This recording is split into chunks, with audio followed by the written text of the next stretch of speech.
See a keybind. Yeah.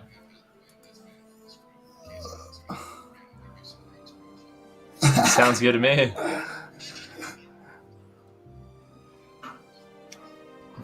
Mm-hmm. We look good, Zico. We do look good, bro. Dude, What we need kind to of get some watch are you stuff for your wearing right now? walls. I'm telling you right now, we need to put some shit Dude, up.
Welcome, ladies and gentlemen, to the Classic Summer Bowl. We have a fantastic set of games lined up for y'all today. I'm your host, Vinruki, joined by the wonderful Zico, and in true North American fashion, both Zico and I have set up with our turtlenecks to kind of, represent the region. How are you doing today, Zico? I'm getting ready for the turtling to begin here, Van. And you didn't tell me you were going to start off the show standing up on that standing desk. I feel like that's something we could have coordinated a little bit. Right now, you're standing, you're looking all tall and buff, and I'm just kind of sitting here half slouching. So other than that, I'm good. How are you today? I'm doing fantastic, man. I'm really excited to get into these games. Yesterday, we saw Europe and what happened there, and it was a story all about Apes. Apes did a fantastic job. They had two teams in the grand finals, and it was their main squad that ended up winning. Now we get to solve the Rubik's Cube of who is the best Warsong Gulch team in North America. There's a few favorites, and if we can actually take a quick little look at the bracket and see exactly which teams are here.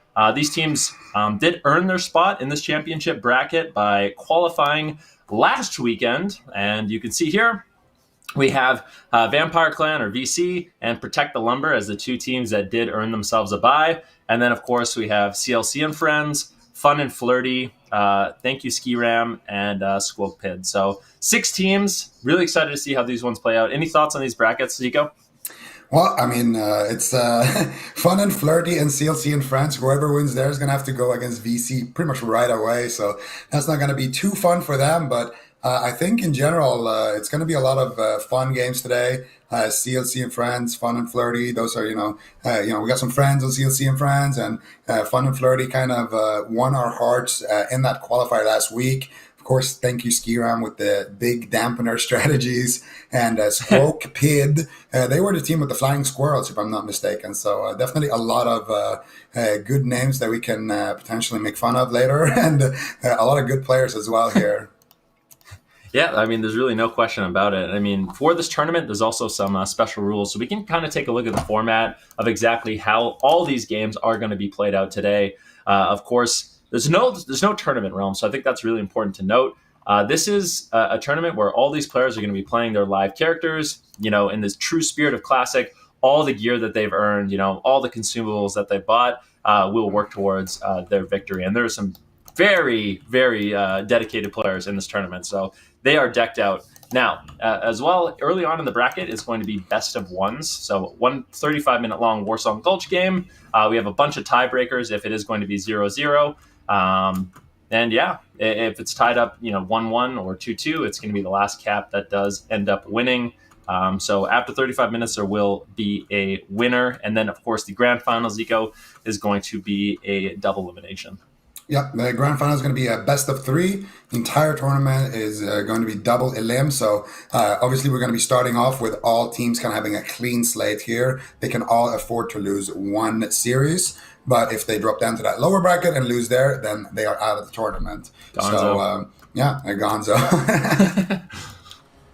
Yeah, so only a few chances here. And like we kind of mentioned, 2 teams did earn that bye by making top 2 in the championship or in the qualifying stages. And that is the VC as well as Protect the Lumber. But we can kind of talk about our first match of the day, which is going to be CLC and Friends versus Fun and Flirty.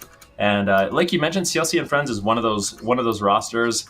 Has a bunch of people on it, kind of household names like Beanslayer, BSX on that Hunter. I mean, a lot of people that kind of have been big name in North America, I would say, entering in the dueling tournament. How do you think they're going to do overall?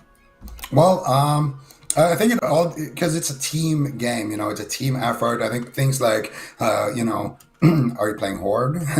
It seems to be a disadvantage. Things like Horde, Horde, Omega lol. Things like just your team composition. If you have that perfect composition, if you have a comp that stacks a little bit too many of one class, that can definitely come back and cost you later. And also just you might have some players that are individually super, super solid, but they might not have that gear as well. So there's definitely a lot of factors that are going to be contributing. But of course, when we're talking about players like Bean, we're nothing less than perfection is not going to be good enough coming out of this one, because we know what this guy is capable of doing on that map. Yeah, I mean, there really is no question about it. Very solid player, and I think there's a lot of big name players in this match that we're going to be looking and expecting big things from in this game as well as throughout this entire tournament. But not too many chances. We are just going to be marching through that upper bracket to start, and then of course a little bit later on we'll be going down to the lower bracket to see who is going to be eliminated. But yep, this first game should be a good one. We do have the game opened up here, and we can hop in and kind of start talking about their compositions. I mean, it's been pretty standard so far in Warsong Gulch, and it's one of the really cool thing about Classic is every single class brings a really unique utility, and it's very standard to have at least one of every class, and then potential class stacking. So on the Horde side, sometimes you see double mages, sometimes you're going to see, the double elemental shaman, things like that. Double priest, pretty standard as well. Just because of how effective priests are, healing as well as, dispel being such a wonderful utility. So that's something I think we're going to be seeing throughout, today as well as this weekend. Yeah, absolutely. And talking about the things like double mage and double Eli Shaman, we're going to have CLC and friends rocking a double here. They're going to have that double mage, that double shaman. And that's something that you can do. If you are the Horde team, you don't have that paladin. So typically you go with, 2 priest healers, and then you are going to be a little bit weaker on the side of healing, but you're going to have that extra big, massive burst that the Eli Shaman can bring. You're still going to have, some off heals as well coming out of those guys. So definitely interesting to see kind of those differences. And if we look at Fun and Flirty, well, the healer setup for Alliance is just super solid, having 2 priests, and then you have that paladin as well. You want to have 1 priest in offense. You can dispel, things like the free action potion, very, very strong consumable that all of these guys have been stocking up on. I'm very certain of that.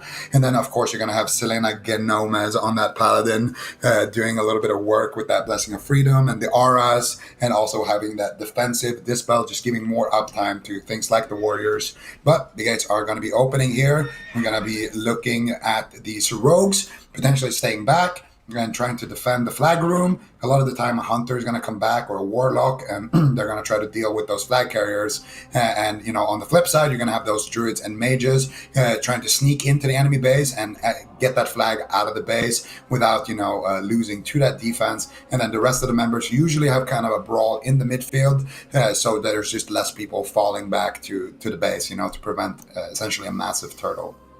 Yeah, and we'll see how that exactly plays out. Looks like Glapria is going to be moving across the map, potentially Bean playing defense right now, as well as Kibler. You can see Laps positioning on the other side of the map, so a bit of a mage distraction that Bean's dealing with. And then, of course, you are going to have that Druid. It's actually getting backed up by LL at this point. And it looks like the team of CLC and friends, the team of Fun and Flirty, they're going to be sending 3 into the 2-man defense, and we'll see how that works out. At the same time, we have a 2-man defense for Fun and Flirty, and CLC and friends have actually just picked up the flag. So Dookie on that mage, going to be looking to escape this base, and let's see if he can do it. He gets sapped with that free action potion up, and that's very important here. As a rogue, you want to sap that free action potion because you can't stun, you can't really do too much about it. It's going to be about all those saps, about those blinds, and Dookie here has a chance to activate his Skull of Impending Doom. He doesn't go for it, though, and that free action potion is not going to be doing too much. And now E2 actually finding Reverie here in a 2v1 situation, but he does get caught up in the Rocket Helmet, and the Rocket Helmet in Classic WoW cannot be trinketed. So if you get hit by that, the only way to avoid it as a rogue would be to maybe vanish it or use your Skull of Impending Doom to take some damage and break it.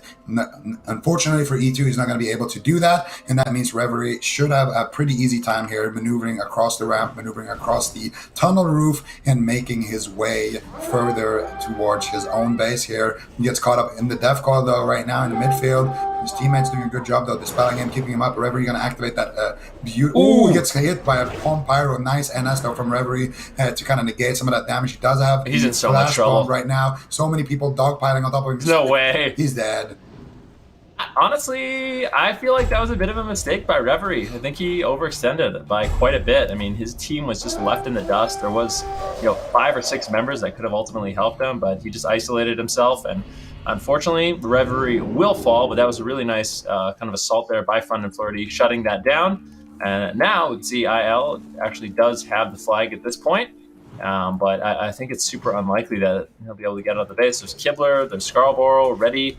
But getting a little bit of backup, might be able to actually escape this Horde tunnel. We'll see in a kitty shot. Big damage coming in. Kibler gets feared away.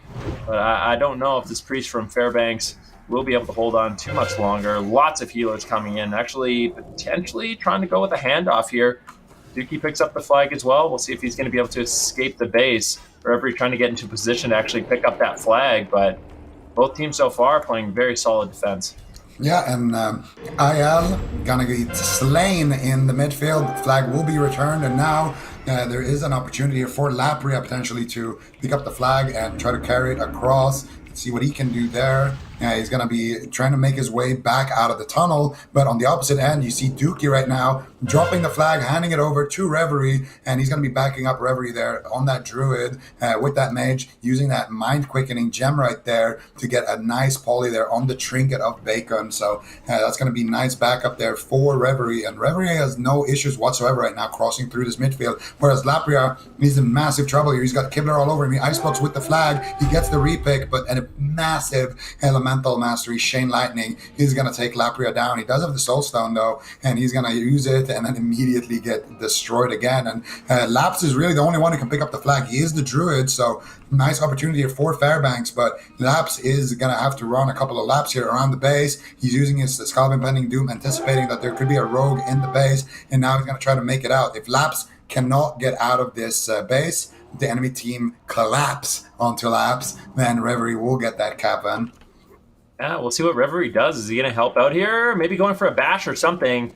Laps is basically all by himself. A little bit of backup here. Sirak on that mage. Aggro leaders there as well. But Lazarok on that elemental shaman might be looking to get a big chain lightning if he can. Frost shock into a nade. Unfortunately, the nade does not land, and Selena Gnomez is there to back up this druid, and it looks like Laps might be able to survive. It's a big chain lightning, and actually Kibler's just chasing, but I feel like there's so much backup at this point. I almost guarantee that Laps is going to be able to cross the map, and it looks like he will be able to scurry away. And both flag carriers now in a position where they are kind of safe and sound in their base, and I'm curious to see how this one plays out. Are we going to see any turtle action going on? You know, which teams are going to be setting an offense and a defense? I think it's likely we see both teams kind of just regroup, recompose, gather up, and then send 4 or 5, maybe 6 on offense in the situation.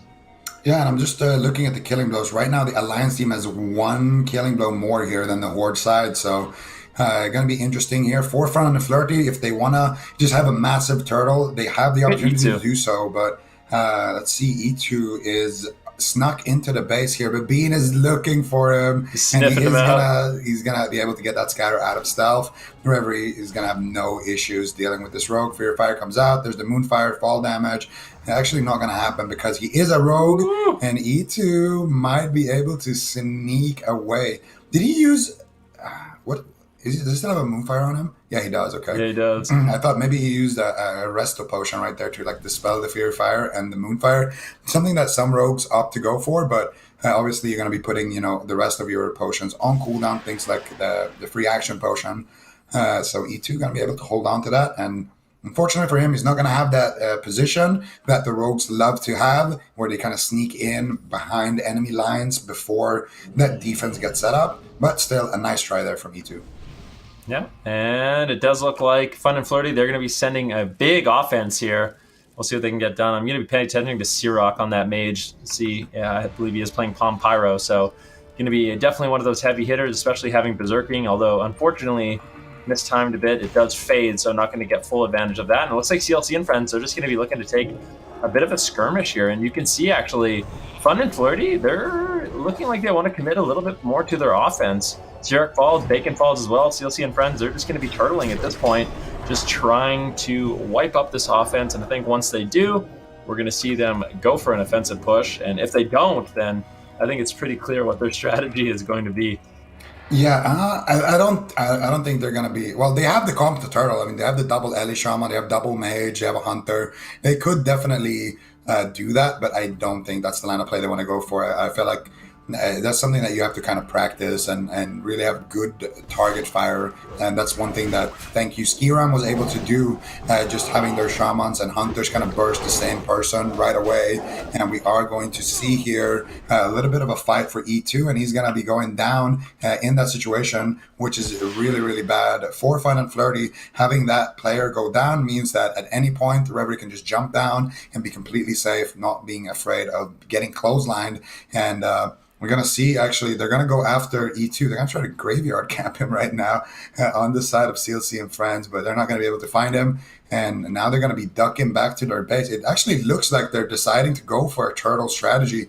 They're calling back all of their offense. Even Kibler is coming back here. So an interesting strategy here from CLC and friends. It is a very risky move, though. If you decide to pull back your entire team and just go for that turtle strategy, it could definitely backfire. If your flag carrier dies one time, then that's it.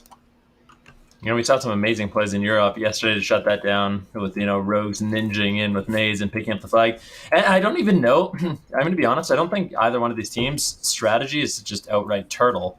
But what I do think is happening is, and this is something we talked a little bit about yesterday, is if you're just so committed to always wiping the offense before you make a play, it just becomes a stalemate, right? So let's imagine the Horde side, they wipe the offense for Alliance and then try to send a push. And then the Alliance 10-person defenses and they wipe it's just a never-ending cycle. So that's why we were seeing teams like Apes and Apes Bread, they just completely ignore that middle fight, because a lot of the time it just results in nothing. It's just both teams sending the offense back to the graveyard and then a 10-person D, and no team can really accomplish anything. Yeah, you kind of need to make like a little gentleman's agreement that, okay, when you guys come to the tunnel, we're not going to contest. But we should take a look at the killing blows here. I do believe, based off of what's happening on the map here, it definitely looks like CLC and friends are ahead after that last fight in their own tunnel. So right. I'll do Horde side. 3, 4, 6, 12. So 12 for Horde. 10 for Alliance. So CLC and friends with a 2 killing blow lead. It's basically going to force the hand. Yeah. I knew there was a reason we wore these turtlenecks today. I knew it. That was a good call, right? Yeah, no, that was a great call. I was completely out of the loop on that one, and I just saw you showing up with your perfect wavy hair and your nice turtleneck sweater, looking all buff, standing up. And I was like, you know what? It's time to equip my own turtleneck sweater. Do you want me to put my standing desk down? Just tell me right now. I'll do it. You know what? Whatever makes you comfortable, then. At the end of the day, if you're happy, I'm happy. Oh, wow. Thanks, man. I really appreciate that. But we are going to be seeing CLC and friends. Let's look. They have one on offense right now, and that's Kibler. And like we kind of talked about, I think it's kind of good to send the rogue to just kind of poke a little bit, because at worst case scenario is, first of all, rogues I don't think are super great in that turtle scenario. I don't think they're going to really accomplish too much. They're not going to be like an elemental shaman or a mage or a warrior who can or a hunter who can really punish anyone that's coming up. But more so, the rogue is just to keep defenders. Like if you have a rogue on offense, you at least need to have one person helping out the flag carrier. So it just kind of evens out the numbers, and it basically just cancels out a team member. Which I think is smart, because I think just doing that and taking one member of Fun and Flirty out of the fight is better than having Kibler kind of just sit back and try to contribute in that group fight situation. Yeah, and that's the thing. Kibler can't really do too much in that group fight situation.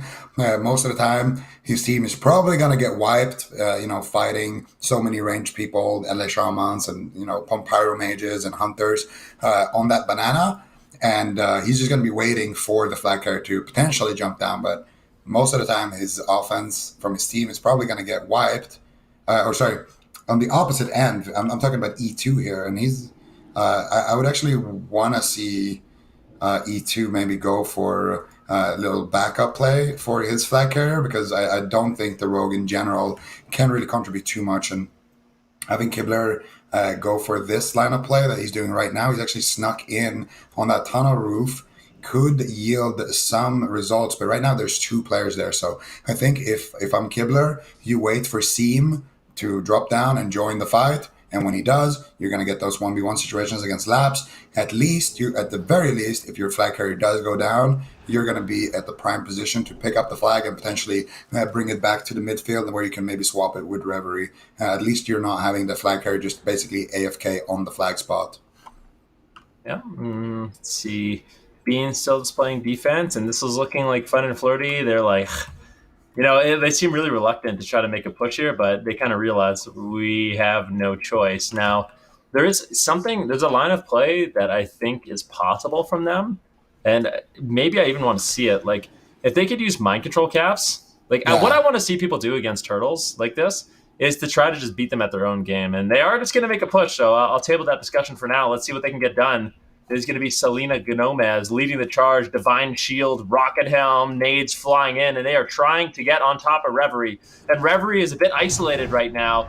If they can all sneak past this defense, Reverie, Flash Bomb comes in. This is a nice push. And it looks like Reverie could easily go down. He gets bursted, huge NS heal. I don't know if he's going to be able to survive. Mortal Strike is just so potent, but they managed to connect to Reverie, and it looks like this offense will be snuffed out. But that was a very close call, and it looks like that offensive push from Fun and Flirty, it won't result in anything. But what I wanted to see, and I think you know what I was going to say, is when a team like CLC and Friends is up 2 killing blows, like I feel like Fun and Flirty, what they can do is just try to beat them at their own game. You know, use a mind control cap, try to sneak someone out, take them down. If they can do that just a couple times, or just get a few picks without fully committing, and all of a sudden they have the killing blow lead, and this game looks entirely different. But with doing what they just did, they're just further solidifying the lead Fun and Flirty has, or sorry, CLC and Friends has. And I think, I don't know, but based off that push, I feel like Fun and Flirty, they do have what it takes to take down Reverie.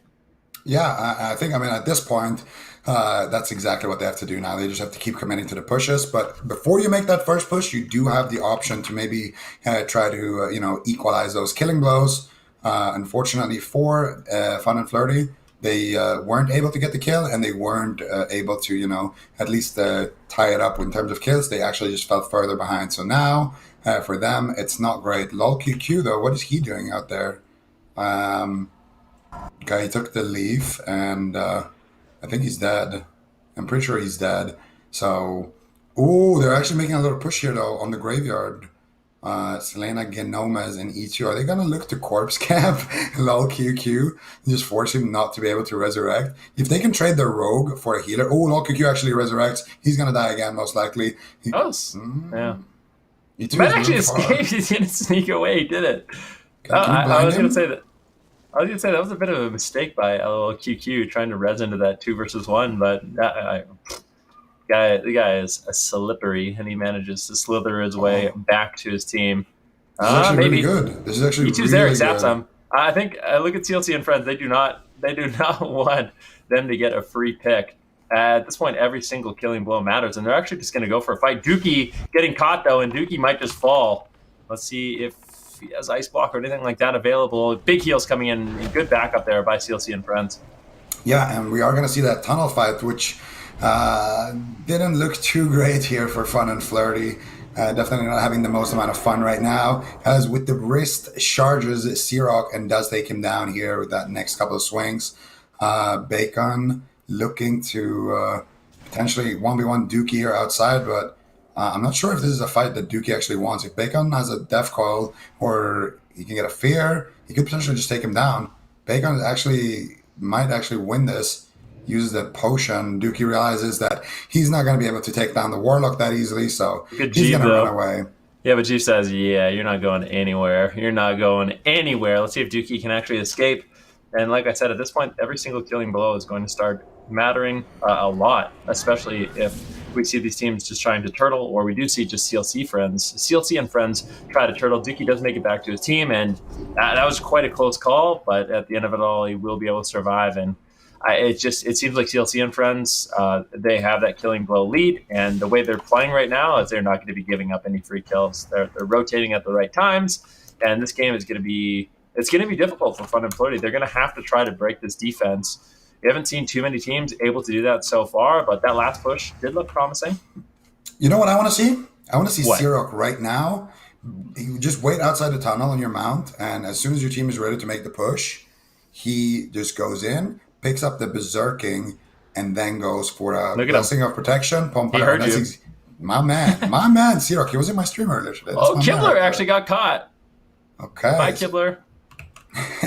They do sniff out Kibler, and yeah, I like what Xerox is going to be doing here. So he's going to be waiting to pick up that berserking buff, and if he can do that and get a big Pompyro, that's going to be massive. And if he can use a free action potion, maybe a Skull of Impending Doom, and they give him a Blessing of Protection, he's going to be completely set up for success. And it looks like they're about to make a move here. E2, though, getting sapped here by Kibler.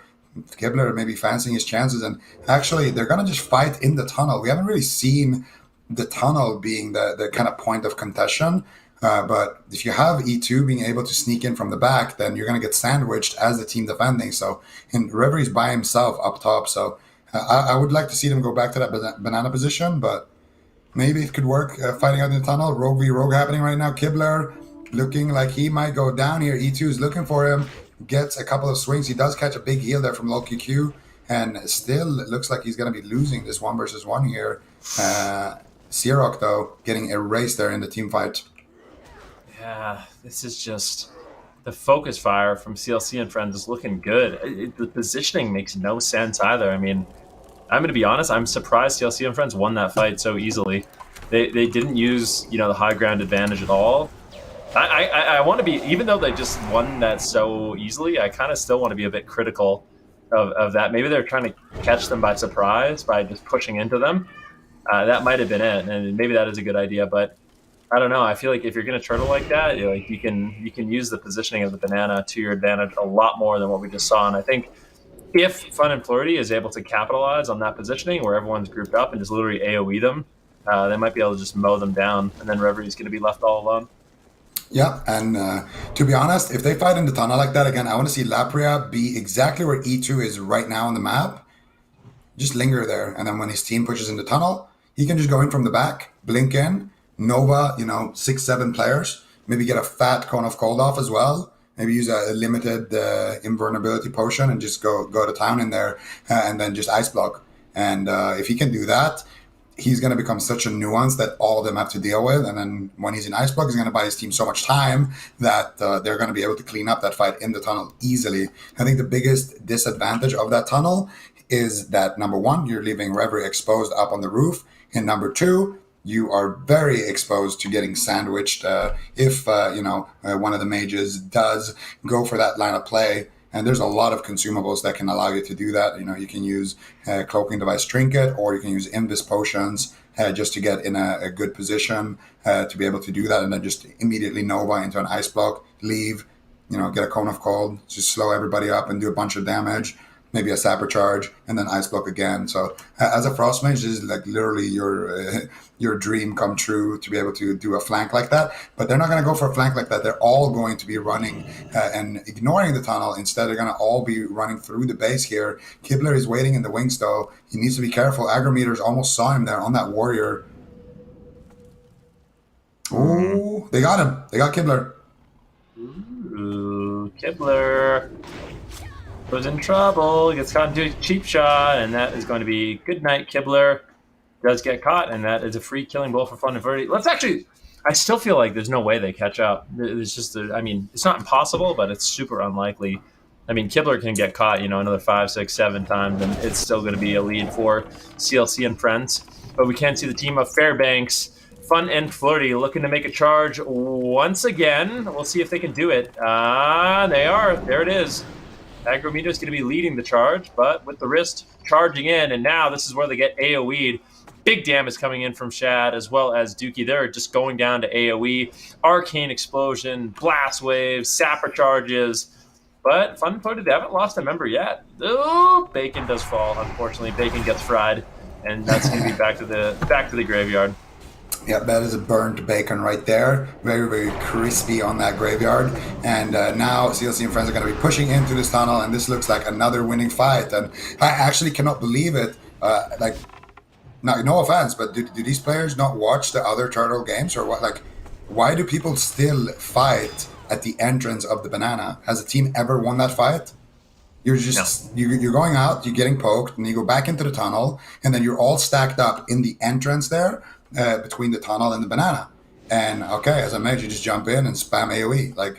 It makes no sense why people keep picking that fight. It's never a good fight. The only times we see the flag carrier actually go down when a turtle like this is happening is when they do what they did in that first push.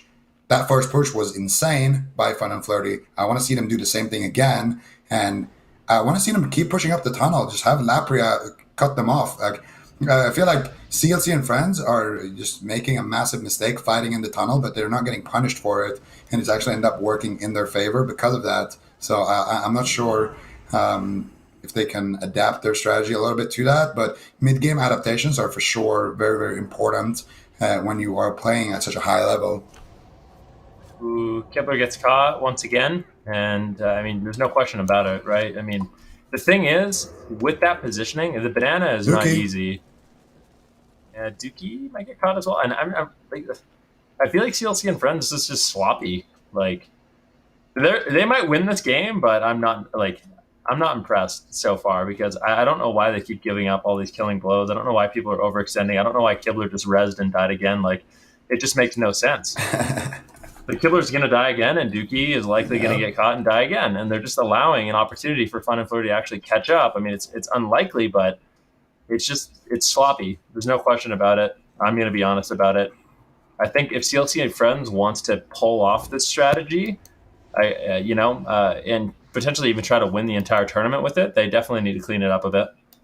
Absolutely. And the big thing isn't that you're losing members, like in terms of kills, because if you are a CLC and Friends, it's going to take a while before Fun and Flirty catches up. The big thing is you don't have a Frost Mage now in your team fight, and the Frost Mage is so important. So if we can see a potential push come through here, they should just leave E2 on the graveyard, spamming saps, annoying Dookie, just blind him when he reses into a bunch of saps, and, just not risk even getting AoE'd out because of that blind range. If they do that, I could easily see this working out. But now they have the entire team just camping the graveyard. So, for CLC and Friends, this is great. They're like, okay, cool. We don't have to defend any pushes right now. There's only really been one push this entire game so far from Fun and Flirty, and that was that first push. The rest of the pushes, I don't even count those as real pushes because they use their free action potions, and then they just stay and fight on the bottom side.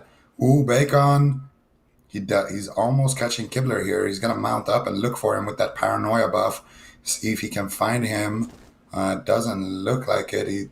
Kibler, very sneaky on that rogue. This time around, he didn't take the actual res on the graveyard, like the spirit res. He walked to his corpse, walked away a bit, and then resed at the bottom end, and then just stealthed. And that's another sloppy thing from Fun and Flirty. They should loot his corpse. All right, well, let's see. What is Fun and Flirty going to do? They're still behind on killing blows, and there's not that much time left on the match. A little bit under 10 minutes left. Neither team has scored a flag cap. Dookie does get sapped, and let's see if he gets taken down. E2 looks like he's going to be opening on him.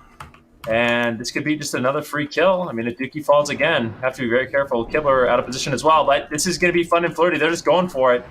Here we go. Lapria charging in with the Ice Block, getting a Nova, getting a Rocket Helm, really setting up his team. And now we can see this is a big push.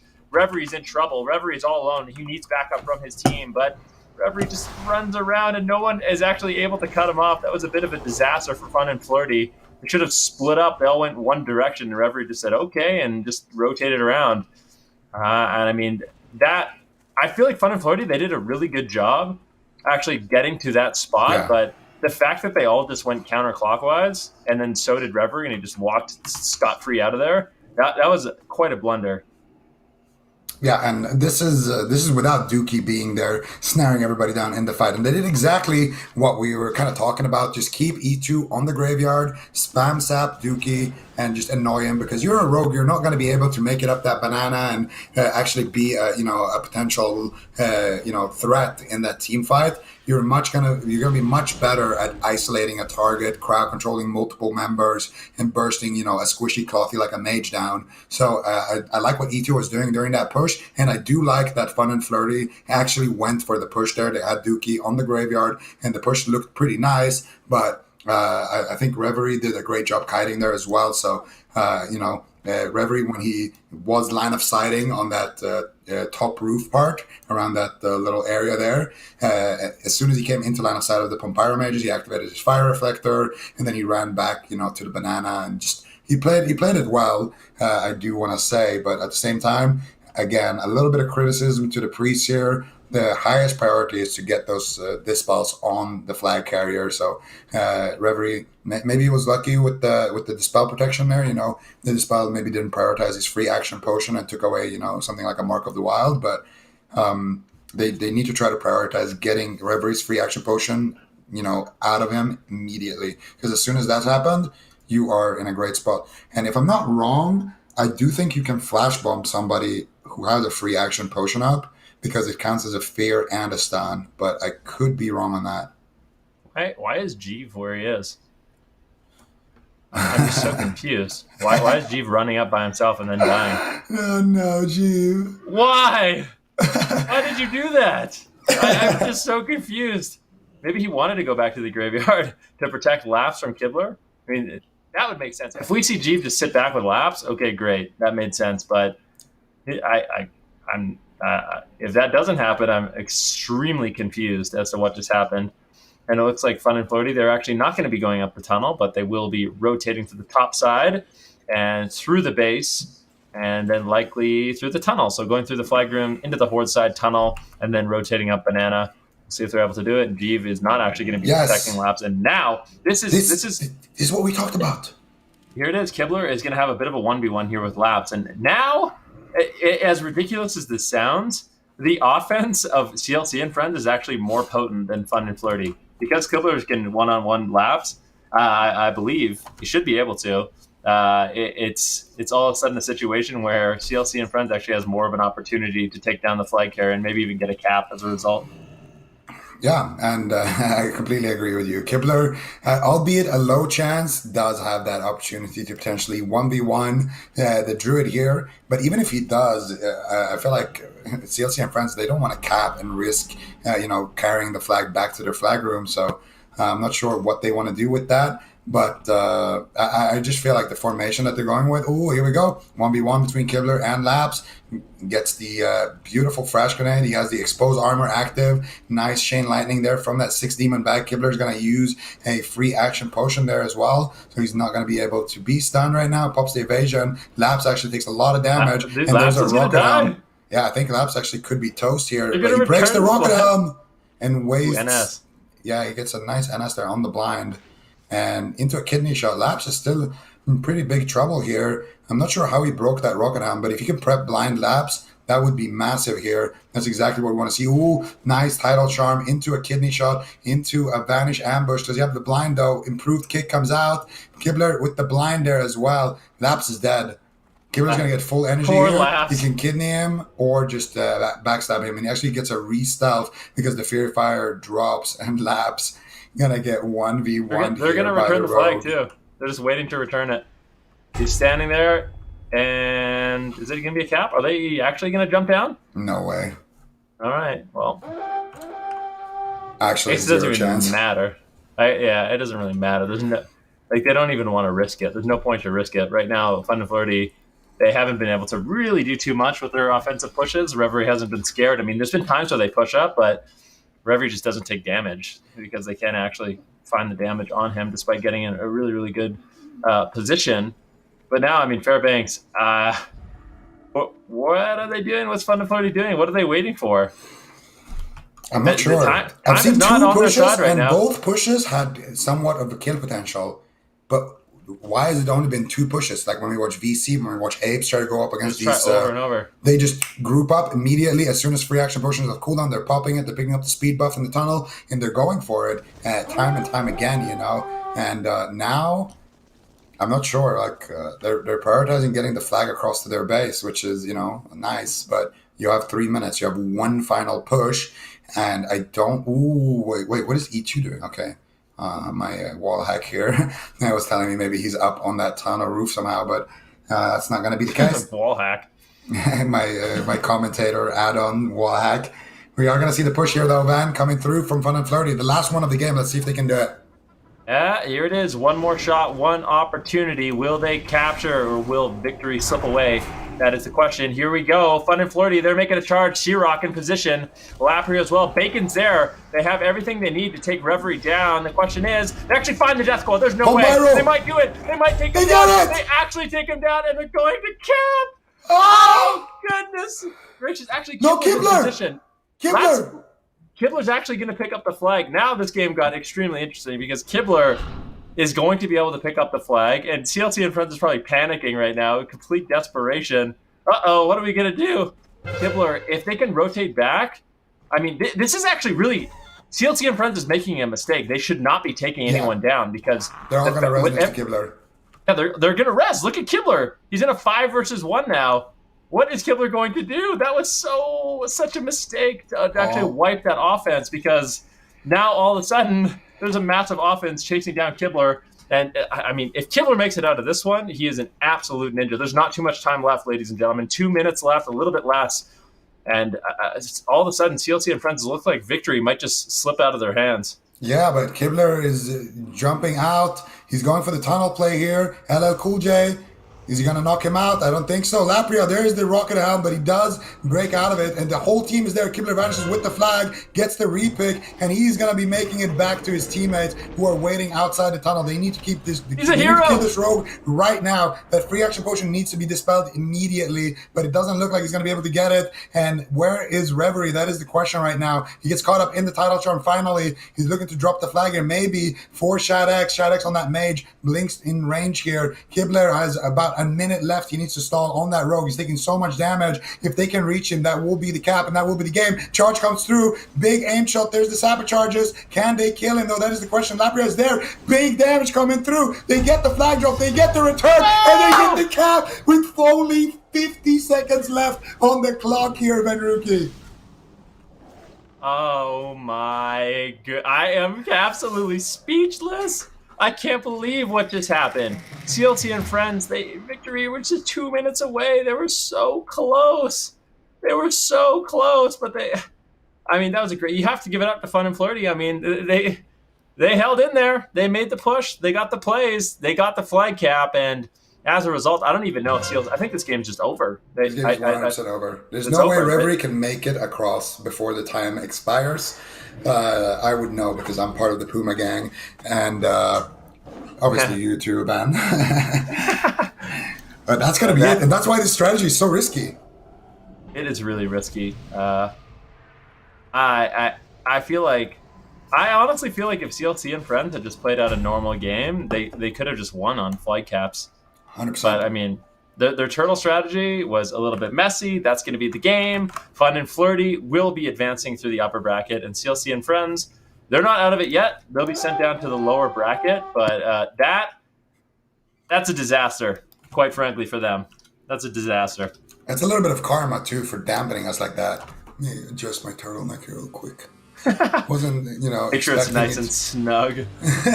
Exactly. Make sure that, it can last the full 35 minutes here. And that's going to be a win here for Fun and Flirty. I got to agree with you. I think if CLC and Friends played it out the way they usually do, that would have been, that would have probably been a better game for them, because they are such a good team at playing that, capture the flag. I've never really seen them in that team deathmatch style gameplay, but there was a lot of mistakes, positional errors, people getting caught up at the leaf hut, people getting caught up on the graveyard, people rezzing when they shouldn't, and with only, I would say, 3 real pushes from Fun and Flirty, they're able to get that victory on their last push of the game. It's unbelievable. That's absolutely crazy. I'm just reading the chat right now as it catches up. We're in the future a little bit, everyone, ladies and gentlemen. So I'm just seeing, your comments to that game, and I don't think anyone can believe what just happened. But that does set us up for our next game, which is going to be Squo Pid versus Protect the Lumber. Unfortunately, thank you, Ski Ram, wasn't able to make it today, so. We're just going to be advancing through the bracket. And Squo Pid, that does mean they will be playing up against the Protect the Lumber. And that is going to be a round 2 match. The winner of this will be making it to the upper finals. And I think this one should be good. I got to sneeze. 1 sec. I got to look at your camera now. Oh, it looks like a fake cast sneeze, though.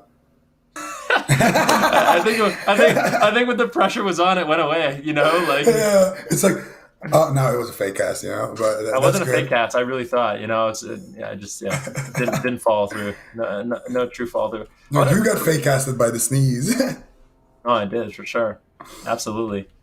Let's see. I'm just trying to take a look at these 2 teams. So next game, we already talked about it a little bit, but Protect the Lumber was the team that came second last time around. Very strong squad. Of course, Squo Pid also had a pretty deep run, and they had some very amazing names on that roster. I will expect, Dog Pizza. the memes. Yep, they have dog pizza. They got house. They got the flying squirrels. They got everything we need to talk about. If it comes down to a turtle, we're gonna be able to just look at their name, and that's gonna be basically a full podcast. So that's gonna be good. CLC and friends are gonna be dropping down to the lower bracket, and Fun and Flirty's next game will be against VC, and that's gonna be a little bit later in the day. And just as a reminder, we are still in the upper bracket right now. We're going to be, chopping through these teams, and we're going to be giving those lower bracket games a little bit later on in the day. And thank you, Skira. I'm not going to be able to make it today. So anybody who would drop down to face them in the lower bracket will get a bye as well as in that first game. So bracket definitely getting shaked up. But the good news is, for all the dampener strat fans out there, CLC and friends look like they're picking up where they left off. Are they? That's a question. Are they picking up where they left off? They're trying to. Yeah, they're trying to, I think is fair to say. But it was, we don't need to harp on it too much. I feel like CLC and friends, if they analyze some of the mistakes of that last game, they kind of shake off that loss. They definitely have a fair shot because, they are individually phenomenal players in a lot of cases. And they definitely, it's not over for them just yet. But that does mean we got to turn our attention to this next game, Squo Pid versus Protect the Lumber. And we should be able to get into this game relatively soon. And like Zico said, these two teams full of, some interesting characters. Actually, funny story about, from Protect the Lumber. One of the mages on Protect the Lumber. This is a funny story, all right? Just, I'll tell you what happened, okay? So Zico and I, we were wandering around when we were living in Ohio together. And after getting some delicious food, we had someone just pull up in a car next to us, and they gave a shout out to the bakers. What did he say? Do you remember? This was so funny. I got to tell the story, man. I'm sorry, bro. But you tell the story. Go for it. I'm the storyteller in our relationship. So me and Maruki, we've just woken up. We're chilling hard in our apartment. We're on our way. Get some nice iced coffee. It's a beautiful day. We're walking to Whole Foods in Ohio. And while we're walking, there's this car. It just kind of speeds up in front of us in a parking lot. And there's a guy in this car who just drives and kind of intercepts us just in front of us with his window rolled down. And he goes, "So, guys, are you baking any pies today?" And we're like, "What?" And this was before Classic actually came out. And we talked a little bit about, Classic versus retail. He said that he would love to see Classic come back and to just play Classic. And I'm really excited to see that he actually made top 2 in the last tournament, playing on that mage as well, keeping it 100%. So, hey, which player on the squad is it? Is it Cheats? I think it's Takia. I think it's Takia. We butchered his name last week. What do we say? Pretty sure we called him Take A. Take A, Takia. I don't know. Every single day we're coming up with new names for these players. And they've all been really, what's amazing about this is they've all been such good sports. Like, Selena Gomez literally said he wishes he could faction change to a gnome just in honor of That's awesome. That is awesome. Selena Gomez. I mean, there's a lot of good names on Squo Pid. I mean, dog pizza. I mean, we can talk about feeding your dog pizza, all day long here. You have your dog, you're eating the pizza, he gives you the puppy eyes, maybe you want to give him a slice, and now let's see if Dog Pizza can give the enemy team of Protect the Lumber a slice of those aim shots and arcane shots. And by the way, Ben, have you ever met a spell power stacker hunter? They just spam arcane shot for billions of damage. I don't think so, no. Yeah, it's something that I'm still looking forward to seeing. I've seen a couple of people, in Armory who they actually have like toe-up, full mage gear. Can you imagine being in a guild where all of the OP gears is going to a hunter who wants to just press arcane shot all day? It really is hard for me to imagine that. So I'm just going to try to cut that scenario out of my mind.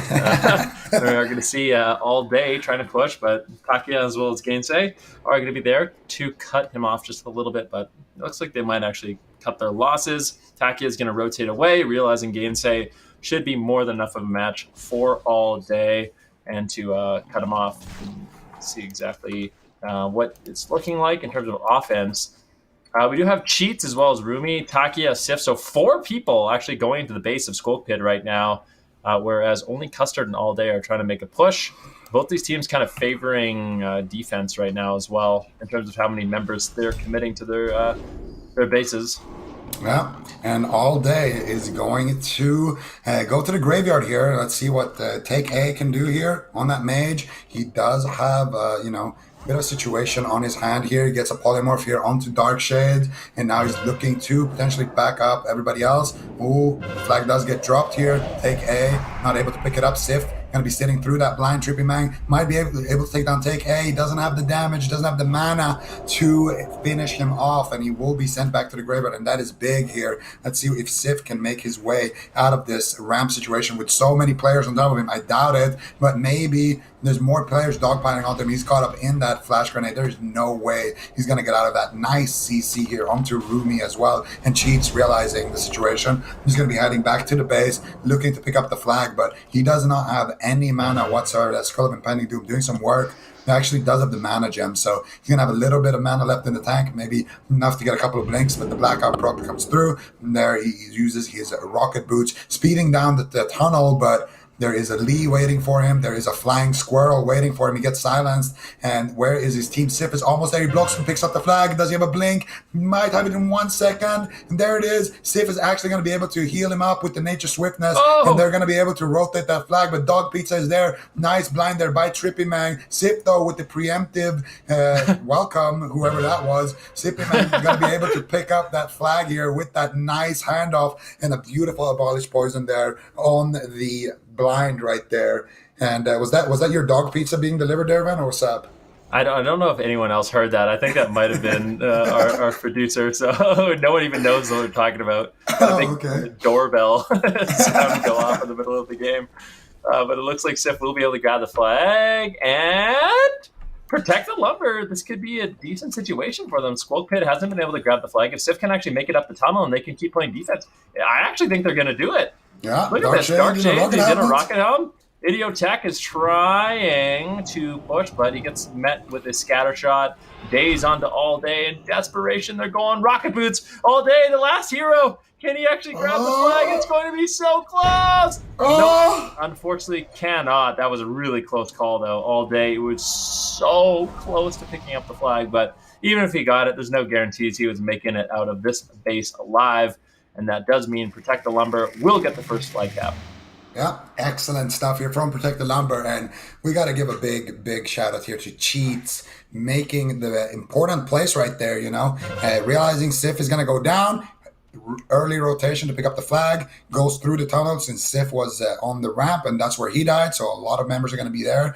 Manages to navigate his way through those two players, trying to intercept him. Nice usage of his rocket boots and everything, free action potion, all that good stuff. Makes it out of the base. Sif is there, backs him up with the nature swiftness, and Sif as well abolishes that blind when they try to go for the blind on Sif to prevent him from getting the click. And Sif actually, did you see that? Miles really living up to his name there, popping that perception and literally spotting Sif from a mile away, literally having wall hacked there. Those humans, it's just crazy to see how far they can see. But Sif, he's going to be navigating his way, looking for a graveyard jump. Actually, Cheats is going to just be meeting up with him. He drops the flag, and that's a very risky handoff. All Day almost getting the click right there, but it looks like Sif is just going to be able to make his way back to the base. Only Custard is there against Shook in a 1v1. If Shook wins this, that's going to be 2-0 for Protect the Lumber here, Van.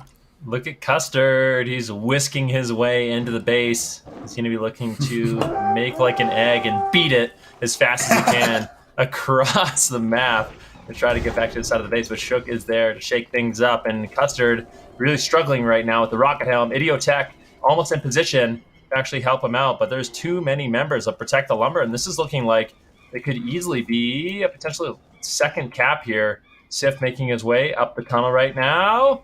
Custard likely to fall, gets caught into the death coil. Kodos as well as Shook are there. The flash grenade lands as well. Ooh, freezing band! No, Custard might actually be able to stay alive because of that freeze. That is an absolute disaster.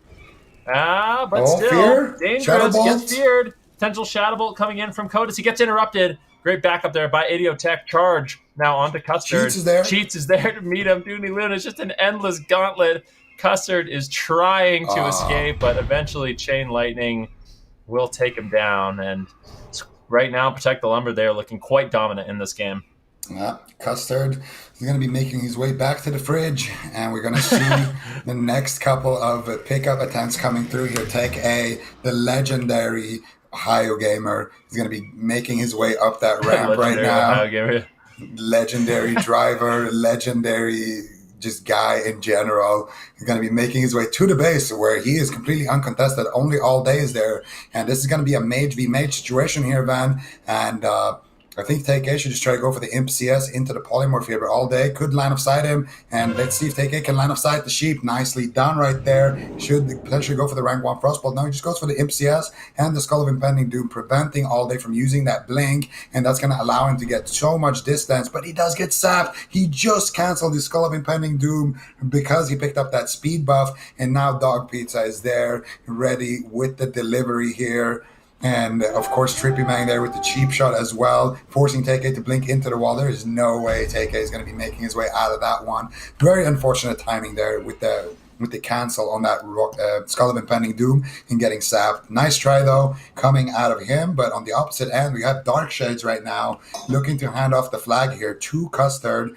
No, oh, my God. That was what? They didn't get the click, though. That was so close, actually. That Tidal Charm almost preventing Custard from getting the pick, but Darkshade actually picking it up back once again. So they still have it on the Priest, and now they're looking to hand it off. I hope they're ready for it. It gets returned to the base. Sappler with the quick click. Yeah, and neither one of these teams have been able to get the flag out of the base just yet. Trippy Mang trying to do what he can. Let's see if he's going to be able to. Looks like Sif has the flag right now. And unfortunately, it doesn't look like Cheats is really... Actually, he does manage to back him up and get a pick. So now Sif is just going to be able to completely walk out of the base. And this could be another one of these situations where we do have a quick cap. If we look at defense right now, Protect the Lumber has 7 people on defense. How is Sif alive? How is Sif just walking across? Lee is there at least to meet him, but there's just such a defensive presence by Protect the Lumber, and they really are protecting their base. I mean, they're dedicated at this point. But Sif has been doing a great job with just a few members to actually make it to his base. And now Idiotech and Custard have one more chance to actually grab the flag. But so far, I mean, if history is to repeat itself, it is not easy. Great defense here by Shook, by Kotis, and the control sap on Idiotech, blind onto Custard, opening on Custard. And if Custard falls here, I think this is going to be a 3-0. Yeah, it's starting to look like it. Full Fear comes through. Kotis with a massive Shadow Bolt.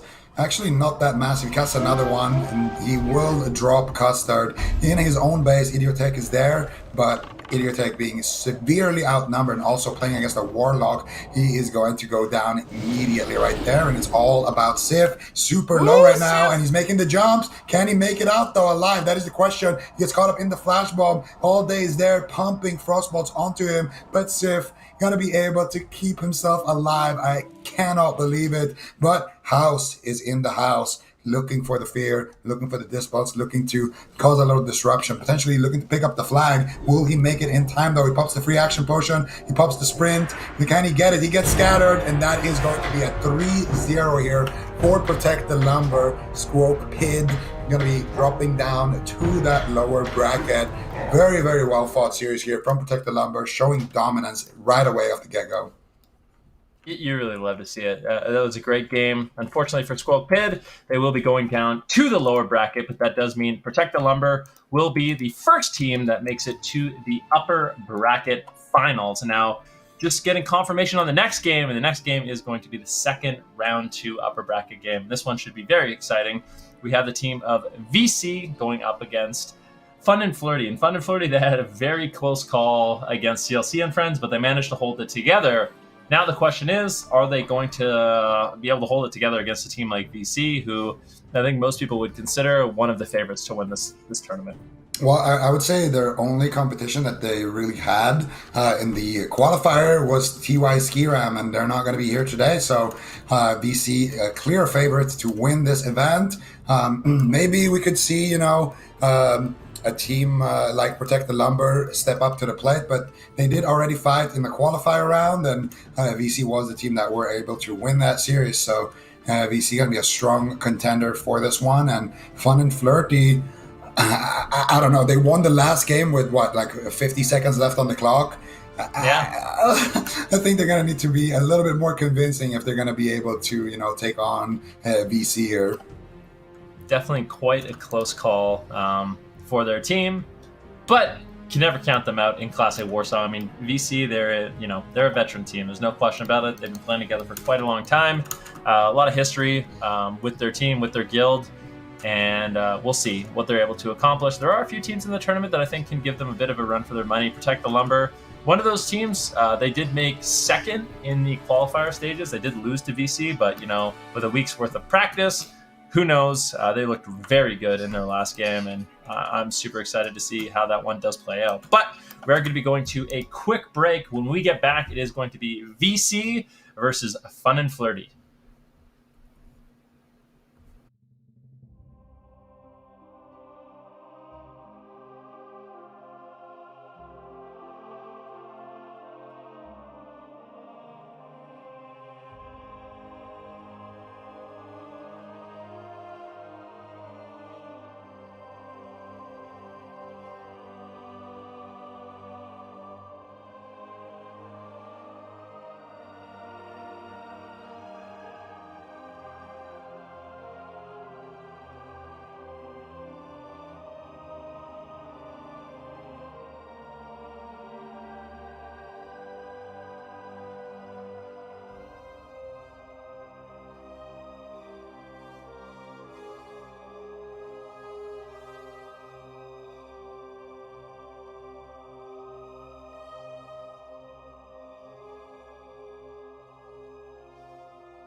Welcome back, ladies and gentlemen, to the Classic Summer Bowl. Today we are figuring out the champion in the North American region, and this next matchup is a round of two in the upper bracket. It is going to be VC, or Vampire Clan, going up against the team of Fun and Flirty.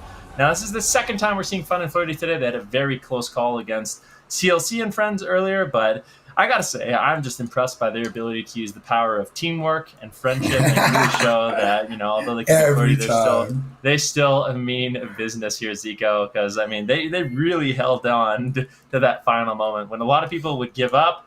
They managed to press through, and I hope they can use that energy, that camaraderie to go up against VC, because it's not going to be an easy opponent for them. Yeah, definitely. They're going to need everything, the power of teamwork and friendship. They're going to need their community to band together. They're going to need to have all the garlic cloves in the world. And of course, they're going to need to be wearing their turtleneck sweaters to prevent those vampire bites. And hopefully they can at least, put up a fight here against VC, who looked extremely dominant in the qualifier round so far, looking like the team to beat in our competition here in North America. And, we are about to get into game here, so let's see some predictions, man. Predictions.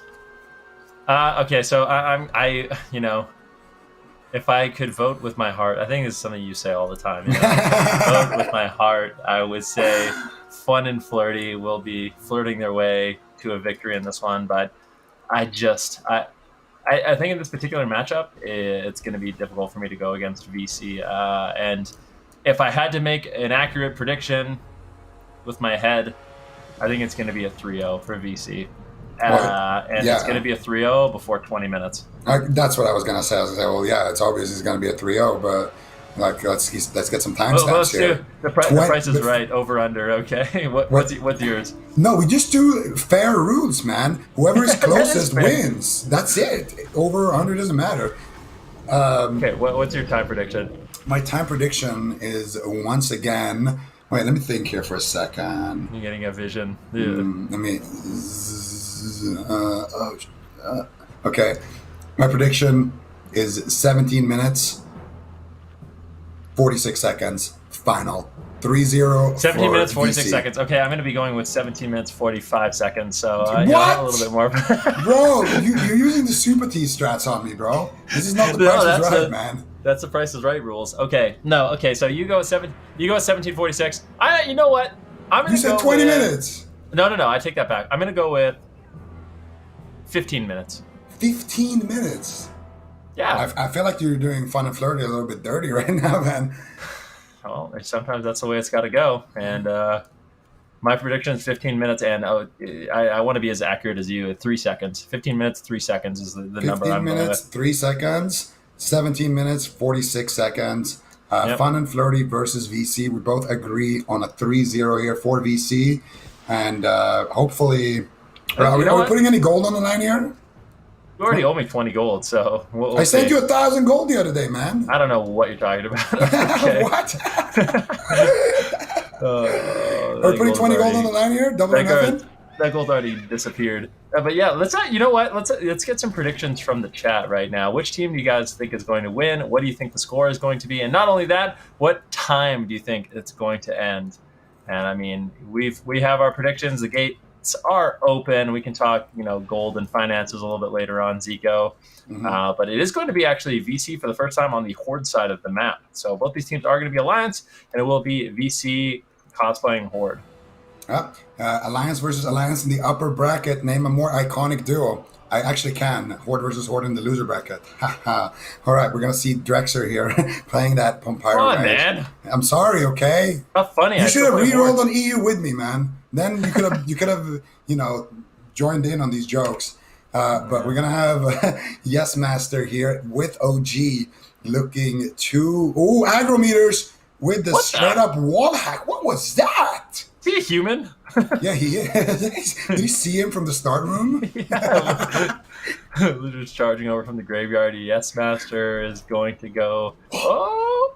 Wait a minute. Why did he do that? He actually used the Soul Stone just immediately?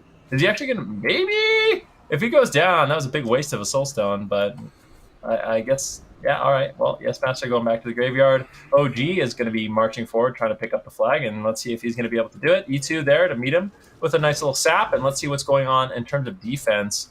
Right now, we have Fearwind on defense as well as Dayman. So two-person D right now. Let's see if they're going to be able to hold off these flag carriers.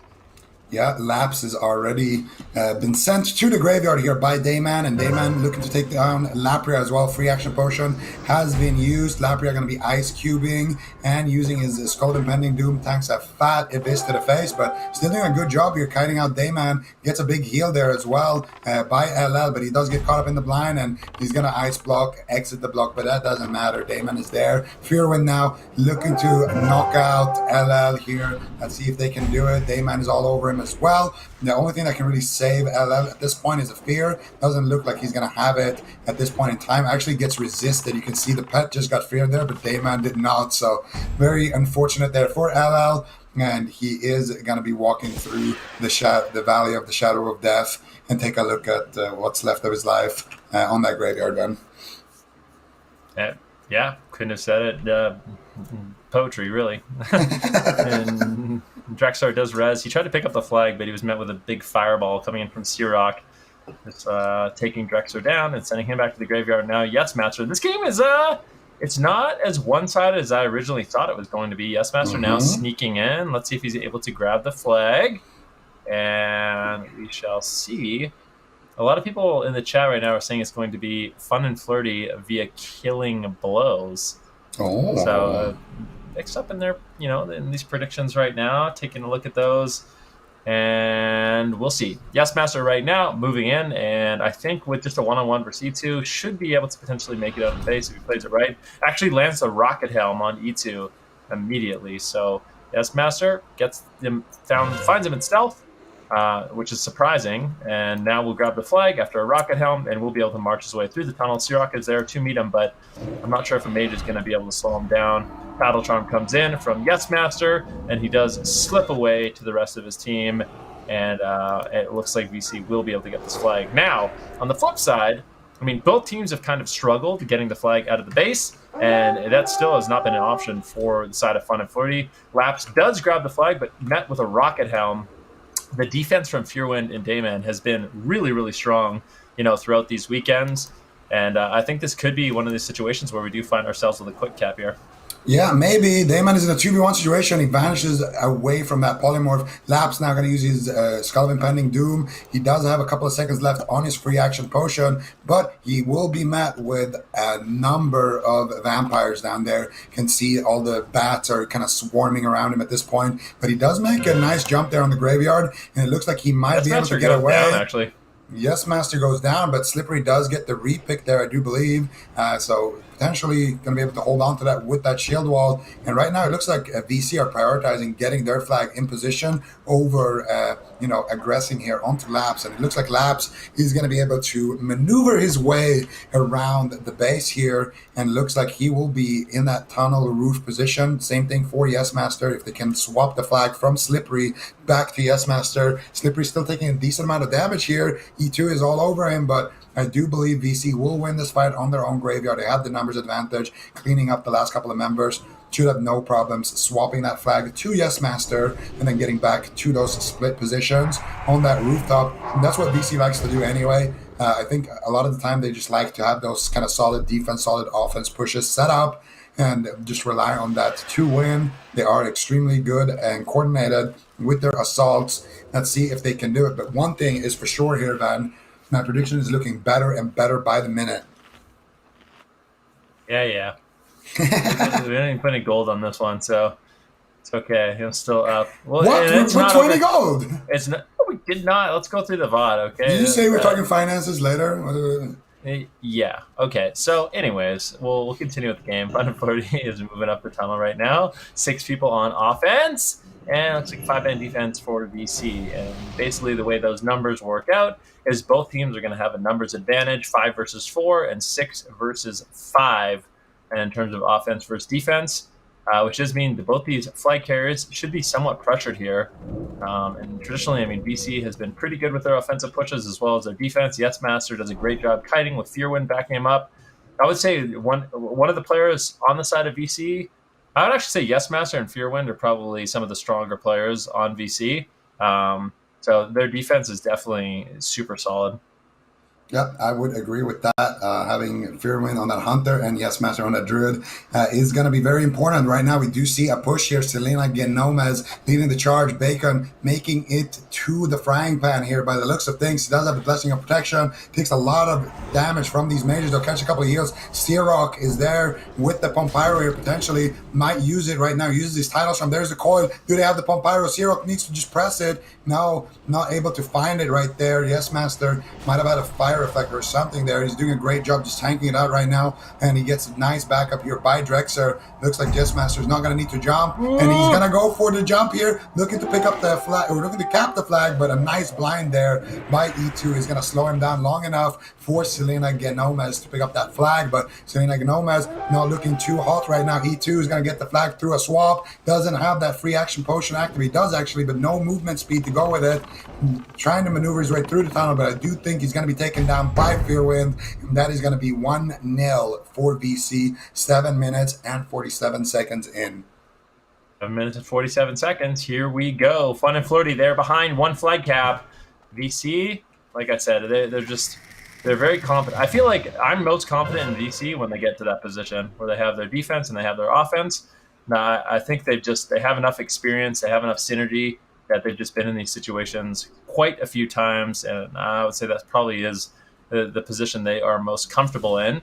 Yes Master's going to be marching across the map, and it does look like Slippery does manage to grab the flag, but with the kidney shot, is he going to be able to make it out of the base? That's really the question. Yes Master might be able to get into position to actually back him up just a little bit. Slippery's still marching his way across the map, and there's a lot of members of VC. Big damage on Slippery, though, and he will end up falling. The flag will be returned. And now Yes Master not going to be not so ambitious to want to just charge into the team of Fun and Flirty. Probably going to have to look for a stealth and try to sneak his way into the base. Yep, definitely going for that speed cap right there, but Searok getting a fat fireball crit into the Pompyro takes him down right away. Slippery not going to be able to sneak that one out, but Drexer is looking to do the same thing here. He's getting chased by Bacon, though. Let's see what he can do. Picks up the flag. There's a mage in front of him. Searok doing a great job here in this mage v mage situation. Drexer missing his escape artist there, missing the timing a little bit on the Cone of Cold, gets caught up in the Death Call. Not much he could do in that situation unless he gets the first counterspell there on Searok.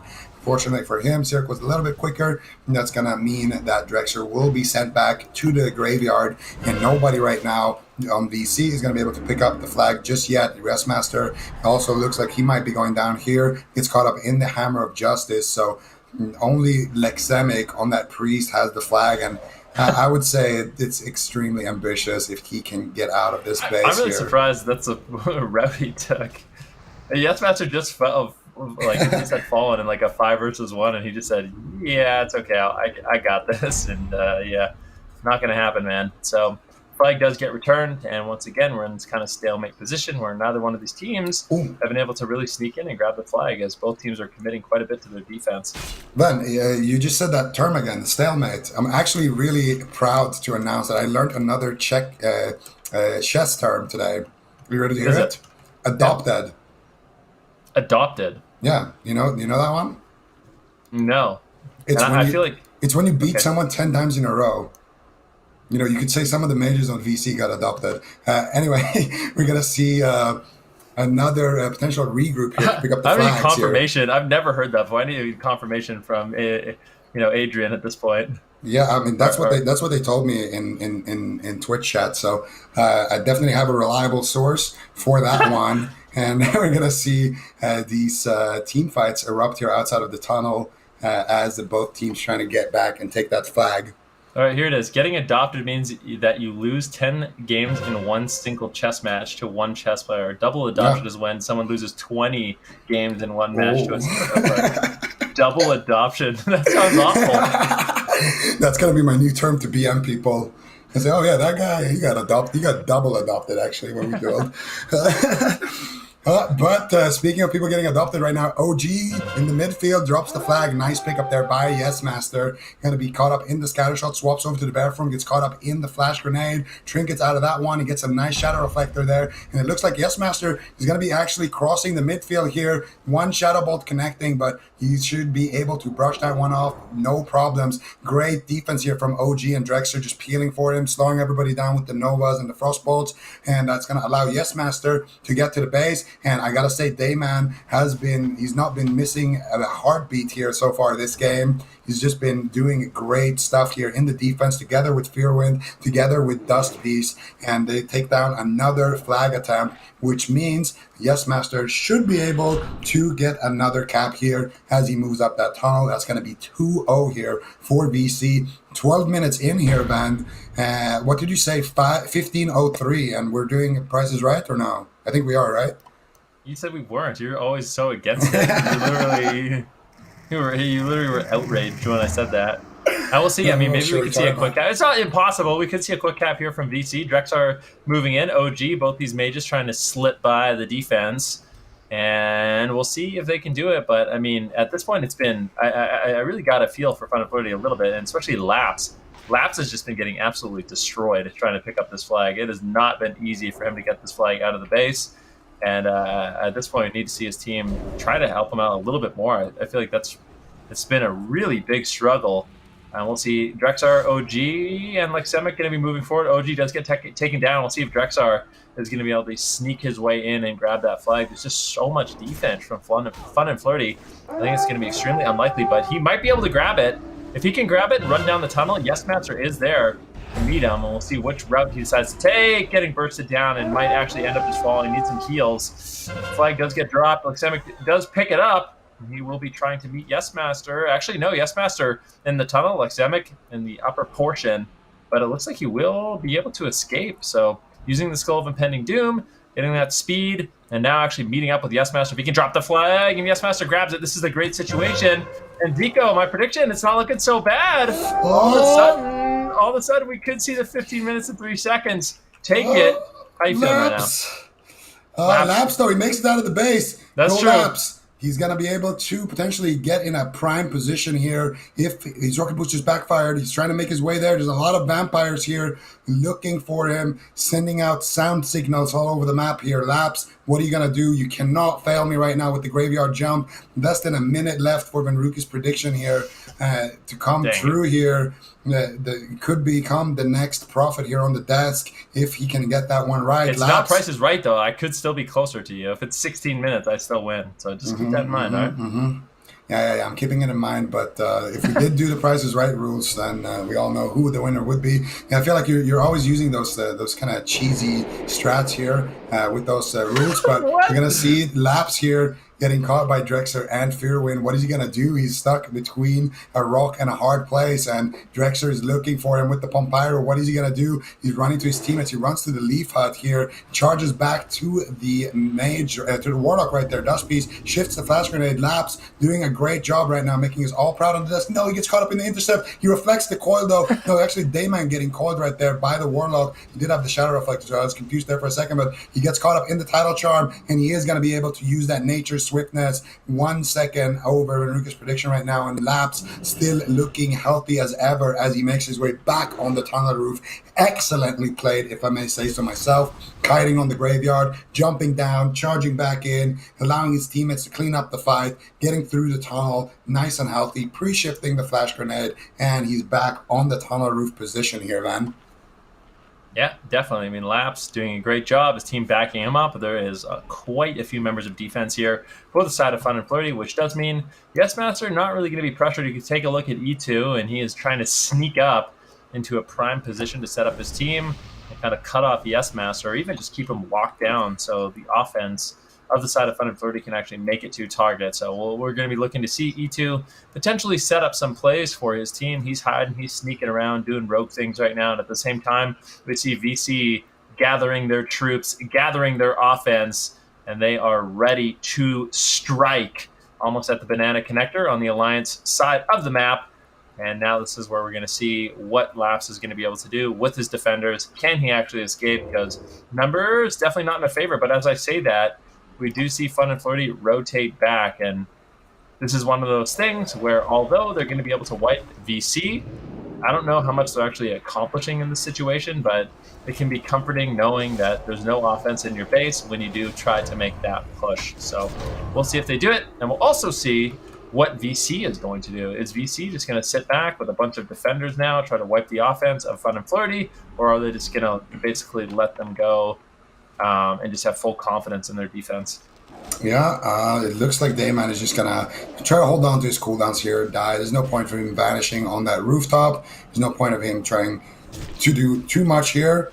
Or actually trying to crowd control Dayman now, so that might actually give him an opportunity to escape, and now he gets caught up in the fear. They're doing a great job just stalling it out here. 17 minutes on the clock, which means, unfortunately for Van, we're going to be holding on to that profit title a little bit longer, but we do see an offense potentially grouping up here for Fun and Flirty on the ramp side. Let's see what they can do. Only 4 members, though. I think they need at least to have E2 here. Oh, E2, actually, look at his positioning. E2 is sneaking in behind enemy lines, and he is completely undiscovered here, man. Yeah, he's infiltrated. This is prime. I mean, if E2 plays this right, this is going to be great news for Fun and Flirty. And let's see if they're able to do it right now. VC gathering their offense in the tunnel, but at the same time, we have Fun and Flirty in an even more prime position, and they do not suspect E2 and his positioning whatsoever. This is going to be a great push. I mean, Fun and Flirty has set themselves up in best case scenario. If they don't do it now, I don't know if they're ever going to be able to do it. Just blind Yes Master. Please, E2, don't go for the sap. Don't go for the sap. He's going for the sap. He gets the sap. Blind him. Okay, he gets the sheep shot, he trinkets, and now Skull of Impending Doom. Now you can never blind him, and now Yes Master is gone. Why don't they just insta-blind him, bro? He blinds him now, but he has a Ball's Poison and Skull of the Pending Doom, and both of them are going to be breaking. And Yes Master, still in a little bit of trouble, though. Takes a lot of damage. He does activate the Fire Reflector. Could still be in trouble. Xerox all over him. Can he get the finishing blow here, though? That is the question. Xerox still looking for the damage, but he is getting potentially snared down here. Doesn't have any movement speed buffs here for Yes Master, and it looks like Yes Master is just going to be running circles around Xerox here, and once again Yes Master is going to be slippery enough to escape a certain death situation right there. Ooh, in the meantime, we have Laps. They're all over Laps in the situation. He's trying to create some distance, manages to get away for just a second, and that might be enough time to actually escape. But VC, they are relentless in their push. But they're taking quite a bit of damage. They're under fire. Let's see if VC can actually get onto target. Laprio might actually fall here. Laps is trying to rotate to the top side of the tunnel. The roof, Slippery and Keith Blunt are there as well. Dayman, Poker, Dust, just kind of sitting back, unable to connect to their target. But there's quite a bit of an offensive presence here from the side of VC. They do lose one member. Unfortunately, Slippery will fall, and that's a key member. Having that Mortal Strike on the Warrior is super important to actually take down a flag carrier. And unfortunately, they're going to have to wait for Slippery to rotate back on offense, I think, to actually take Laps down. Yeah, and Keith Blunt is there, throwing out the Dispels. He gets the Fear. Is he going for a Mind Control or a Mana Burn right there? He goes for the Mana Burn, and the Fear does sit through. Keith Blunt, though, getting caught up in that Polymorph. He broke out of it. E2 is still there, though. I think Keith Blunt is finished. He's going to get smoked, and he's going to be going back to the graveyard. Laps still not in the best position here. Members of VC are rezzing Slippery's, trying to make his way back here, potentially, to the offense, but he is getting shut down by Jeeve and Agrometers, potentially going to be going down once again. And this push here from VC looks like it's slowly but surely going to get choked out by the defense of Fun and Flirty. Excellently done. Yep, and Slippery looks like he will end up falling here. And Fun and Flirty, their defense looking solid. Laps in a prime position, and now we're basically at the stage in the game. The thing is, Fun and Flirty, they're managing to hold on, but you have to keep in mind they're still 2 flag caps behind. So at some point, they're going to have to really commit to their offensive push, try to pull numbers, because I think at this point, VC, they're kind of just happy to make these trades. You know, both offenses are wiping. They're essentially just winning the game outright, as they do have that cap advantage. And there's a time limit, so time is of the essence for Fun and Flirty at this point, and they definitely need to group up and try to make a push.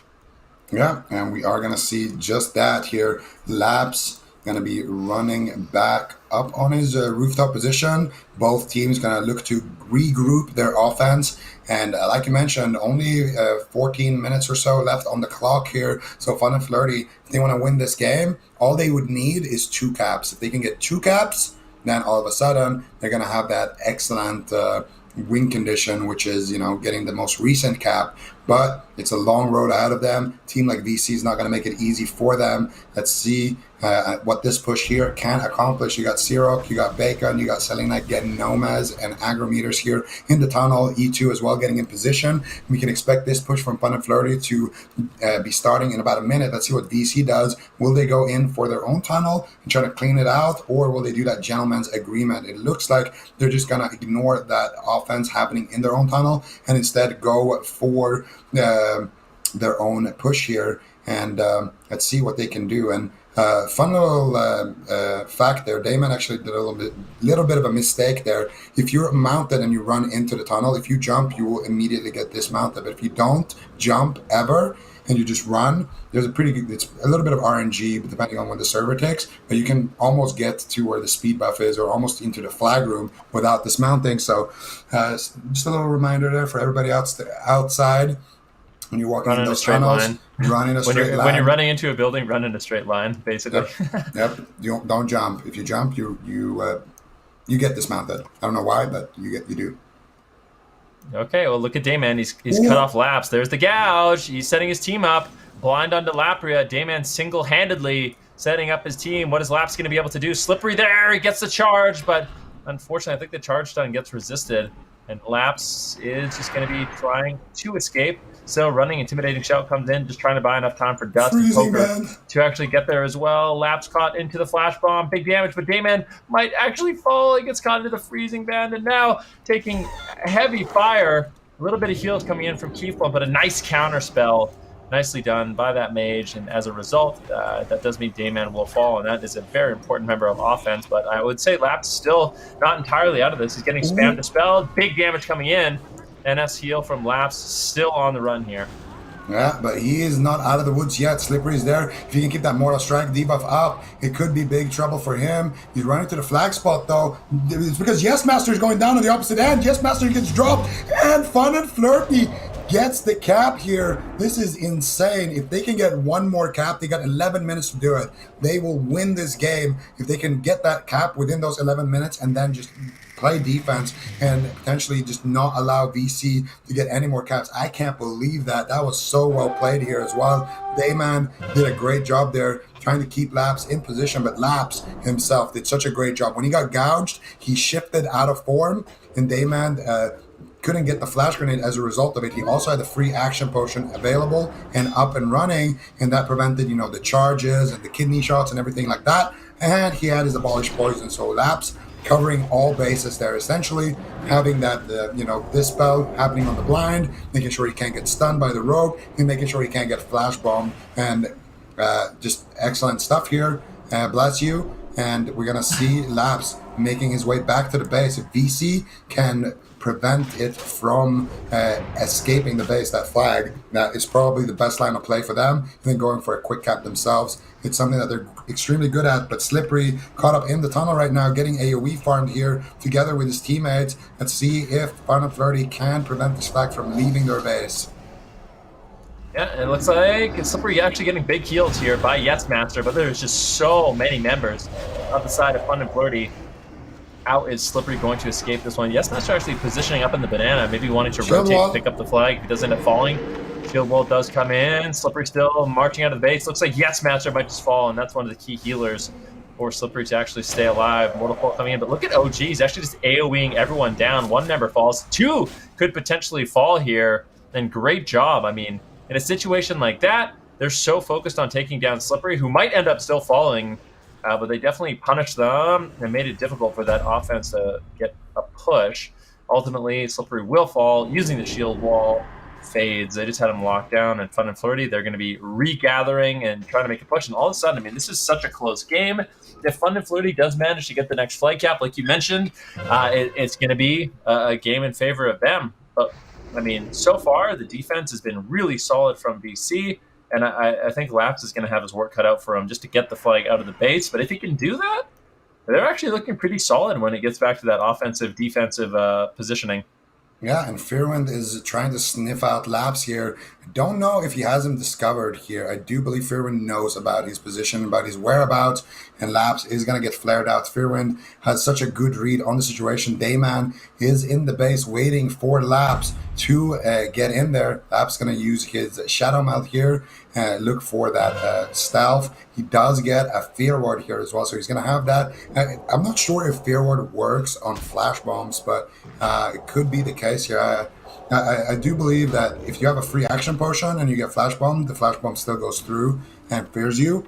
But I'm not sure about Laps here. Let's see what he can do here. He goes for the bear form. He does have that Abolish Poison. Nice fear here by Seam. Home to Damon. Damon going to be trinketing out. Gets the blind here. Drexler dropping the flag. Flag gets returned. Laps actually gets the rocket arm. Abolishes the blind. And now Laps has an opportunity to get out here. But there are vampires swarming around him here. And Fearwind is trying to lead the charge for his team. Laps going to be able to escape there. There's only a couple more Keith Blunders out there throwing out the dispels here. If he can get the Fear Ward, that would be massive. Keith Blunt looking for the fear, isn't able to get it. Those rocket boots backfiring for him. Very, very unfortunate. Drexler going for the sheep here onto Seam, and it is going to stick there. Laps making a couple of jumps, and he is going to be able to carry the flag across. Meanwhile, OG caught up in a counterspell, could potentially drop here, taking huge amounts of damage. OG, how are you going to be able to get out here? And they have Yes Master ready for the swap. If they take down OG here, this will be a quick cap, but I think OG should be able to hold on right now.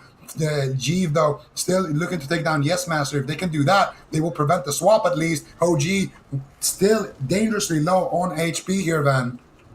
I mean, there's no question about it, but I think now that he's at the tunnel, he's got Keith Blunt, Drexler, Dust backing him up. Looks like he will be able to get the flag safely in the base, and that does mean Yes Master will just rotate from the graveyard inside the Horde base, and get the flag back on their flag carrier. So extremely well done there by OG.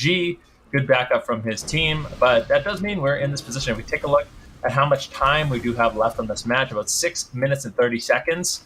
So that means Fun and Flirty, they have 6 minutes and 30 seconds to try to make something happen. And I mean, for VC, they could, I think it's unlikely, but they could try to go for kind of a turtle strategy.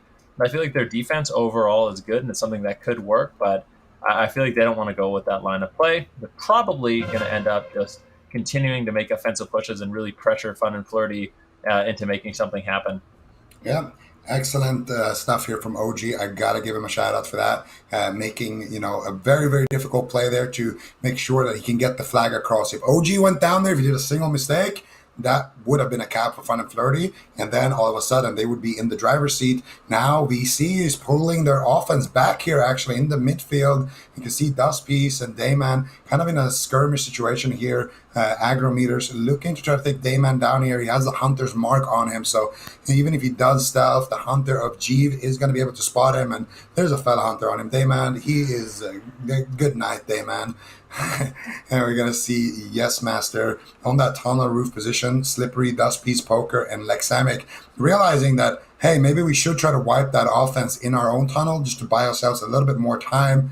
But I do think they're actually deciding against it, and a nice offensive push here is being established by the side of Fun and Flirty. And if you're on the side of Fun and Flirty, take it. You don't want to go back and fight VC in your own tunnel. Just go try to get the first hit here and try to potentially win the game at the back of that. But E2 is going to be exposed here. Fearwind is waiting in the tunnel. He gets a nice Hunter's Mark onto E2. He's going to need to get Dispel on that and then go all the way around and see if he can potentially intercept Yes Master if he does jump down.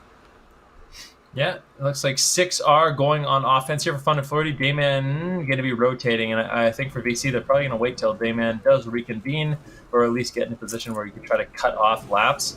Laps has been doing a great job kiting, getting good help from his team as well, but here's the push. Fun and Flirty, they only have a few more opportunities to actually take down Yes Master. That last push was absolutely beautiful, and if they can replicate that, they're going to find themselves in a situation where they can actually win the game. But we were just, this is kind of a tense moment. Both the rogues getting in position, both offenses getting ready to rotate up the banana. Very standard stuff coming in so far, but we'll see what these druids decide to do. Are they just going to jump down? And it does look like it. Yes Master just going to be immediately jumping down with Drexar. E2 gets the gouge onto Yes Master. And what's going to happen from this point forward? Blind now onto Yes Master. Be caught in a little bit of crowd control, but E2 is just going to go down. And I feel like that's one of the difficult things that does happen. I mean, at the same time, we do have VC charging. What is Laps going to be able to do? VC's offense is looking really solid right now. Nobody has gone down yet. Laps is definitely on the run, and if they can connect to Laps, if they can catch him, he is likely going to be in a ton of trouble here. Slippery, Dust, and Poker, I'd like to see them just rotate back. I don't think they should all just chase in the same direction, and Slippery will rotate back, try to cut him off at the banana. Dayman in hot pursuit, and Laps is all alone, just running laps around the base. And this could be it. I mean, this is a very important match. The winner of this game will be making it to the upper finals. The loser sent down to the lower bracket. And Laps right now trying to get the charge. Dayman doesn't allow it. That was Laps trying to get some style points there, but unfortunately, Dayman doesn't fall for it. Now Laps, he's stuck. What, like Semic and Poker, what are they doing?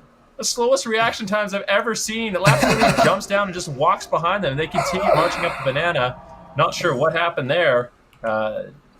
But yeah, Laps is going to be able to make it away and at least create enough distance for now where he's going to be safe. Oh, look at E2 and Bacon. They're making their way up to Yes Master. If they can catch him here, it's going to be big. Yes Master just standing here dancing a little bit. Flash grenade comes out, whiffs, I do believe, or maybe a fear word. I'm not sure. Yes Master still on that tunnel roof. If they can make the jump here, Yes Master is probably going to go down. Keith Blunt is there. No, he fails to jump. Bacon looking to make some place here. He gets another fear ward, and now E2 has exposed himself, showing his position. And Sirok is there. Kidney shot onto Yes Master. Flash grenade, not going to be able to do too much. There was a fear ward there. Once again, Yes Master actually falling down, and he gets stuck here into the depth coil. He's going to go down. And Laps, can you cap the flag? That is the big question on everybody's mind right now. I do believe he's going to be able to. Slippery is the only one in the base who can do it. 2 more minutes on the clock. He gets caught up in the death coil. Slippery, the only member left who can keep VC in this game. Will he be able to pick up the flag? He will. Can they take him down fast enough? Yves is there. Poker is there, dispelling him, and Slippery looking like a hero for his team. I want to see Laps maybe go down and just YOLO it at this point. Lapria looking to dish out the damage on that mage, but he's out of mana. He gets the sheep here onto Poker. Lexemic is there as well, backing up Slippery. Can they get it? A minute and a half or so, minute and 20 seconds left on the clock. Lapria caught up in a hammer of justice. 4 members of VC backing Slippery up there, and I don't believe it. It looks like they might be able to survive this one as well then. Slippery though, no shield wall available. There is a little bit of time left. Maybe they can make something happen here. I'm not sure though, with that many healers and Slippery, if they can do it. I mean, he is decked out. He's got some good gear. It's going to be very tanky, very durable, especially with defensive stance. He's got a lot of heals, and I wouldn't be surprised if VC just kind of bunkers up in the base. There's not too much time left in this match. 45 seconds, less than 1 minute. And I think for VC, they realize, hey, this is our base now. This is our banana. Come and get it if you want it. And the thing is, Fun and Flirty, they have one chance. If they mess it up or they can't coordinate, then all of a sudden, there's no way that they're going to be able to win this game. So I think VC, it's looking likely that they do have this one. Seam is going to be pushing forward. Only a few seconds left. Less than 20 seconds to go. Seam gets taken down. As Sirok falls, I think that is just, that's got to be it, right? There's just no way they have enough of an offensive presence. And Slippery, MVP, in position, moving up the tunnel, picking up the flag. But I have to be honest, that was an extremely close game. And I think Fun and Flirty, if we saw this played out again, would have a chance at winning this matchup. So I think this is one of those teams that could make a really deep run in the lower bracket. That is going to be 35 minutes elapsed, and that does mean that VC will be the victor of this one. But yeah, my claps in the chat for Fun and Flirty. They made that an extremely close game. Definitely surpassed my expectations. Yeah, I'm never betting against Fun and Flirty to get, steamrolled again ever. Definitely learned my lesson from that game. What an amazing performance by Fun and Flirty. It came down to Slippery there at the end. If somebody could have, stopped him or slowed him down, they would have won the game. Like it just came down to, that last play, and Slippery, of course, being at the right place at the right time is going to allow VC to secure that W and keep on trucking in this upper bracket, advancing to the upper bracket final. But Fun and Flirty, it's not going to be the last thing we see of them. They're going to be in that lower bracket, and we're going to be seeing them again a little bit later. So that was a crazy game, though. Fun and Flirty, both of their games so far have been just nail biters. Very, very exciting team to watch. And I'm excited to see what they can do in that lower bracket. Our next game gonna be Squo Pid versus CLC and Friends, Van. Squo Pid and CLC and Friends. And CLC and Friends, I mean, the thing is, with how well we just saw that team do Fun and Flirty, and CLC and Friends, they managed to almost turtle out an entire game against them. I feel like maybe we should be giving CLC and Friends a little bit more credit. I mean, there was some sloppy plays that we did have to point out, but I still think this tournament is anyone's game. Unlike in Europe, I don't think there's one team that just is outright dominating. I think that's what kind of makes it interesting. Is I still think it is one of those tournaments where it's going to come down to little outplays, little strategy adaptations, and little things like that, which will ultimately determine the victor. Because at this point, I can't clearly point out a team that is outright the best. Yeah, I mean, definitely. We've had so many close games already. A lot of these members seem to be evenly matched, and that's the great thing about Championship Sunday, guys. We get only the best of the best, top 6 from those qualifiers going head to head. So every game is going to matter, every game is going to count, and every game is going to be close because all of these teams are the top teams here in the region. So it's going to be amazing. And our next matchup, like we mentioned, going to be Squo Pid versus CLC and Friends. And CLC and Friends, they did lose out after playing that turtle strategy against who was it against? Against Fun and Flirty, right? And I just saw you adjust your turtleneck now as well. So CLC and Friends, they are the only team so far who's been playing that 10-man turtle, going for that killing blow strategy. Do you think we're going to see the same thing coming out of them in this match, or do you think losing with that strategy kind of humbled them and made them go back to kind of the basics that got them here? Well, it's a risky strategy. It's also, I mean, it's a risky strategy, but it's also one of those strategies that if you can pull it off, you just outright win, right? But I don't know. I think they're one of those teams. I would like that they have more faith in their ability to actually just capture the flag, because I do think they've got a solid roster. They got a very good flag carrier and Reverie, and I think they have more than a fair shot if they just go for actually capping the flag. I think that line of play in general is just a lot less risky, but it does look like we do have the game opening up here as these players do load in.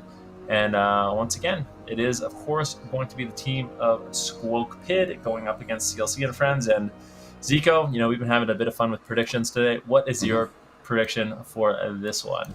I think this is going to be a close match. I think I would give it to... it depends what CLC and Friends do.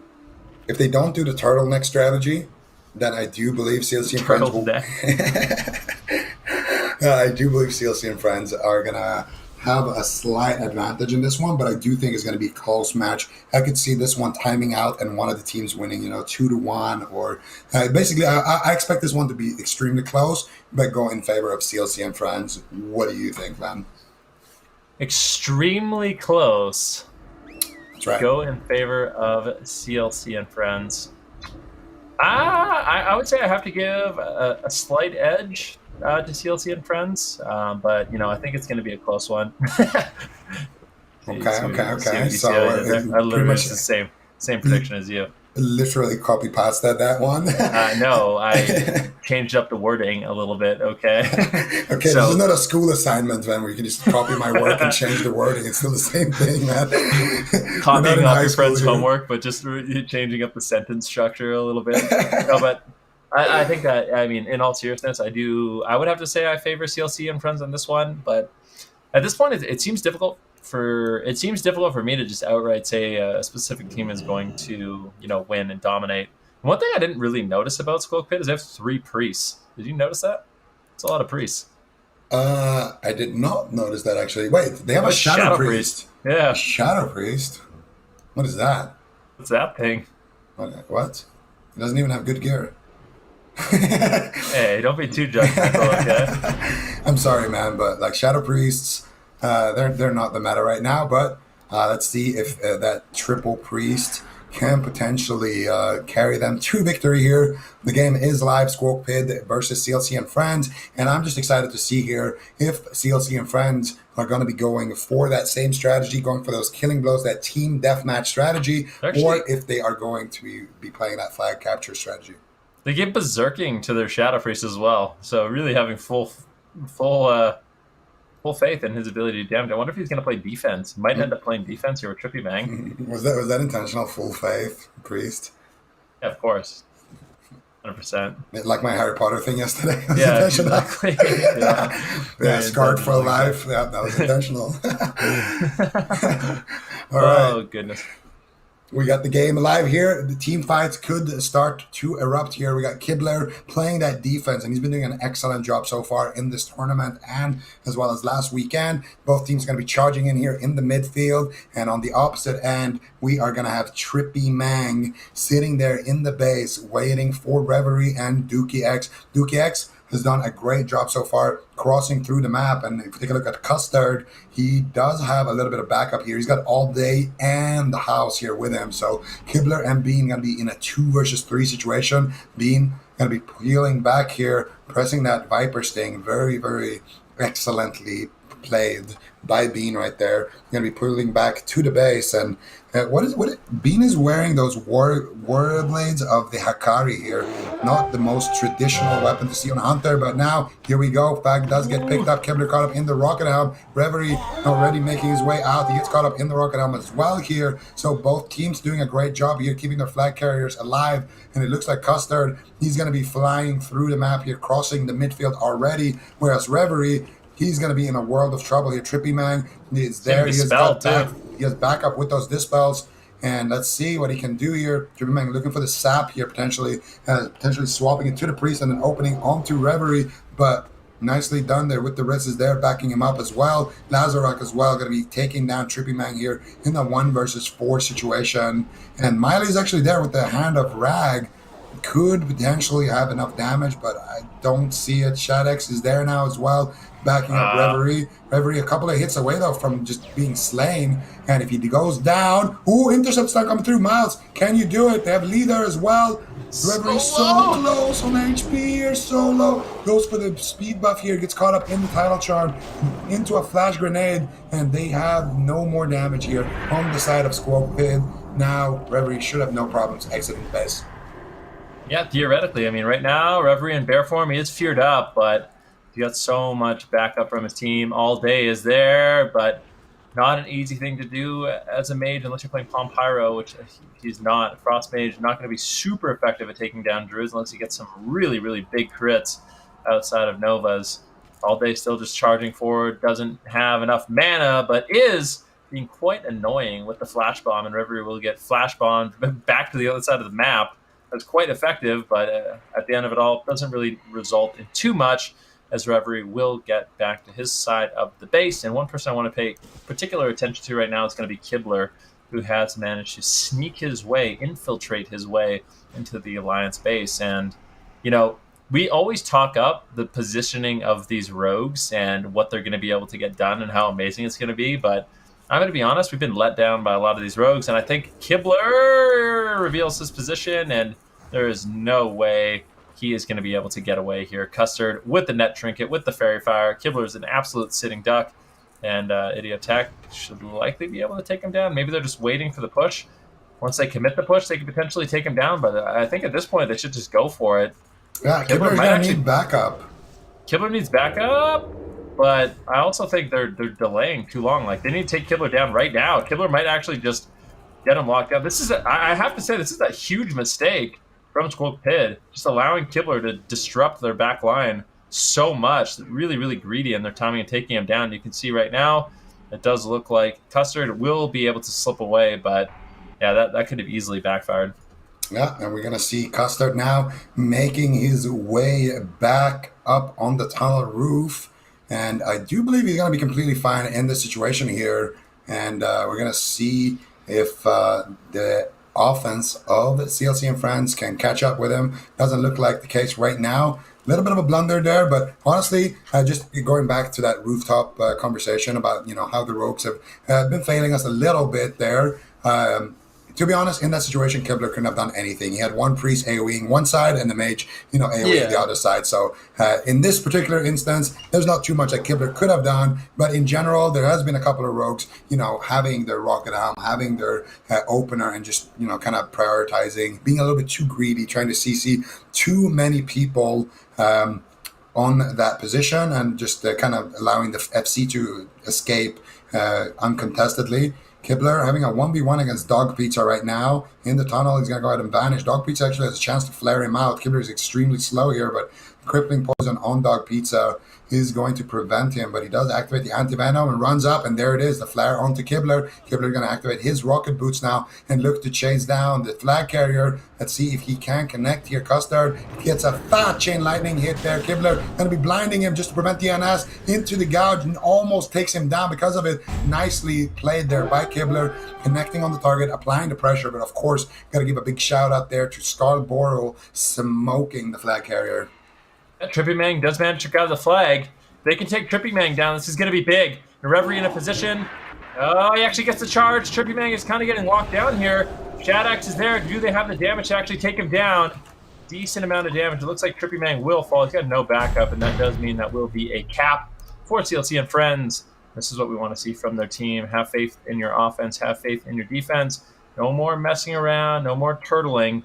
And as a result, they do cap the flag, and they put themselves in a winning position so far, but there's still plenty of time left in this game. Yeah, and we're going to see. This is kind of what I was talking about, though, and what we both were talking about. CLC and Friends are a good team. They don't need to try to play those kind of turtle-based strategies. They can just sit back, try to capture the flag game, and they are extremely good at it. They have a lot of individual talent on that roster, and they just got to have a little bit of confidence in their play. And so far, they have been doing a good job here all together as a team. And it's going to allow them to take the lead. And right now, there is a potential here for that speed cap here. Van can see with the wrist making his way down the tunnel. He's got plenty of teammates here backing him up as well. Kind of being the front line for him. And let's see if they can do that now. Going to be charging onto the priest using a free action potion, which immediately got dispelled right there. And with the wrist now, going to be caught up in the midfield. So many players from Squo Pid around him. Does he have the shield wall? That is the question. He swaps over to the shield and he pops the shield wall on about 1%. Is it going to be enough? Even on 1%, that shield wall is such a massive cooldown, keeping him alive in this situation. And this is just absolutely insane how potent that 30-minute cooldown is going to be in that situation. And that's going to allow a potential quick cap to come through here. If With the Risk can swap the flag here with his flag carrier Reverie, if Reverie can make his way there. He's in a gouge in the backline right now, but it looks like they're going to just be able to wipe the offense here of Squo Pid.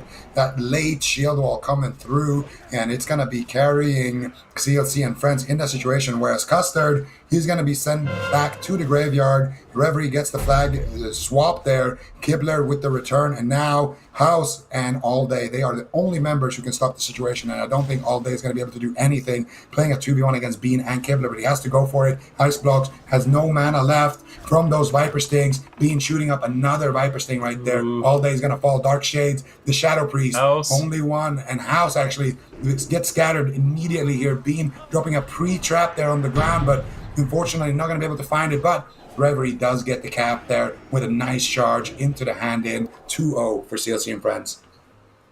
CLC and Friends looking good so far. A nice little quick cap, and unfortunately for House, it's looking like he is made of straw. Will be sent back to the graveyard, and that does mean, once again, we're going to have both these teams trying to pick up the flags, but CLC and Friends looking super good in this match so far. And let's see if they can do it. Can they get that third cap, another quick cap in this match?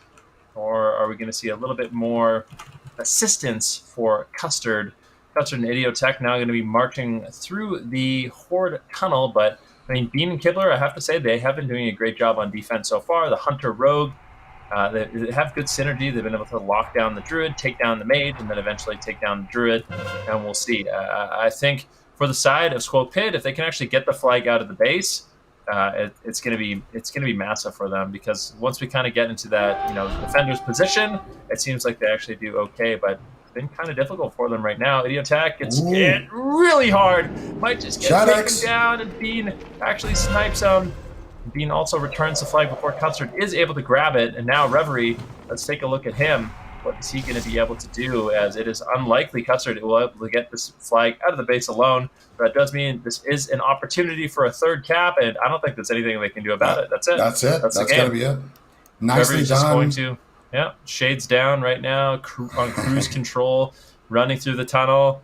then this is the point in the game where when you're Squo Pid, you are just so sad. It's coming. There's nothing you can do. Yeah, and that was at the back of Shadex right there, making a massive play as well, picking up the flag very early on, picking up the speed boost in the tunnel, his rocket boots, nice ice block pickups, and he's going to be able to hand out the flag to Reverie, who's going to be able to walk through and cap it 3-0 for CLC and friends.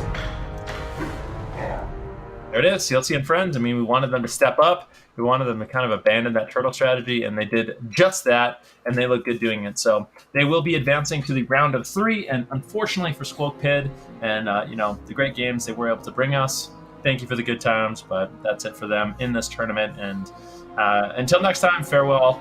And our next matchup is going to be VC versus Protect the Lumber. So that does mean we're actually going to be going up to the upper bracket again, round 3 in the upper bracket. And it's going to be a rematch, Zico, of what we saw last weekend.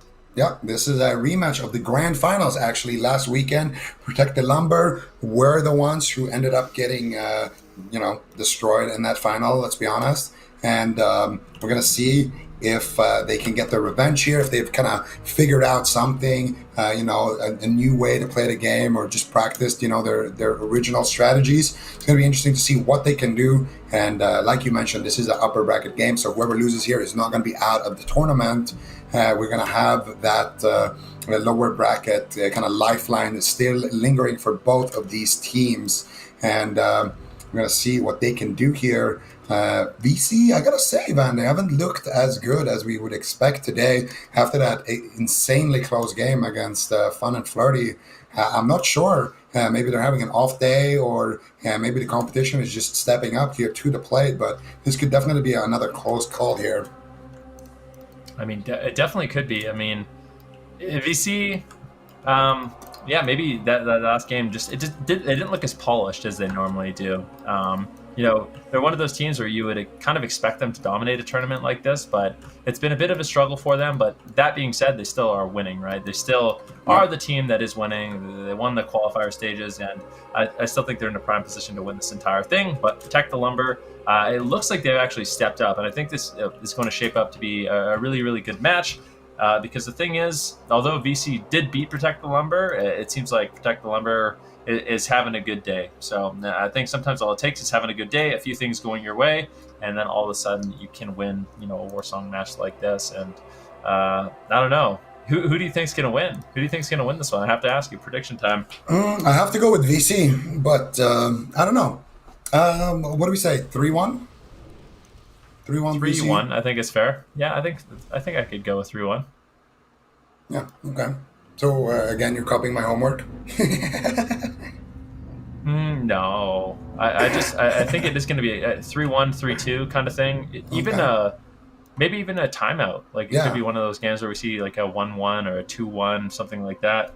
Definitely possible. Yeah, I completely agree. We could see maybe... do you think we're going to see Protect the Lumber maybe go for a killing blow strategy? They do have... I think they're lacking a little bit of ranged power.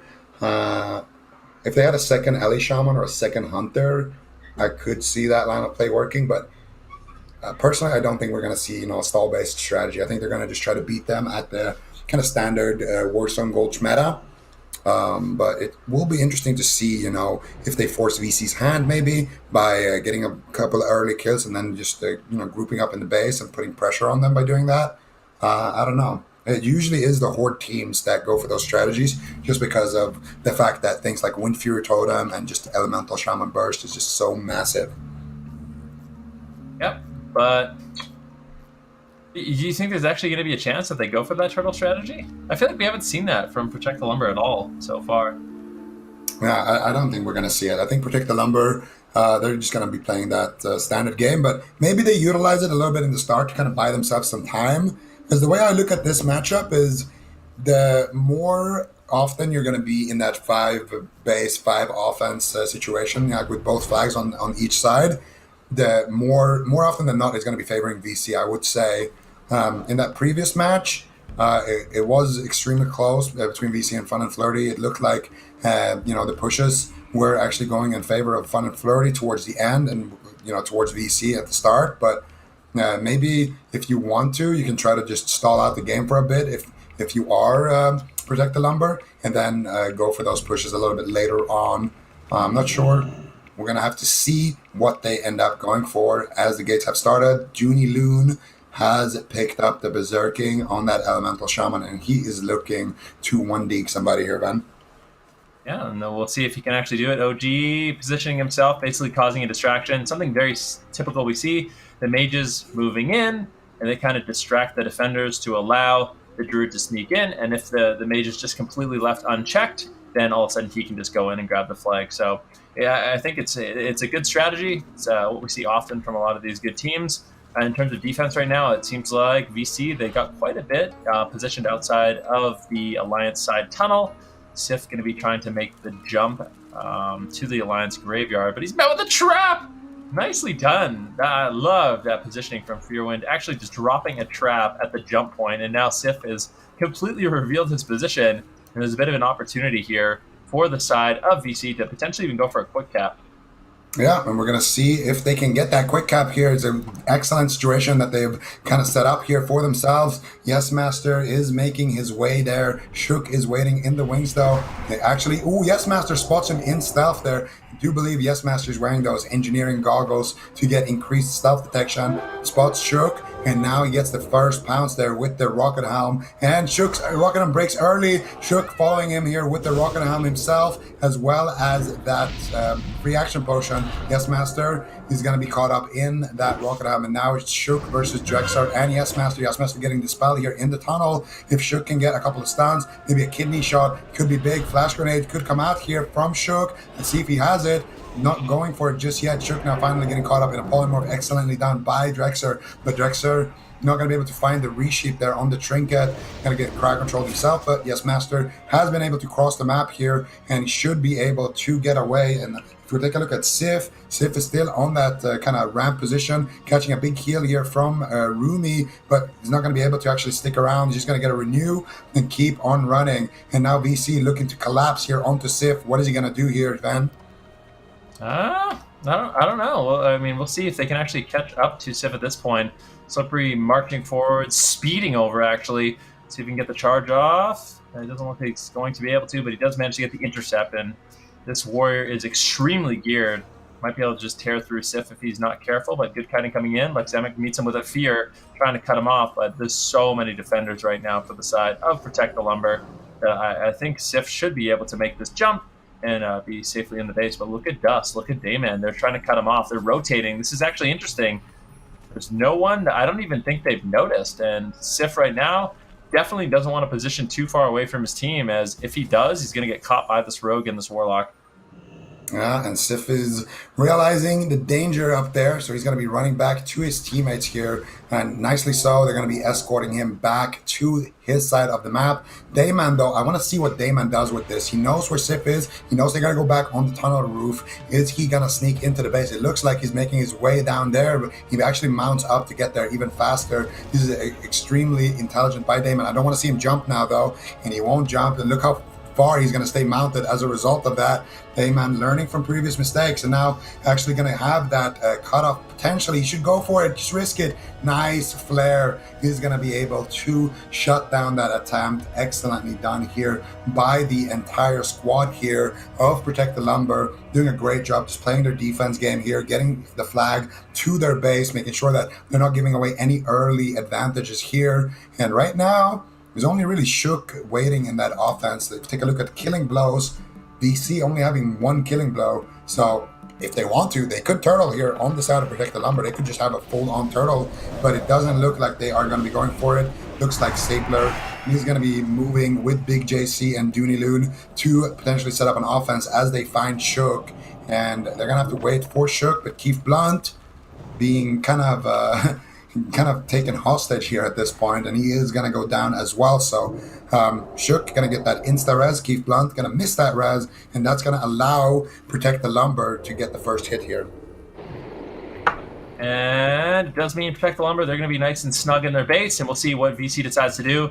Dayman potentially looking for a sap in the midfield just to slow down that offense a little bit, but unable to find it just yet. Not going to be using sprint, or it's not going to be available And that's, like you said, protect the lumber. They have a positional advantage right now, but not too much of one, as we do see VC also in kind of a prime position. But unfortunately, Keith Blunt did go down, and is going to have to march his way across the entire map before we see VC really make an offensive play here. And I actually wouldn't even mind it if we saw the defense, because of the fact that there's not too much healing on the side of VC in the tunnel. If Protect the Lumber realizes it, they could even push into the tunnel if they want to and try to wipe them before the priest is even available, but it doesn't look like they're going to go for that line of play. Just play it safe, play in the banana, and now at this point we'll have to see how both these teams' offense and defense can do. Sif carrying the flag for Protect the Lumber, Yes Master for VC, and let's see how these two defenses are going to handle this situation.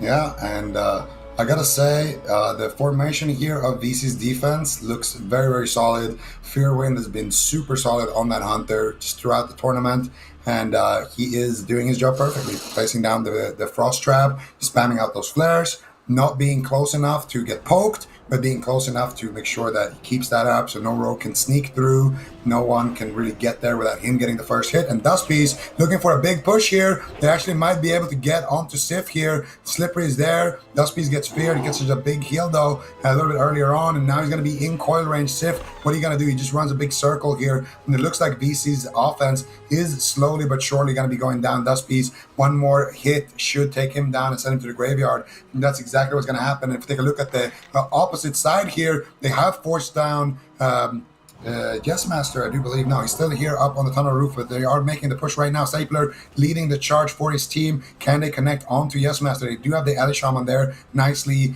done there by Fearwind, slowing down the Ellie Shaman, the highest priority target. Yes Master gonna be in a little bit of danger now. Big JC is there. He gets the spam dispels. Yes Master, what are you gonna do? He runs to his mages. Drexler's there, peeling for everyone. OG is there as well, throwing out the Nova, throwing out the AoE. Nice flash grenade, but I don't think they have the damage here to take him down. Dooney Loon is going to go down to the graveyard right there, and that is going to be both defenses winning out on those fights, sending back the offense to the graveyard. Both teams are going to have to regroup. Yep, nicely done there by VC, cleaning up that offense and forcing Protect the Lumber to rotate away. Drexler not going to allow Big JC to escape so easily. Gets the polymorph and even potentially looking to split res them right now. So wait until Sapler and Dooneyloon res, and that's when you can take down Big JC. Or, yeah, I'm not sure what exactly the line of play is. Maybe just leave Big JC in this bad position. And if they can get a pick on him now, that would be absolutely ideal. But it doesn't look like they're going to do that, and they're actually just going to have Drexler rotate offensively. And now this is where we see VC. They're going to commit 6 to their offense, getting a little bit of reinforcements and just trust in their 4-person defense. As at this point, Protect the Lumber, they're not in the greatest position. They're going to have to drink up, they're going to have to rebuff, and there's plenty of time for the offense of VC to make a push here. Yeah, and we're going to see, like you mentioned, Drexler going offense, and I do think that's a good call here. Drexler being that, pump pyro mage of their squad. I think OG should have no problems kind of deflecting that defense on his own, and Drexler going to be making a push here. The good thing is, if he does go down, he's going to have a chance to potentially go back to his own base and start defending as well. So Drexler looking for the push. He makes it up the banana. Sif is all by himself. Dustpiece is there. Slippery is there. Drexler is there. What are they going to be able to do here? Dustpiece takes a big hit. Sif going to be using that Shadow Reflector into the bash. If they can take down Dustpiece here, it would be massive for the defense of Protect the Lumber, and they will be able to do it. But Pump Pyro could sneak in here from Drexler. The counterspell and improved CS coming through. He ice blocks out of that one. Drexler now looking for the damage. He gets the Cone of Cold. Slippery is there, applying the Mortal Strike effect, and it's a massive crit. Sif in a world of trouble at this point. Gets gouged here by Dayman. Could potentially go down. He gets a big Nature Swiftness heal. Dayman still all over him. Can they get something done? Sif catches a fat heal right there from Rumi, and Sif is in the kidney shot. Another sheep here onto Dayman. Nice peels coming out of Cheat, and it looks like the offense of VC is going to get wiped here. But I gotta say, VC's offense did look a lot better if you compare it to Protect the Lumber's push a little bit earlier on. 1 or 2 more pushes like that could easily net them a kill. That Warlock going down so early on, I think, was the big kind of shift in momentum during that push. Yeah, no question about it. Yes Master, as well as the entire defense right now of VC, they're going to be rotating outside of the base, just trying to create space and have kind of a positional advantage. And Yeah, I mean, this team, they quite often favored jumping down from that banana position, funneling them up, and then once again just jumping down, going back to the graveyard. And it's a good strat because what ends up happening is you're rotating into your offense that wipes. So if your offense does wipe, then all of a sudden you have a lot more people that can help you on defense. And this is the position that they really want to be in. As you can see, just how many members of VC are in the Alliance side base. And I think once they clean up this offense, there's about 5 members right now of Protect the Lumber and the Alliance side banana on the top side of the map. They have no choice but to run away. They just cannot win this fight. There's way too many players from VC. And at the same time, we can see actually Dayman. Look at what Dayman's doing right now. He's just in the Horde side base. I'm curious to see if he's going to have an opportunity to actually sneak in up top. Doesn't look like he's going to be able to, unfortunately. So he's just going to be waiting for that wipe and then them to actually come out the tunnel.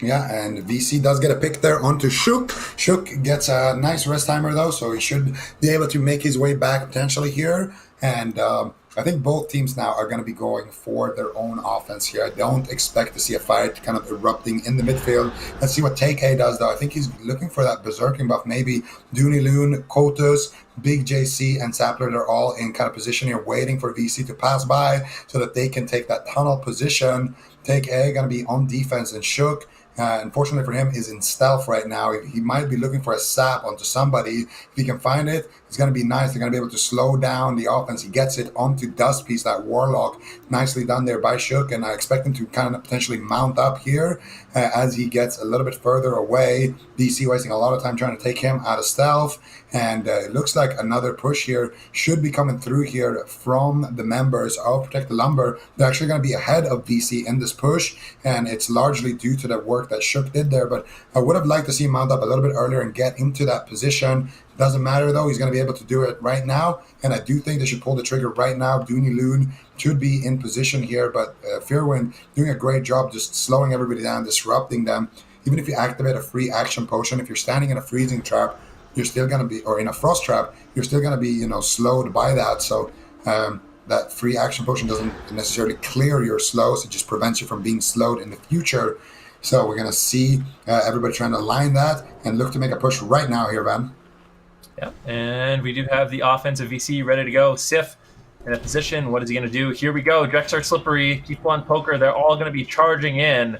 Let's see how much space they are given. They don't have the free action potion, so delaying those just a little bit. They're going to be eating the full snares from that Hunter trap. Let's see if Cheats can actually get a pick. He's just channeling out big Frostbolts here onto Slippery, but doesn't look like there's quite enough damage. Slippery charges in, and Damon is waiting in the wings. This is not looking too bad, but once again, Dust does get picked, and that's just, it's such a key member of their offense. Slippery still not completely out of it, trying to position himself to Sif. Sif actually just charging in, getting a bash on Slippery.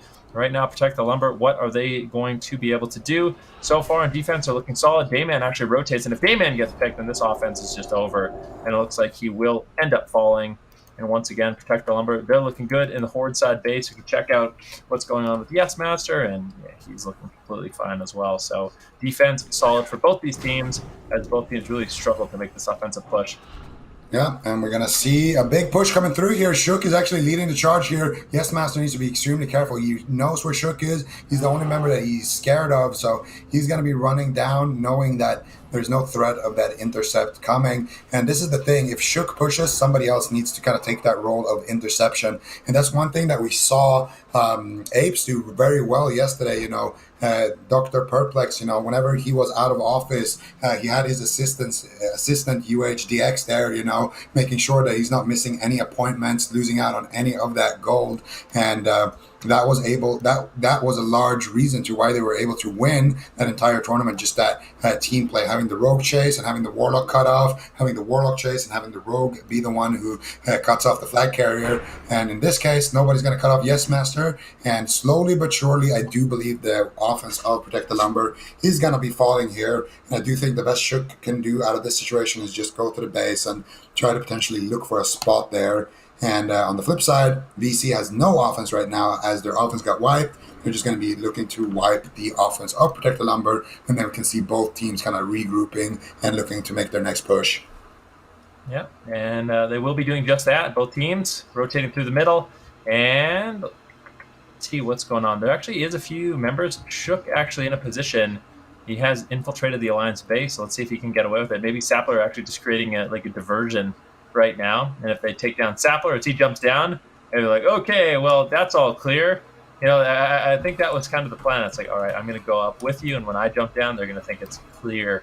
But little did they know there is a rogue here. And let's see if they do decide to kind of sniff him out. There's not that much room, and stealth isn't as strong in Classic as it is in the current version of WoW, so it's quite easy to find a rogue in stealth. We have kind of a general idea of where he is, but Shook looks like he will be able to sneak, and this is prime. This is actually looking really good for Protect the Lumber. Their tactic works, and Shook is ready to shake things up here on offense.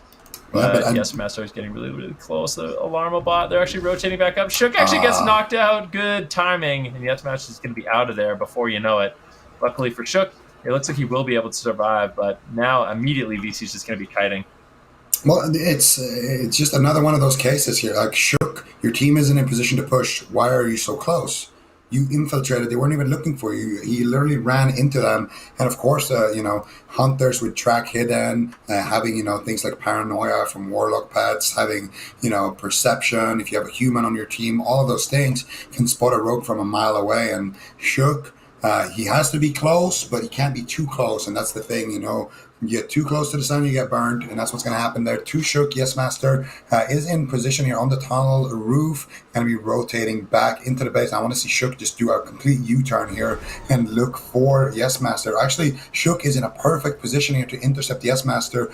They have enough people pressuring that tunnel, and if Shook can buy enough time for his teammates, this could be a massive opportunity. He activates the Blood Fury. He's thinking about it. But OG, Fearwind, and Lexamic are all there. Shook decides against it, realizing he's not going to have enough damage to take down Yes Master. But Yes Master's going to potentially spot him here, so he's forced to go for it. Can he get the blind onto Yes Master? Doesn't look like he's going to have it. And Yes Master does get caught up in a blind there, but Abolish going to be taking it out into a gouge. Fearwind is there as well, and Shook is going to be sent back to the graveyard here. Yes Master should be able to survive that situation, no problem whatsoever. Nice rotations, nice peels there by Fearwind, and they're going to be able to hold on a little bit longer because of that.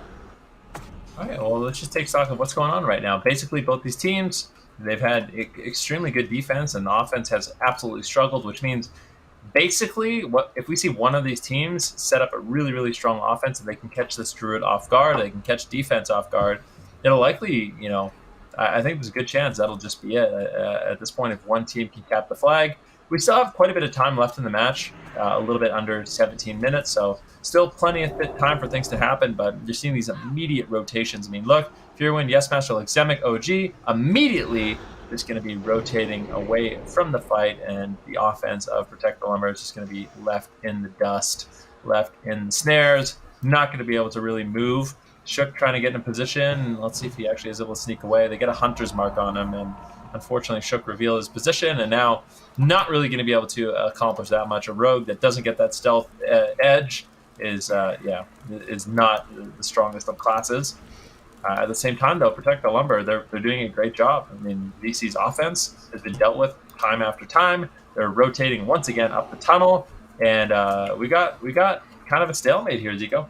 Yeah, it looks like we have a stalemate, and none of these teams are looking to get adopted in this tournament so far. Poker, he's going to be on the ramp and regrouping with his team. Was a little bit out of position, but no one on the side of Protect the Lumber could read his poker face, so he's going to be in a great position here. His mana is looking healthy. Everything is looking good for him, and he's waiting for Slippery and Dayman to make their way back. And you can see here, it looks like Dayman is going to be running through the base again with the jump in the tunnel. Not good.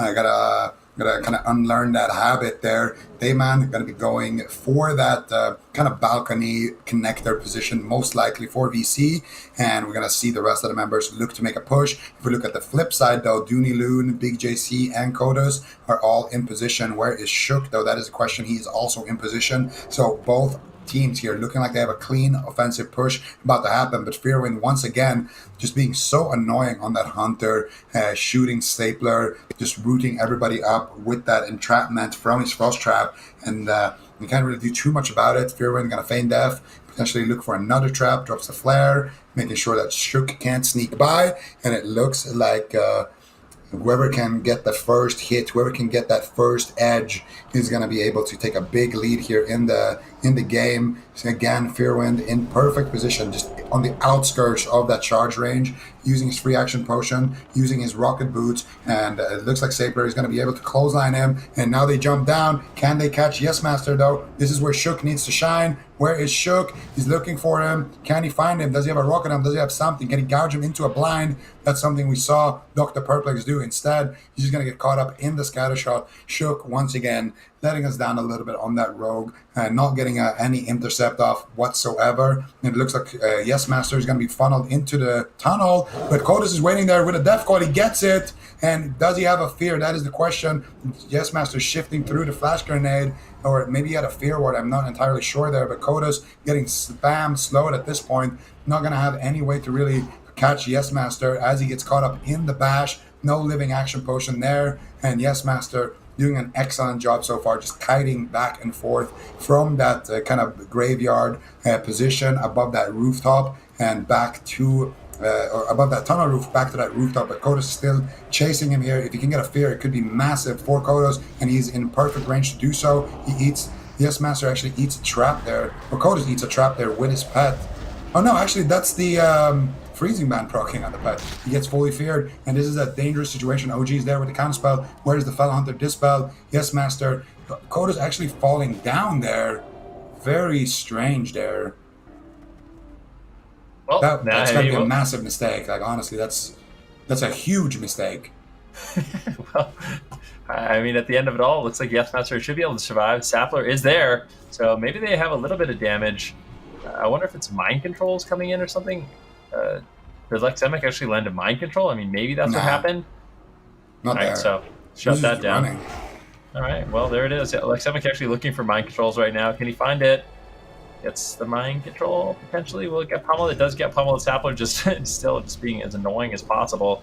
OG doesn't really have the mana just yet to dispatch with him, so he'll just be drinking a little bit. Mind control does come in, and looks like this warrior will be falling off the edge. But no, Big JC with a nice dispel. And this offense, this is kind of a weird moment. The offense hasn't been wiped. There's just a little bit of a skirmish here between Protect the Lumber's offense, and they might be able to get back on target. Kodos is coming. Fearwind might actually end up falling, and Dayman goes down. Now all of a sudden, Yes Master, he is not feeling too confident. Sapler gets... there it is! There too, he gets the rocket helm. They actually have Yes Master locked down. Maybe they can take him down. Yes Master is on the run. Shook's chasing him right now. Net does come in, but unfortunately, it looks like it either gets immediately shifted or whiffs. And I don't know if Shook is going to be able to take Yes Master down with this position. Look at all that offense that just rezzed at the graveyard. And now this is looking really, really good for VC. There's no way that Shook is actually able to get anything done here. We'll get wiped really, really quickly. Damon's there, Luxemic's there. OG is there, everyone. So Shook will ultimately fall, but that was kind of an interesting push from Protect the Lumber. And I feel like that's one of the most pressured we've seen Yes Master so far in this game. Yeah, and it's all about Sif now. What is Sif actually going to do right now? His rooftop position is completely compromised. There's a big push potentially coming through there from VC. So I do believe the safest spot for him to be on would be the tunnel roof. But look who is waiting for him right there. Take A though, seeing Dayman go into stealth there, we're gonna allow Sif to at least establish a little bit of dominance in that area, and they're actually going to go for Dayman and avoid his teammates, which is completely the right line of play here. Sif now going to be making those jumps, pre-abolishes himself so he doesn't get blinded mid-jump. Dayman is going to say goodnight back to the graveyard for him, and now the defense of Protect the Lumber can feel very confident. And one thing we haven't really touched on so far is the fact that we have about 10 minutes left of this match, and there's massive killing blow lead here for Protect the Lumber. If nobody scores a cap, most likely Protect the Lumber just wins this game. I didn't even think about that. I guess that is that's kind of important at this point. As I mean, there hasn't been, I haven't been convinced that either one of these teams is going to be able to take down the flag carrier just yet. And in terms of killing blows, VC is way behind. Like it is a landslide. It's not even close. So even if they try to adapt their strategy, I don't think they're really going to be able to, capitalize on that. And then all of a sudden, I mean, we can't say that Protect the Lumber has been turtling. They've been sending offense after offense after offense. It's just neither team has come out ahead, and killing blows are going to be in favor right now of the team at Protect the Lumber, which does mean BC pressure's on. They really have to make this offense work. They need to get the flag. But the question is, are they going to be able to do it? Takia playing defense on that Frostmage cheats as well. Rumi, Gainsay all protecting Sif. Slippery finally gets into position, looking for a potential intercept, but he gets scattered. And this really, really, really good denial here by the defense of Protect the Lumber, snaring this offense. But if they can just get on target, Keith Blunt might actually end up falling. He gets locked out and does end up falling. So there's no healer now for the offense, and I think it's likely we're going to see Dust go down. And then after that, I mean, I think Sif's going to be completely fine. Yeah, it looks like Sif's going to be completely fine. And just to touch on what we were talking about a little bit earlier, I feel like actually, I would say Protect the Lumber has had slightly better pushes so far. There was that one push which had kill potential written all over it if that Warlock didn't fall down. I really think they had everything they needed there. Their Elisham was coming back up. I mean, they had the Rogue ready to intercept, and he did with the Rocket Hound. So they had a great opportunity on the side of Protect the Lumber to actually take down the flag carrier there. And I don't think I can say the same for Sif. I feel like Sif has been pretty safe so far throughout most of this game. And the defense from Protect the Lumber has just been looking great, especially from our boy Take A here. Yeah, Take A. Takia. Takia. I don't know. He's looking good, though, definitely. Our friend from Ohio doing a great job on defense right now, representing. And, yeah.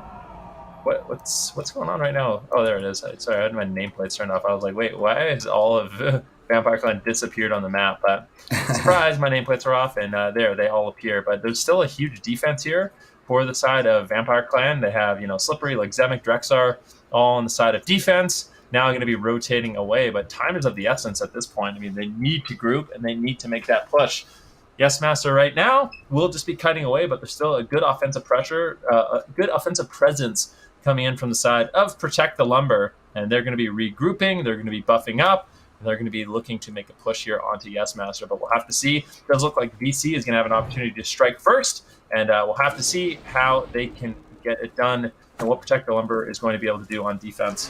I feel like it's a mistake here. Actually, I don't know. Protect the Lumber does get the first hit, so I do think it's pretty good for them. Let's see what they can do here with this push. Sapler and Big JC. Actually, no, they're not going to be able to find it. I would have liked... Ooh, they might be able to clothesline. Sapler is really close here, but there is a bunch of mages. No free action potion going to come through. And I think Yes Master actually gets clotheslined here in a coil. Do they have the damage? He gets feared back into the team on the bottom half here. Shook is there. Can Shook find a blind? Can he find something here? If Shook can buy enough time for his teammates, that could be huge here. I just want to see him throw the blind just to buy some team. Oh, Recklessness gets popped here by Sapler. Just anything to catch him. Flash grenade comes through. Yes Master tries to shift it. He gets the trinket on that flash bomb. That Recklessness is going to be running out for Sapler, but he does clothesline him with the charge, and now the crits could come in. No, the freezing trap, nicely done there by Fearwind, keeping his flag carrier in the game. And if you take a look at Sif here on the flip side, he's going to be in a little bit of trouble. He's got Damon all over him. Sorry, but it looks like they are able to wipe this offense. I'm getting choked up because this game is so close right now. Drexer, if they can take down Drexer or Dayman, I do believe Sif is going to be in a good position. He's on that rooftop position once again, and he should be fine. And if we look at Yes Master, he is chilling on that roof. Had to use his trinket, though. Extremely close call there. If they could have had 2 flash bombs there, maybe it could have been enough. Sapler, though, looking to connect here once again on that warrior. No free action potions available. If he has a fear, though, this could be massive for Sapler. Doesn't look like he has it. He's just with that Thunder Fury looking to get a couple of procs here, but he might just go down here. Doesn't look like they can force Yes Master off, but he does get a couple of heals, and there it is. Big damage here from Dooney Loons. Yes Master jumping down 1 level here, trying to buy himself the time, but he is not upsetting his team, and Sapler falls down. Dooney Loon, though, is there on that Elemental Shaman. If he can cast a couple of heals and then go for Shane Lightning, that would be big, but Yes Master jumping back up. Beautiful jukes there for him, and he's going to be making it back to his base. Once again, these druid jumps just being key so far for both of these druids. Yep. And at this point, Protect the Lumber did a great job. Let's see what's going to happen. Dayman does manage to sneak in, and we'll see what he's able to accomplish, but he gets caught out. Unfortunate for Dayman. and it doesn't look like he's really going to be able to do too much. Fairy Fire active, and he's just going to basically roll over at that point, as there was no escape. And once again, Protect the Lumber doing an excellent job on defense and offense. I mean, Yes Master was pressured quite a bit there.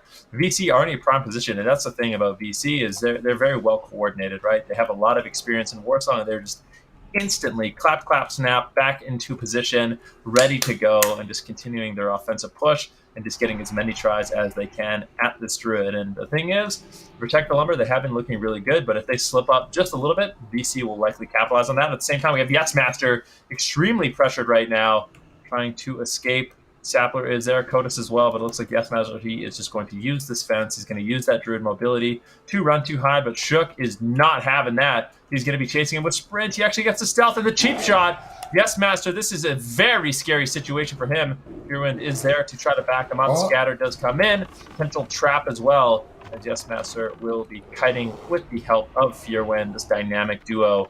Extremely strong on defense, but I mean, Yes Master is not out of the woods yet. Full kidney shot lands. There's a warrior there. There's the flash bomb, and this could be it. It's Protect the Lumber going to be able to do it. They get the flag. OG actually picks it up. Nicely done by OG. Let's see how much distance he can get.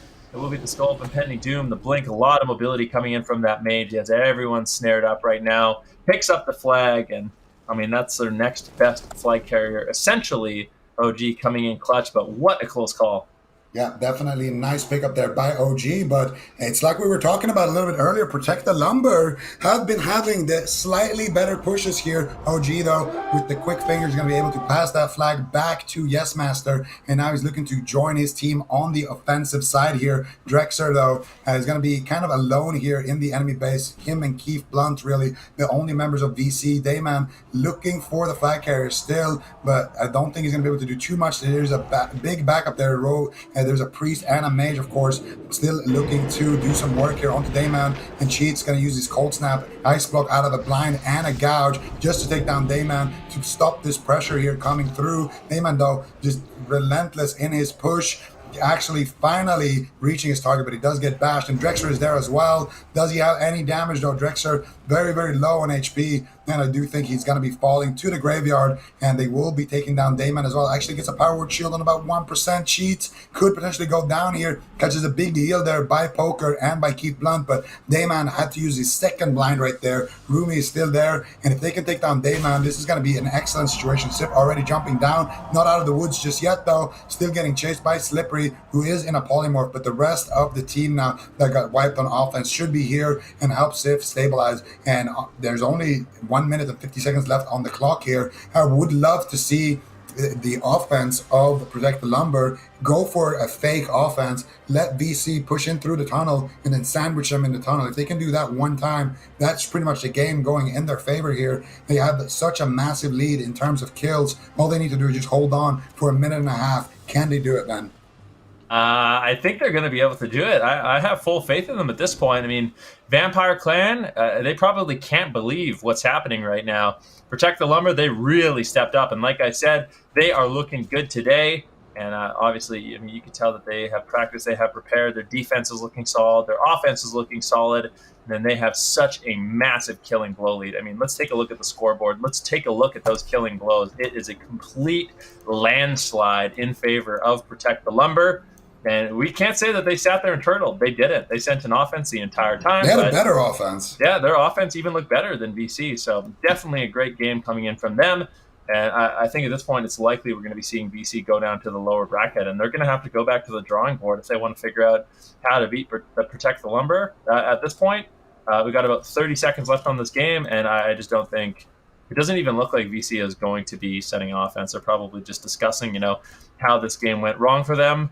I think this is going to be a victory in favor of Protect the Lumber via killing blows.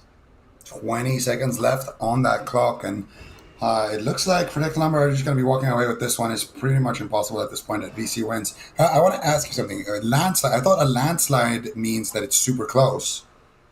No. It means that it's a stomp? Yes. Oh, okay. Well, I didn't know that. All right. The word of the day, guys. Every day we try to, incorporate, a little bit of words Today we learned about adoption, we learned about landslides, and we learned about Garlic beating out these vampires. Vampire Clan going to be moving through to the lower bracket. An excellent game here by Protect the Lumber, and we can't say that they turtle. Honestly, I think that's really important to point out. Their offense looked insane, and honestly, if it wasn't for OG's MVP pick there, it probably would have just been a 1-0 in favor of Protect the Lumber. Their defense was amazing. Their offense looked great as well. So really showing up here on the day, after the last time these two teams fought in the grand finals of last week. Protect the Lumber, they definitely had a close first game, but then the second game they got kind of blown out of the water. So very nice to see how they have been improving throughout the week here between last tournament and this one. And the next matchup is going to be CLC and Friends versus Fun and Flirty. CLC and Friends versus Fun and Flirty. But we do have to point out as well, Protect the Lumber, they're the team that's going to be making it first to the grand finals. So congratulations to Protect the Lumber, obviously stepping up in a huge way today. And now VC, they will be going down to the lower bracket. And we have one more matchup here, ladies and gentlemen. Does look like we are going to be playing CLC and Friends versus Fun and Flirty.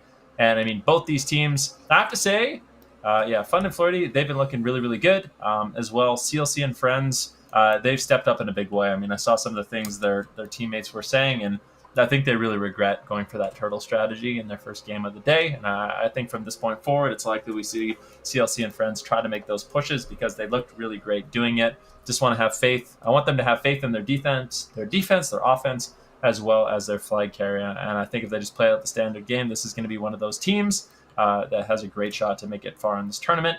But only 4 teams do remain, and our next matchup is going to be that round of 3 in the lower bracket.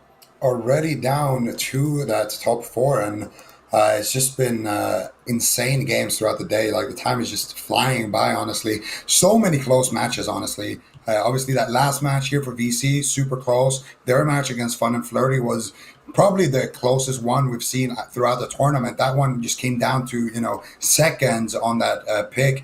If Laps could have been, a little bit closer to the base, he could have easily just got the cap before Slippery picked up the flag. A lot of close matches there. And, of course, the game against CLC and Friends, Fun and Flirty. Wait, this is a rematch, right? Between CLC and Friends and Fun and Flirty.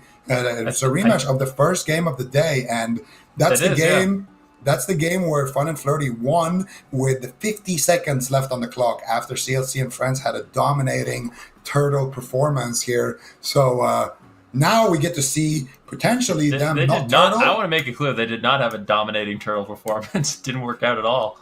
Well, they had it for about 30 minutes, Yeah, they managed to hold on, but I mean, yeah. I do think that is really, really important to say is that, I mean, CLC and Friends and Fun and Flirty, this is not the first time they're meeting. This is actually our first matchup of the day, like Zico mentioned, and it was an extremely close game. Fun and Flirty, they managed to pull out ahead at the last few seconds of the game, but I think CLC and Friends, if they play it out a little bit more standard, I don't know. Who do you give this one to? Well, I want to. That's what I want to get your take on this. Do you think we're going to see CLC and Friends go for a turtle strategy again, or do you think they're going to just be going for standard CLC and Friends strats, which is just no turtles? There's no turtles. I think we could take off the turtleneck for this one. To be honest with you, I think we're going to see both these teams sending their defense, sending their offense, going for quick caps, and may the best team win. All right. I gotta agree with you on that, and. Who do you have then? Actually, I don't know, dude. Fun and Flirty has been looking like they've been having a lot of fun today. They've been having a lot of close matches. They've been looking like one of the potential contenders here. Been super impressed with them so far. I kind of counted them out a little bit, but I don't know who I would give this one to. I think if we see a standard game, I would lean towards CLC and Friends, but I think it's going to be a close one for sure. I would agree with that. Absolutely. I mean, Fun and Flirty, they're one of those teams that, they are, their name says it all. They are fun, they are flirty, but at the end of it all, they do get down to business when they need to. And I think CLC and Friends, I would say they have, the bigger names on their team, but Fun and Flirty is definitely a really, really solid roster. And I think this is going to be a close match. I would actually say that I think this one is going to end. I don't think it's going to come down to the 35-minute time rule, but I think it's going to be a 3-2. That's my prediction. I don't know which team's going to win, but I think it's going to be a 3-2. For CLC and Friends, a 3-2. I will say a 3-1 for CLC and Friends. Okay. That's fair. Okay. 20 gold? No. I'm already ahead in gold. That's it. You can't quit when you're ahead, man. There's no fun. Okay, there. well, since before we did Classic, we can do retail gold, okay? Battle for Azeroth gold. What? I'm willing to part with 20 gold. Come on. What's wrong with that? What's wrong with that? I got millions of gold in Battle for Azeroth. I'm not doing anything with it. They gave us a corruption vendor now, so there's no reason for me to buy BOEs anymore. That's why I farmed it. It could have been worse. I could have been like Rich Campbell. I bought the BOEs like a day before the vendor was announced. That's a worst case scenario. You gotta feel for him just a little bit. I was ready to dump 10 million gold on those BOEs, man. I'm so happy I waited.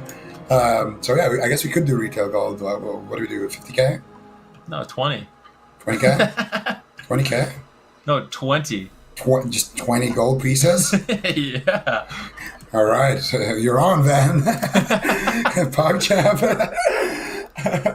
No, yeah, we can get a little bit more bold with our predictions as the tournament goes on, but it looks like the game's going to be opening up here, and both these teams are going to be loading in, and this has been an interesting day.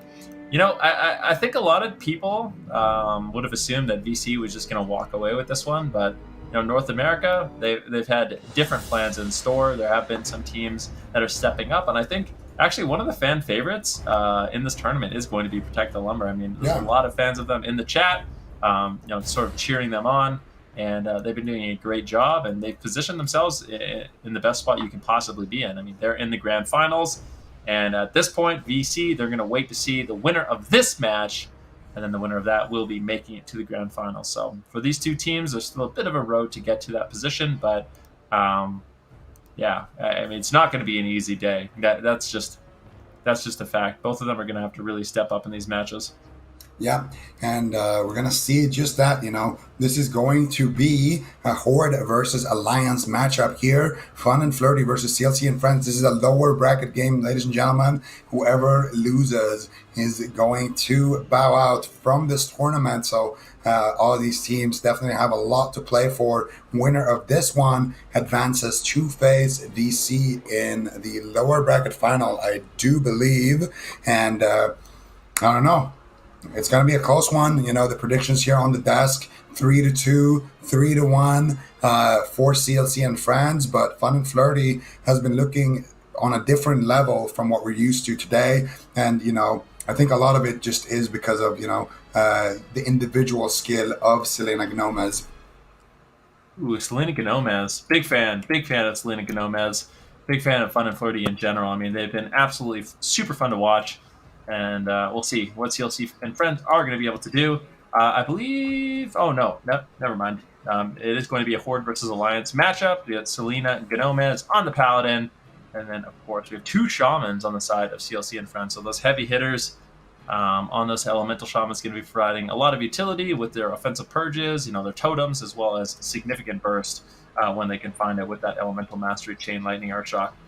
Yep, and the gates have opened here, ladies and gentlemen, and we're going to see both of these teams making it to the midfield. It's all going to be about which druid can sneak in undetected, which mage can back him up, and of course, which rogue can get the better end of that 1v1. We already see Selena Gomez getting caught up here in the midfield, getting spam purged, getting charged here with the wrist, and going to have 0 buffs left as a result of that. So a nice little poke here from CLC and Friends, but judging by the fact that they don't want to give out any killing blows, it looks like they could potentially go back to their original strategy. Lapria is going to be in the base already here, having a 1 versus 1 against Kibler. He gets the poly, but Kibler with the vanish here, and he should be able to take down Lapria, no problem. Bean is there backing him up as well. There is no way Lapria makes it out of this one alive. I would be shocked to see it.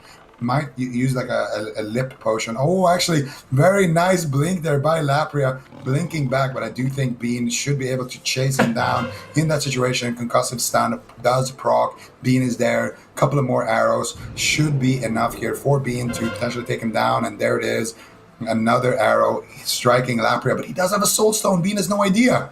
Lapria is going to use the Soul Stone, and he's going to be back on that tunnel roof. Reverie already picking up the flag, making his way down through the middle. Siroc is waiting for him there. Reverie looking for his teammates, looking for what path he should take.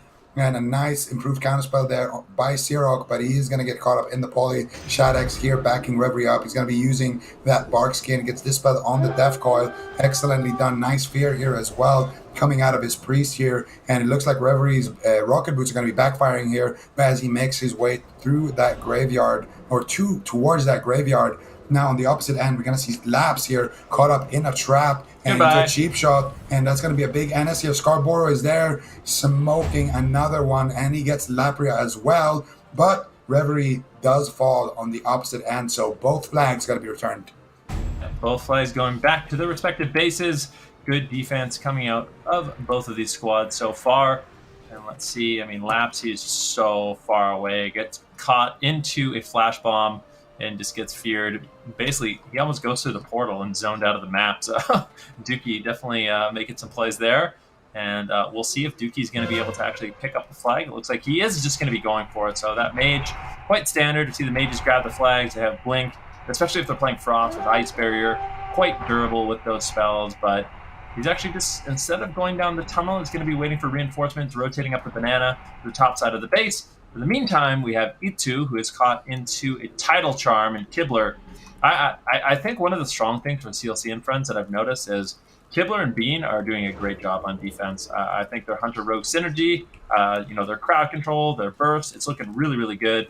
And we get a blind onto E2, a full sap onto Selena Gomez, who's just going to be immediately using his Divine Shield to break that crowd control and help Laps actually get the flag. Yep, Laps going to get that flag, and Scarborough and Bean are going to get toasted in that tunnel, and Laps should have no problems whatsoever getting through. Let's see, Reverie now on the opposite end does get the flag pickup, and he should have no issues escaping here, but Reverie is running into all of those members that just came out of the tunnel, and he's going to be outnumbered, so Reverie needs to be extremely careful with how he paths here. Siroc is looking to cut him off. Lapria is there as well. A couple of rank 1 Frostbolts or a Rocket Helm could be enough there, but LolQQ with a quick dispel, excellently done by him. More dispels needs to follow through. LolQQ now getting caught up in the polymorph, does use his Skull of Impending Doom. Reverie using that free action potion should have no issue making it back to his base. And if you take a look at Laps, I do believe Laps has crossed the map here as well on the opposite end of the map. So Laps gonna have no issues sitting in that base, getting ready for those 4-4 for those 5-5 or 4-6 splits to start coming through here, man. Yep, definitely. And it looks like Reverie and Bean will be on defense so far. Laps and Seam just snug away in the Alliance base. And yeah, it's exactly what you said. We are going to be seeing that offense, defense. Maybe. I mean, take a look at Killing Blows right now. There's no... Actually, I think this actually... it might even be just completely even at this point. It's too close. So I don't think that strategy is going to be reliable for either team. And I mean, we have seen CLC and Friends go with that turtle strategy today, but they made it quite clear that it seemed like that was something that they regretted. So I think it's unlikely we do see that again. We are going to be seeing CLC and Friends group up with an offense more than likely. But at the same time, I mean, we have 7. I think it's actually 7 coming in from Fun and Flirty to make a potential offensive push here. But CLC and Friends, they're reluctant to let them through the Horde side tunnel. They're just going to be defending it a little bit. But, I mean, if we see there's a heavy numbers advantage in favor of the team in Fun and Flirty, it will just be looking to slow them down. But if that wipes, that's a chance. They need to keep this warrior alive. Agrometers does look like he will be able to get some heals and will be able to survive. But now, with picks coming in from the side of Fun and Flirty, I'm curious to see what happens. I mean, going back to the graveyard with the res, are we going to see CLC and Friends just rotate back on defense? Are we going to see them look to set up an offense of their own? How is this one going to play out? I do believe we're going to see a wipe coming through in this tunnel. CLC and Friends, they don't like to take those risks when they're that far behind. We do see the res come through, and Fun and Flirty realizing they're about to get sandwiched in that tunnel. They're going to be running up on that ramp position instead, which is a lot more intelligent. They're going to be waiting for CLC and Friends to pass through the midfield before they go in. Actually, they do opt to go into the tunnel. CLC and Friends, what are you going to do? It looks like they're hesitating a little bit, but they will go for their own offense. So Fun and Flirty are going to have about maybe a 20-second advantage here on their push. Going to be able to get ready and get in position a little bit earlier. Kibler already moving up to that ramp side position, getting ready to intercept Laps if he does jump down. And now we're going to see the rest of CLC and Friends grouping up in the tunnel. But now we got to be paying some attention to Fun and Flirty because it looks like they should be the ones getting that first hit. But having to drink up after that fight they just had has slowed them down a little bit, and it looks like both teams actually it looks like maybe even CLC and Friends are going to get the first hit here. Yeah, it looks like they are going to be charging up, and let's see. Selene Gomez, Agrometer is going to be leading the charge here. Bacon as well, looking to fry Reverie. Reverie just positioning very far away, but E2 is waiting in the wings to actually cut him off. Is Reverie going to jump down? That's a question. We've seen him kind of reluctant to do so, not always jumping and kiting back to the graveyard, but we'll see if that ends up backfiring on him. Siroc now in a position, Bacon as well. There is the Death Coil into the Flash Bomb, and Reverie, he's into the fire right now. There's a lot of damage available. Look at all the offense here from the team of Fun and Flirty, but the damage, there's no follow-up on that Flash Bomb. Tattle Charm does come in, but Reverie's getting some big heals. Does catch a little bit of damage as he jumps down. He's trying to rotate, but this is an opportunity for E2. He is in position. Does he have the damage? Pompyro coming in. Reverie might just fall. He's just so low. Power word shield. He actually drops the flag.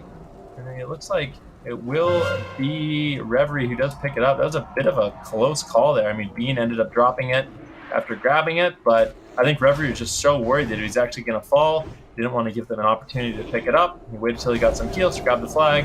Kind of a heads-up play, but definitely a bit scary situation there for CLC and Friends. And still, Reverie's not out of this. Yeah, it's still a close game here. He's going to go gets down. the solo kill. Does he get the return? He does. Bacon going to be able to find it. And Laps looking to potentially get the cap. But Scar Warrior is there, picks up the flag, and now they're going to go through that tunnel. He drops it for Dookie. Much better to have it on that mage. But Dookie getting mind control capped here. His mind control cap actually backfiring, I do believe. No, he does use the Will of the Forsaken.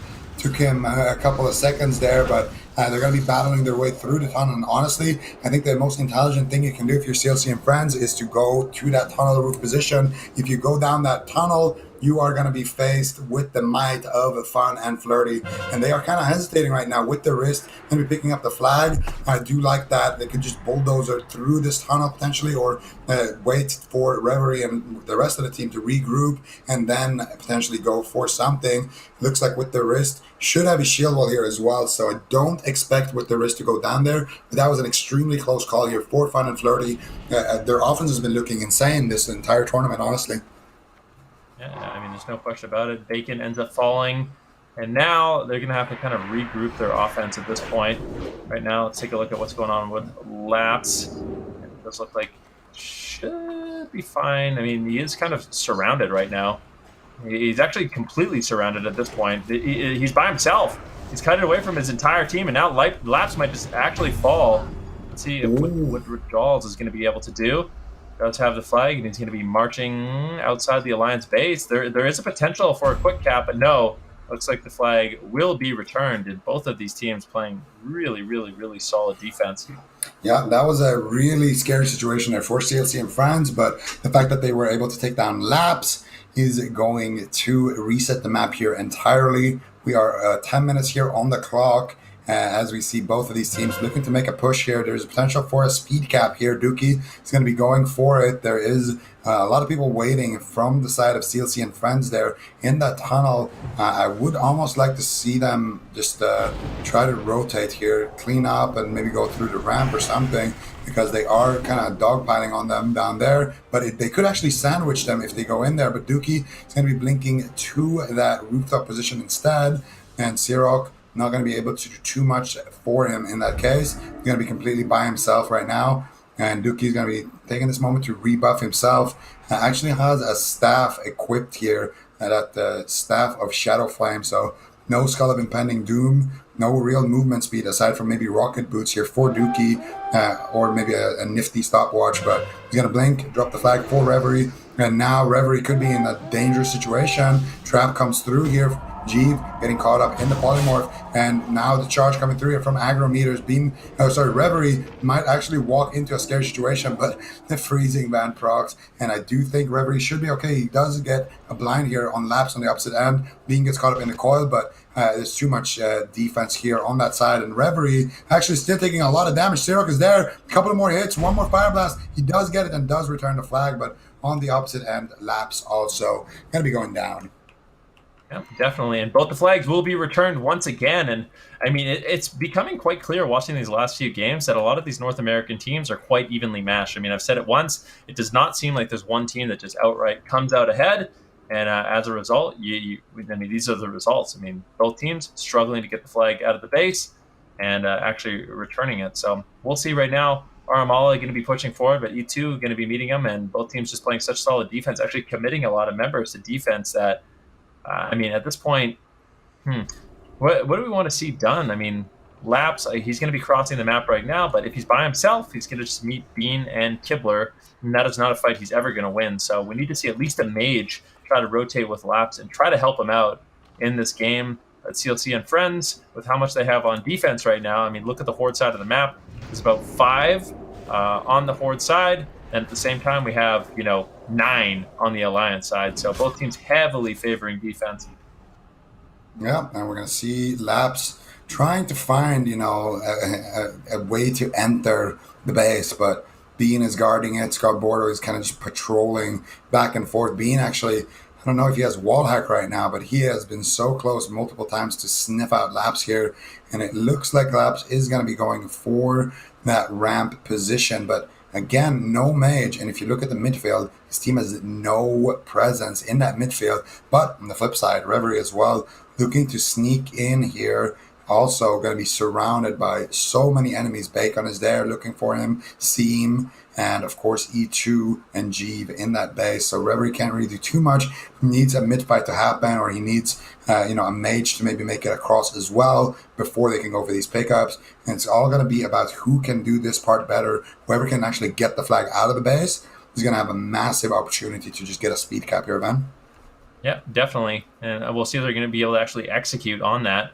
Laps right now trying to sneak in. Kibler is there, but still, I mean, the numbers are just not in favor of these druids. These poor druids trying to actually get this flag. It's just an absolute nightmare for them at the spot.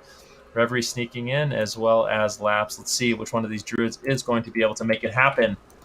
We'll definitely have to wait and see what's going on right now. All right, Laps still just waiting, kind of biding his time. At the same time, we have Reverie, who is doing the same, just playing it patient, kind of waiting for this midfield fight to happen. A few members going to be rotating, so Dookie actually coming to try to help out Reverie if he can, but he's just getting sniped by G. These hunters sniping, but Shadex is there as well. So both mages going to be trying to help Reverie, and this is looking good for CLC and Friends. Members now favor them, and it looks like they should be able to. I mean, unless E2 just is an absolute all-star trying to 2v1 in this situation, maybe he can do it, or at least slow them down and buy his team enough time to rotate back and take them down. But this is great for Reverie. He grabs the flag. He has enough backup from his team and should potentially at least be able to get out of the base. He does. Now let's see if he can rotate back with his team before he's met with a massive Alliance force. Oh, here we go. Let's see what Kibler can do. Lapria does pick up the flag. Nice scatter shot here onto Laps. No freezing trap to follow it up. Kibler is looking for the damage. He gets a blind onto Laps, but a nice preemptive Skull of Impending Doom. And this could be a swap here. Going through, he blinds him on the swap and gets the click. Kibler with the beautiful play there. There's a flash grenade onto Laps. He's going to be triggering out of that one. Panic is about to happen here. Freezing Band is going to be proccing on the pet. And Kibler is going to be very happy that didn't proc on him. He throws the iron grenade, whiffs it, but Bean is there loading up the damage. Title shot coming through. Scarborough, 3, 2, 1, boom! Big damage, headshot. Yeah, will do it. Laps should potentially fall down here. They interrupt the heal from LL Cool J. Another grenade connecting here, but somehow, some way, Laps keeps coming up with funky plays every single day, and it looks like he's going to be making his way down through that ramp at a concussive proc, does take him down. I do believe there's an opportunity to pick up the flag. No, they're not going to be able to get it, and it looks like Reverie potentially can be bulldozing his way through the midfield, but he is surrounded by enemy members from Fun and Flirty. If Reverie can clean this fight up here in midfield, all of them could collapse onto their base, and whoever picks it up next, most likely Lapria, is going to be in a world of trouble here, man. This is looking like a speed cap, or the first cap for CLC and friends. If you look at Reverie, it's not very speedy. Him waddling around on that bear with a slow on him from that Thunder Fury. Ooh, look at the hero, Selena Gomez, trying to go for it, as well as Lapria. So we got two. Can they grab the flag? Grabs the flags. Lapria actually gets a big heal.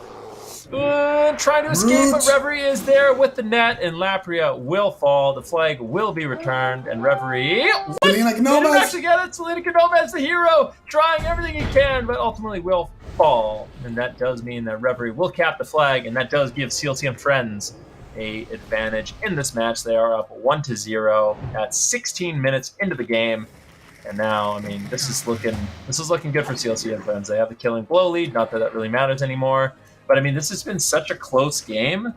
Just little things going in your favor, little outplays, little micro outplays that do end up determining who caps these flags, as these teams are so evenly matched. And we'll see what happens. I mean, still at this point, the first cap does matter, of course, but Fun and Flirty, they still only need one cap. They can just sneak in one cap that will put them in a position where they will end up winning this game. Yeah.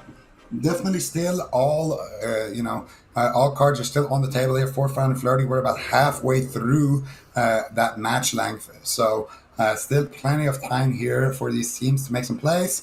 And once again, it's going to be about who can sneak that flag out, who has the better defense, who has the better offense, who can escort their flag carrier better. And Reverie right now is looking to make his way into the base here. Once again, I do believe he might go for that tunnel rooftop jump, or he might just go through the tunnel here. Shadex is already making his way into the base. Jeev is all over him, though. Shadex has, I think, the outplay potential here, being the mage in that situation, but he does walk into a trap, which was preemptively placed by Jeev, and now Bacon is there, Selena Gomez is there, but it breaks early, and Shadex is going to be cold snap blocking through that. And now he's going to use his Skull Impending Doom, uses that free action potion, and he uses the Shadow Reflector. Shadow's making big plays here. Should be able to potentially give Reverie that flag. Does get caught up in the death call. The flag gets dropped. Reverie does pick it up. Reverie, can you make it out alive, though? I do want to see him try. Can he charge Selena Gomez? Gets the big heal with the Nature Swiftness. Doesn't want to go into form here because he might get flash bombed.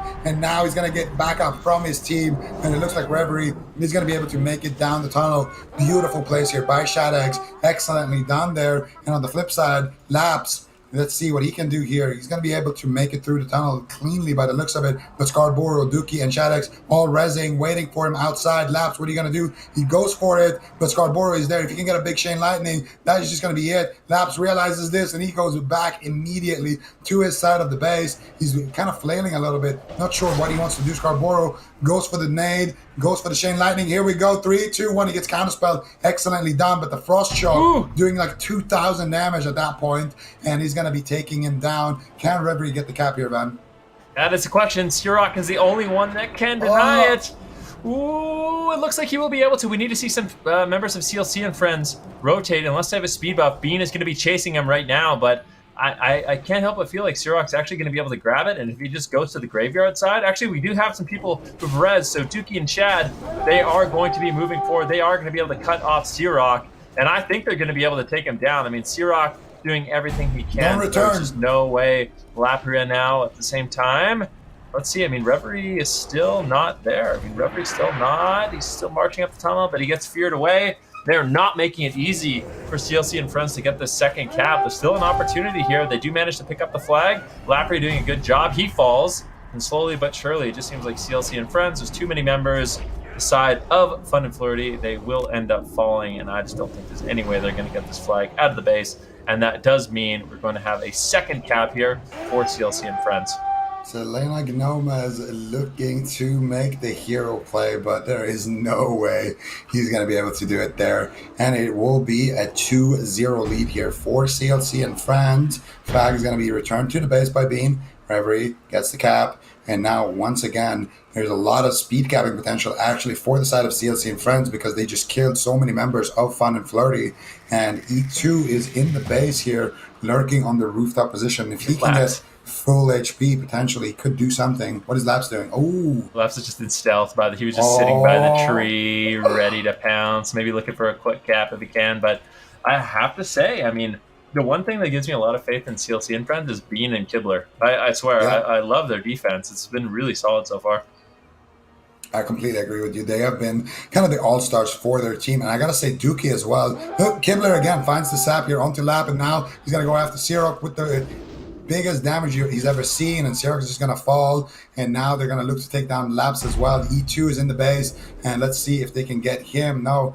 Looks like Laps is going to be the target here next. They get a sap onto Lapria. Bean is there. Can he slow down Laps, though? That is the question. He does have that flash bomb, and there it is. Nice blind here onto Bean. Bean is going to be stuck in that one, but there's a preemptive trap here. Big damage coming through from Kibler. Does he have the damage he needs, though? Nature Swiftness coming through, and Seam is there healing up Laps. So it looks like Laps is going to be able to make it out of the base. But yeah, to just build on to what you said, Dookie, once again, been making a lot of plays here for his team, picking up, the speed buffs and just escorting the flag throughout the midfield, dropping it to Reverie, and just, making sure that the flag actually gets across with Reverie. And, of course, combined with the defense of Kibler and Beam, it's been a very strong showing so far for CLC and Friends. And this is what we were talking about the first time they met. We didn't think that this turtle strategy was, going to be necessary for CLC and Friends. And we'll see. I mean, right now, CLC and Friends are looking really, really solid. We'll see if they can continue this for the rest of the tournament. I mean, at this point, Fun and Floaty, they're still not completely out of it. Lap's going to be charging forward with the wrist is there to try to cut him off and really pressure. But I think with the backup from Selena Gomez, it is unlikely. We'll see if Reverie is going to actually be able to get this flag into the base. He's under heavy pressure right now.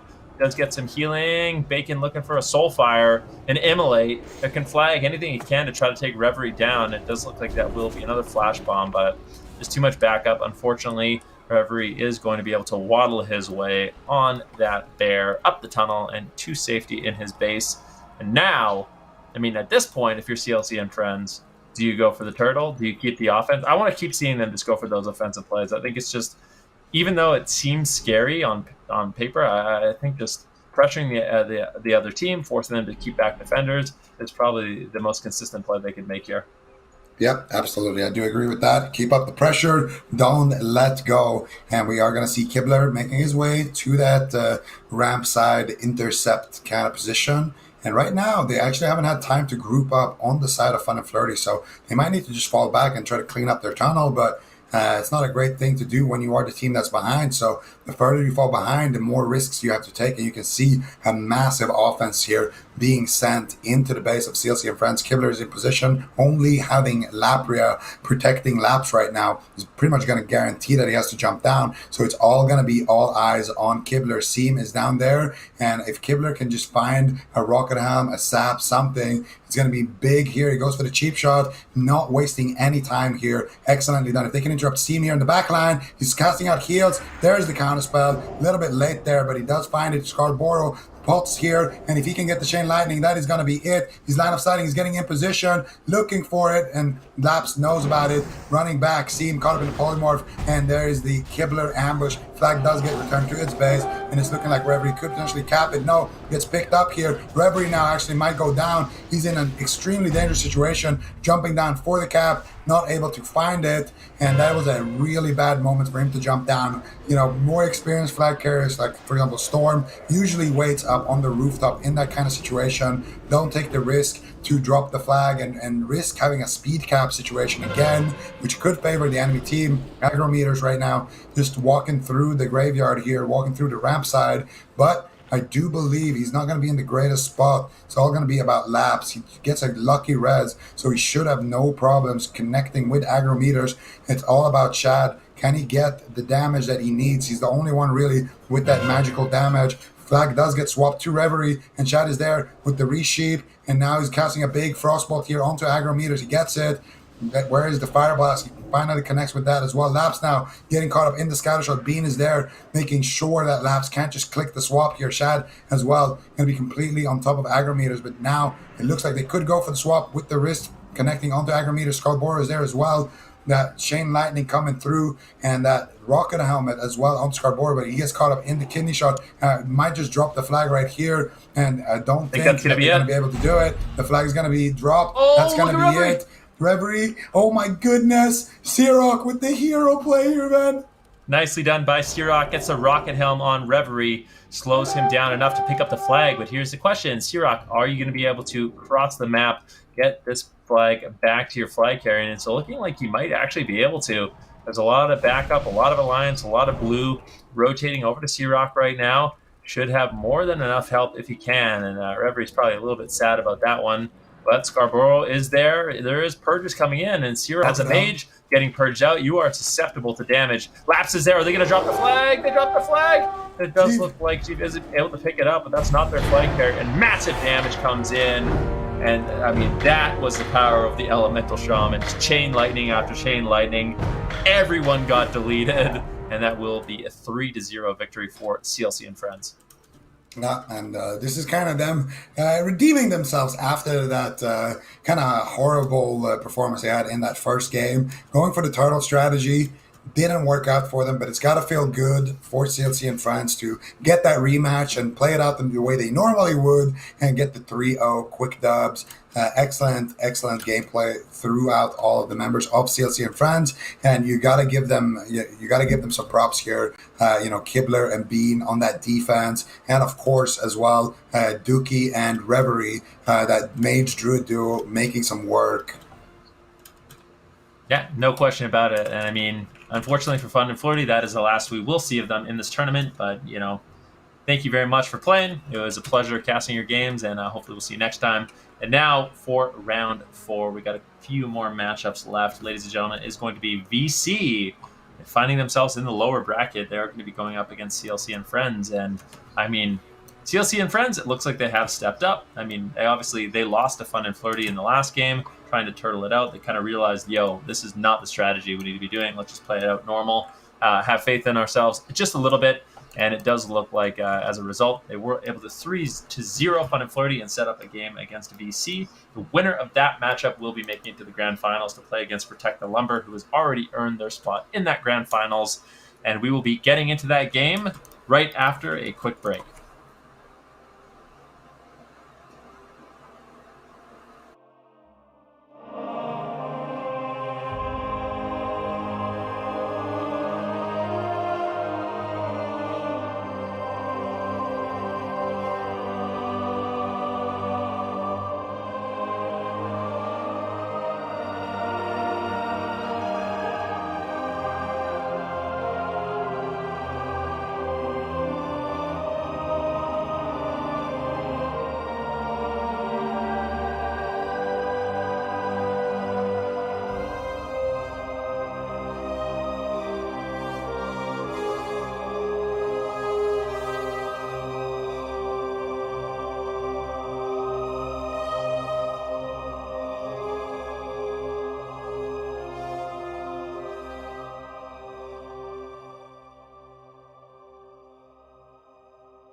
All right, ladies and gentlemen, welcome back to the World of Warcraft Classic Summer Bowl. We are in the lower bracket finals between VC and CLC and France. Whoever loses here gets knocked out. Whoever wins will advance to the grand finals to face off against Protect the Lumber. And ladies and gentlemen, we are wasting no time. We're going straight into the game here. We got Keith Blunt, Drexer, OG, Poker, Slippery, Yes Master, and the entire VC here, as well as Bean and company here on the side of CLC and Friends. Horde versus Alliance. And whoever wins here will be guaranteed a chunk of that prize money. So this is a very, very important match here for both of these teams. They've been fighting bravely. And this is where it all gets decided. Lower bracket finals. And if we take a look at some of these compositions here, we got VC running the perfect composition. You got one pump Pyro Mage, or Drexler's actually playing Elementalist, I do believe. I did see him Ice Block a little bit earlier.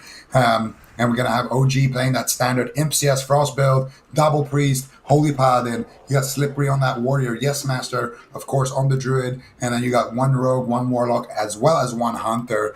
And on the opposite end of the spectrum, you're going to be running that double Shaman composition. And, of course, double Mage, Hunter, Rogue, double Priest. So on the side of CLC and Friends, they have one healer less, which could end up costing them in these pushes.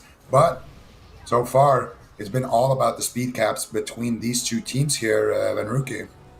Yeah, I mean, there really is no question about it. The thing is, like, the Shaman, the nice thing about the Shaman is they can throw in heals when they need to. Their damage really comes from, like, those big burst windows, right? So they can throw in a little bit of off heals, and having the double Shaman, hopefully that makes up for some of the healing that they are losing.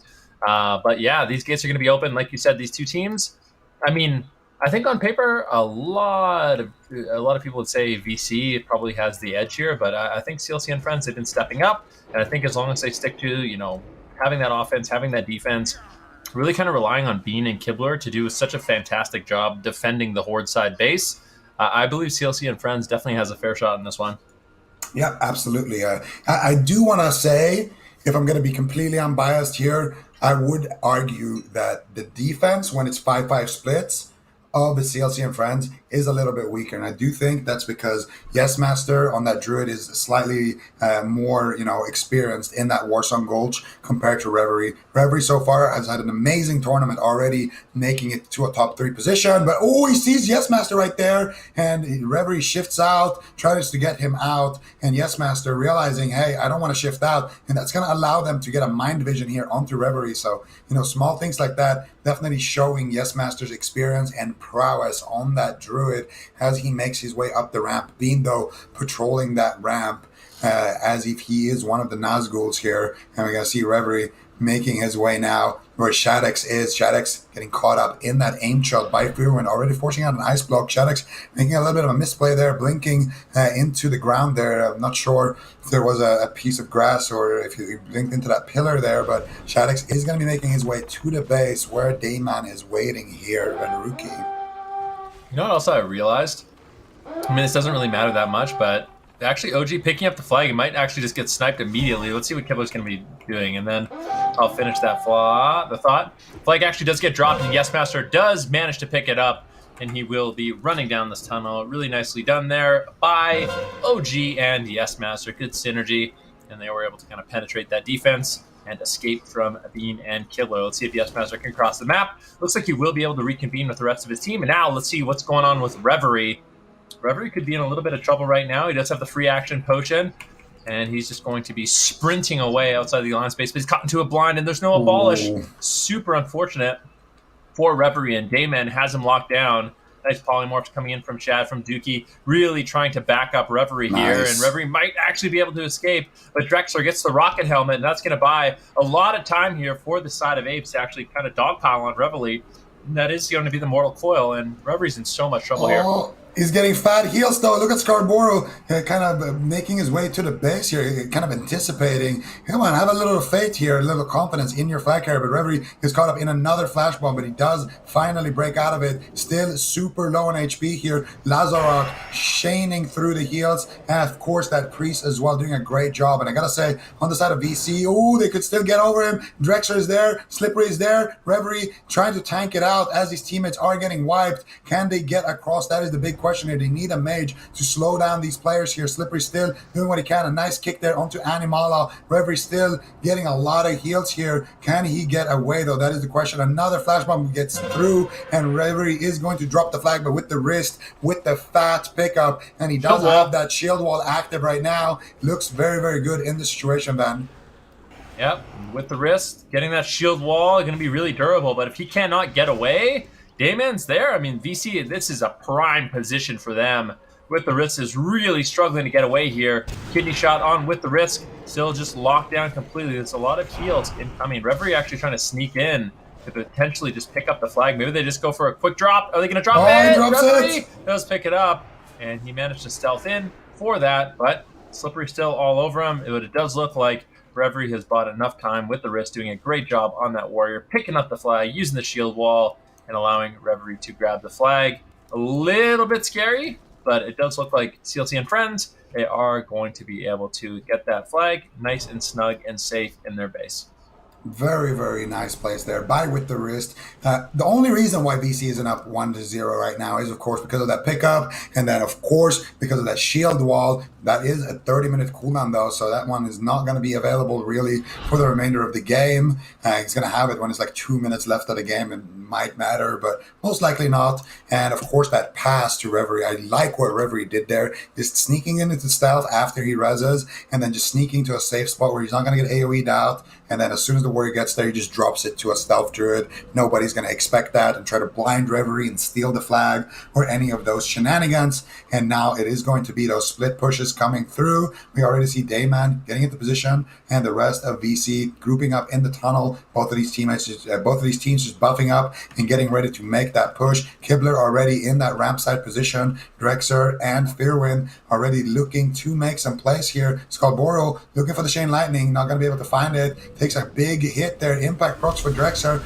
Going for the fireball here. He might actually find it. He does, but it does get grounded. So a little bit of the poke there going out between Drexer and Fearwind. It's going to allow them to push back the remainder of CLC and friends back into the tunnel. And VC have their rock-solid defense now established here on the top side of the roof. And it's going to be all about who can execute these pushes better here, Van. Yeah, VC charging, and it looks like Slippery will lead the charge for the side of VC. Reverie reconvening with Bean, but Dayman is there. He's waiting in the wings. Can he get the cutoff? Oh, the freezing band immediately procs. That is a disaster. Dayman is probably very sad with what just occurred, but he won't actually fall. He's still reconvening with his offense, and now it's going to be Reverie on the run. In the meantime, let's take a look at what's going on with Yes Master. Yes Master just out of line of sight, letting his defense kind of wipe up this offense coming in from from CLC and friends. And right now, VC, they're looking solid. Both these teams honestly doing a good job with their defense so far. But I would say at this point, it seems pretty clear that VC, they at least look a little bit more well-coordinated. Yeah, but they still have a decent amount of damage here. They have Ellie Shaman and the Warrior, but a nice poly here onto the free action potion. Scarborough is going to get counterspelled. Excellent plays here coming through from these mages, and they're going to wait for the res before they kill Scarborough here. Now he's going to be missing that res, and they could potentially just send with the wrist on that same res wave. Looks like they are going to be doing just that with the wrist. They don't want him to be alive and Kibler potentially go for some kind of play. Kibler actually sneaking into the base, and let's see what he can do here. I would love to see him try to hide on the right side of that flag room or of that tunnel roof. Oh, he's going to go through the Kibler special here. Can he do it? This is the place where he hid last time. This is a kind of a common place to pass through, but Kibler going to be hiding, and Yes Master sniffs him out immediately right there. Kibler going to be using his Skull Impending Doom, trying to just get back into position, but Fearwind is all over him, and he is going to be getting those rocket boots.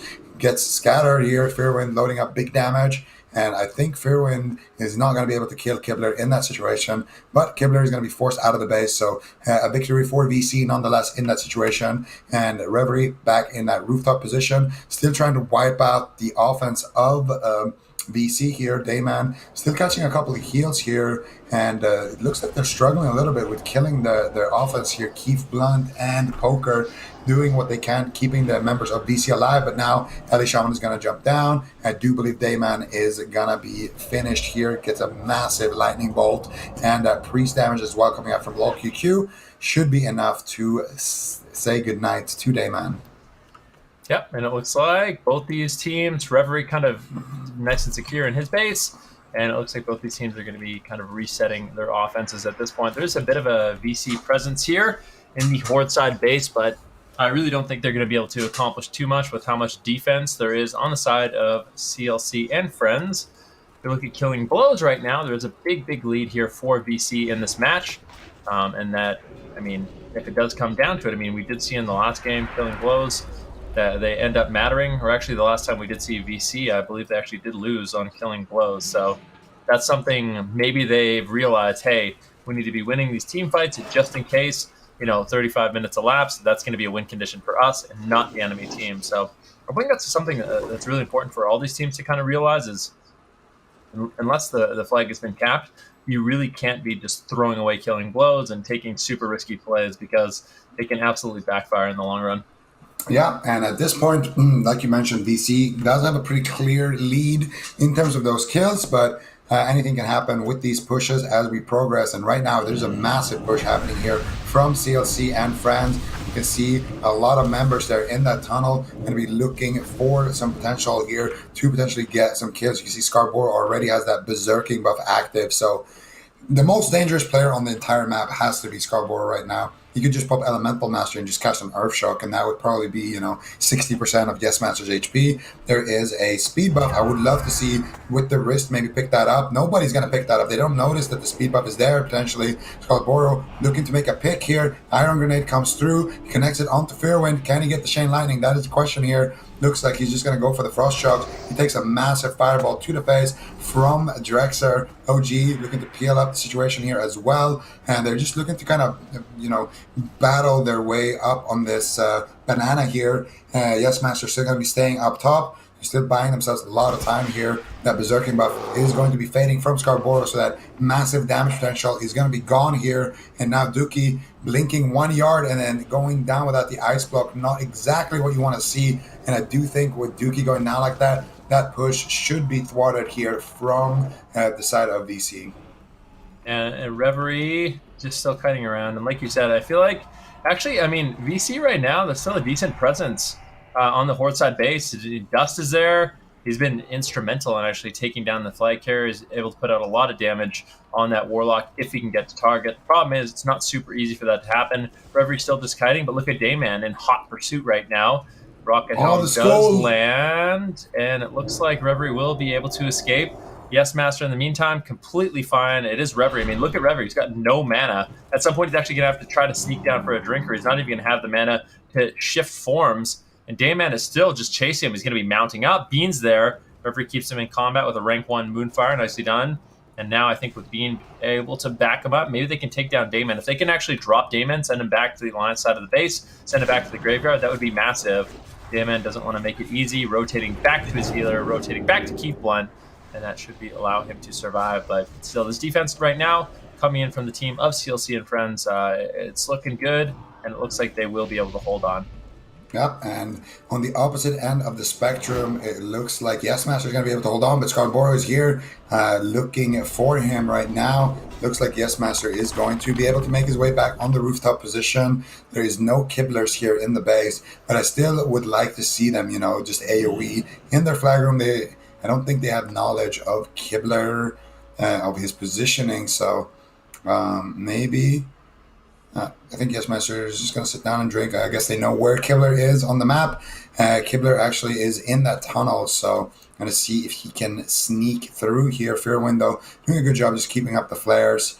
And I I do believe Kibler is going to have to wait for that one a little bit before he can go to that connected position and look to intercept. And on the opposite end, instead, it's all going to be about VC's offense here, looking pretty good so far. They're grouped up here on the balcony, and Reverie, he's just kind of chilling on the graveyard side right now. Going to be reconvening with some of those members that just died. Lazarak about to resurrect here, and they're going to have an extra member in their defense as a result of that. And of course, having an extra LA Shaman can never hurt your defense. And here we go. Dayman. BC, they're looking to make a push, and Dayman actually cuts off Reverie. This is a big moment in the match. Reverie gets caught into a gouge. Slippery going to be looking to get in a position to make a charge as well. Reverie caught into a flash bomb, and this is an absolute nightmare for Reverie. BC is swarming in. The vampires they are, and they're looking to take a bite out of Reverie, getting lower and lower. Fields to really be found. Reverie, what is he going to be able to do? He almost manages to get away. Can he get back to his healers? The intimidating shout comes in. He's making hero plays. He makes the jump and escapes. I cannot believe it. Reverie, that was not looking good, and honestly, I don't know how he was able to squeak his way out of that one, but he does manage to slip away. And unfortunately for VC, they will not be able to take him down. But I mean, if you look at the side of VC right now and you look at the Alliance base, there's no pressure. There's no presence from CLC and friends whatsoever. And I mean, at this point, we're going to probably see VC regroup, try to make a push. Same thing's going to be happening here for CLC and friends, but what a close call that was. Yeah, and this is kind of what I was talking about, some of that inexperience on Reverie compared to Yes Master. Reverie had the Abolish Poison, had the free action potion, so you can't be stunned, you can't be blinded. What is the only thing that can happen? Flash bomb. And he's sitting in a gouge. I've seen Yes Master in that situation many times, and every time he just shifts out of form in the gouge. And it might sound like, a risky thing to do, but tanking, one or two hits in that gouge in caster form compared to getting flash bombed and then having the entire team dogpile on you, it's a pretty easy choice there. If you are the druid, and Reverie is going to kind of use up one of his 9 lives in that exchange. Nice kiting though, nice jumps there, good fire reflector as well. So, he did bounce back there after making that small error, but still, he needs to be careful about those flash bombs because VC, they're not afraid to just stack those flash bombs, just spam them out and see if they can potentially score any kills on that. And I gotta say, Dayman has been having a great game so far, putting on a lot of pressure here for Reverie. It looks like it's getting to him, but on the side of CLC and friends, I haven't really seen Yes Master really get tested so far. He's just been able to kind of sneak away. His mage has been doing a good job just peeling the offense before they can actually connect. Fearwind's been doing a great job as well, just being annoying on that hunter. You can see him very aggressively positioned forward, but he's just instantly using his rocket boots and instantly using his free action potion, playing that max range game beautifully, and that's allowing them to get a lot of poke and slowing them down. But Fearwind now, there it is, rocket boots coming out from Fearwind, and he's going to be outranging those charges, going to be pulling back, and now they're jumping down immediately here. Reverie getting caught up in a coil here, and he's going to go down on the opposite end. Yes, Master, can he get the cap? That is the question with the wrist. Picks up the flag as he gets feared from the same glow ball right there. Yes, Master, not going to even be taking the risk here to go for the cap, but Kibler is there. They might actually be able to take him down. I think they should just prioritize getting the flag back to Reverie, and that's exactly what they're doing, going down through the tunnel, Dookie and with the wrist, but there's no vampires outside their base. I think with the wrist should pick up that movement speed buff. He's actually going to give it to the mage, and the mage does have the flag here, so nicely done there. He's going to be blinking to Reverie and dropping that, but that was an extremely well-played offense there by VC. And once again, it looks like VC are in the driver's seat here, despite not getting the cap there. Really nicely done. Reverie's getting swarmed though. Slippery's there, Dust as well, and this is not a spot you want to be in as Reverie. You don't have the safety of your base. There's not too much maneuverability. He's trying to jump up on the Rejuve hut, or actually the Berserker hut on the Alliance side, but unfortunately fails to jump twice, and now he is caught. Slippery is there, Drexar as well. Flash bomb lands. Do they have the damage to take him down? There's a lot of backup here for both sides, so this is a big fight. Big skirmish in the middle of the map to try to get this Alliance flag back to its base, but it looks like Reverie is going to be able to survive. Good backup from his team, as he is marching his way to the Horde side tunnel. In the meantime, we do have Yes Master with the flag. Really, really close call. And I mean, at this point, I mean, neither team has been able to score the flag, but I think it's hard. I think it's easy to make an argument that BC has been doing a better job with their offense, with their defense as well. And also, I mean, they're winning on killing blows. So, I mean, this game is slowly starting to go in favor of BC, but for sure, CLC and friends, they are not out of it. They need to clean it up a little bit on their offense. I mean, there's been a few close calls, but what I really want to see is someone cut off Yes Master, because time and time again, Yes Master and his defense are just, VC and Yes Master, they're able to just jump from the roof and rotate to the graveyard with no one really there to stop them. And I think unless they have someone there to stop them, they're just going to be able to pretty much infinitely kite this offense that CLC and friends is sending. Yep, exactly. And for CLC and friends, I don't know. They've been managing to hold on, but they're losing, like you mentioned, on the killing blows pretty hard. I think it's 16-32 right now, and I'm not sure if they're going to be able to hold on much longer. The pushes from BC are looking a lot better than the pushes from CLC and friends. Reverie has had a couple of clutch calls, a couple of clutch jumps to stay alive, but I don't know how many more lives he's got left there on that kitty cat. They need to get something going in terms of their offense. Their offense, I think, is their strong suit on the side of CLC and friends. That and the fact that their defense is really strong in those situations where, it's a mage druid trying to get the flag out of the base. But in these straight up 5v5s or 4v6s, I feel like the offense hasn't been that good. But Yes Master does go for the jump soon, I do believe here. Maybe, just thinking about it, might get pressured enough to do it. Lazarak going to be making his way up the tunnel with the wrist, getting spam slowed here, taking a big hit there from OG and Drexer. Yes Master looking to kite back to the backside of the tunnel roof. And right now, I don't think they have enough pressure to force Yes Master down. Dookie and Scarborough waiting down there, but he does jump down. This is a massive mistake. Do they have a rocket arm? Do they have something for Yes Master? They purge him. Where's Kibler? He gets the blind. He gets the gouge. Potentially, no. Not able to find it. He gets the sap onto Fearwind. No stuns right now. Yes Master making a nice jump. Kibler is right after him, but he fails to jump. Yes Master not going to be able to jump through the tunnel here. And once again, able to make a full-on circle from that roof down to the base, back up. And that's going to be, I think that was one of the rare situations where Yes Master made a massive mistake jumping down too early. They were in a 4 versus 3 up top, and he jumped down into the arms of an alley shaman, into the arms of a rogue.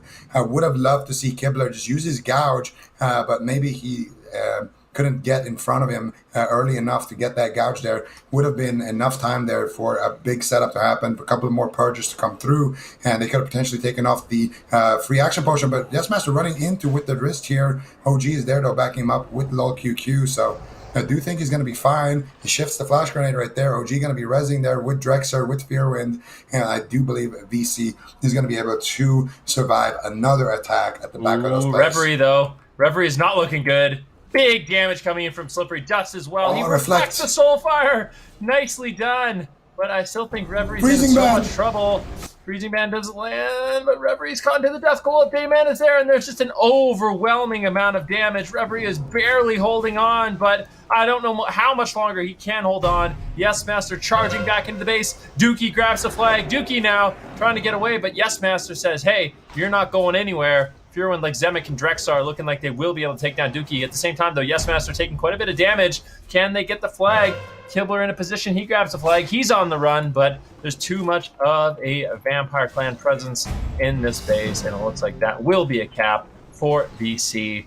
Excellently done. Their offense is just much more well-coordinated than CLC and friends, and as a result, they are going to be able to get that first flag cap.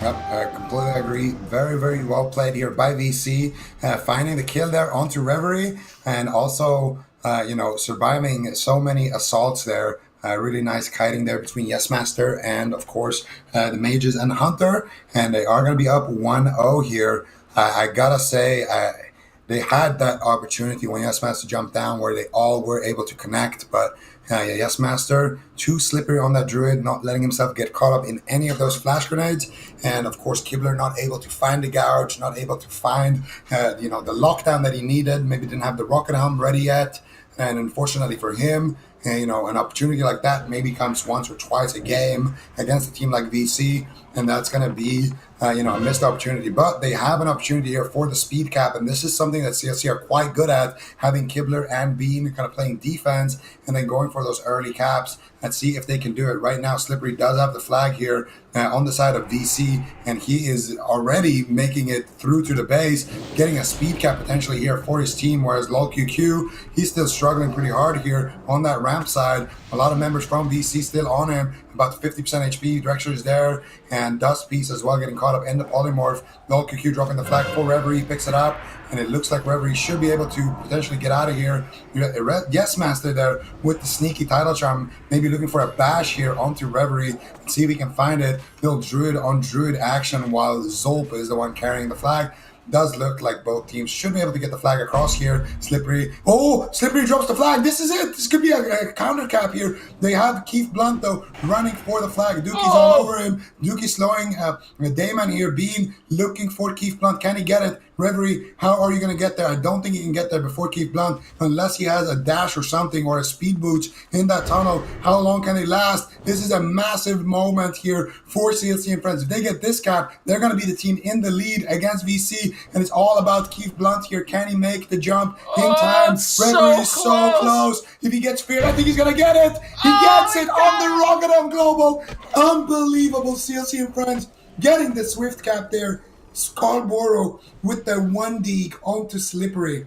He's not going to slide his way out of that one.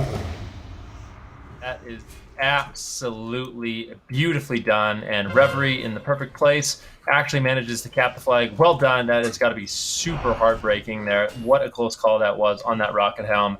Very unfortunate, but as a result, it does seem like now we find CLC and Friends in a position where they're actually ahead in this game. And that's got to be frustrating for Vampire Clan.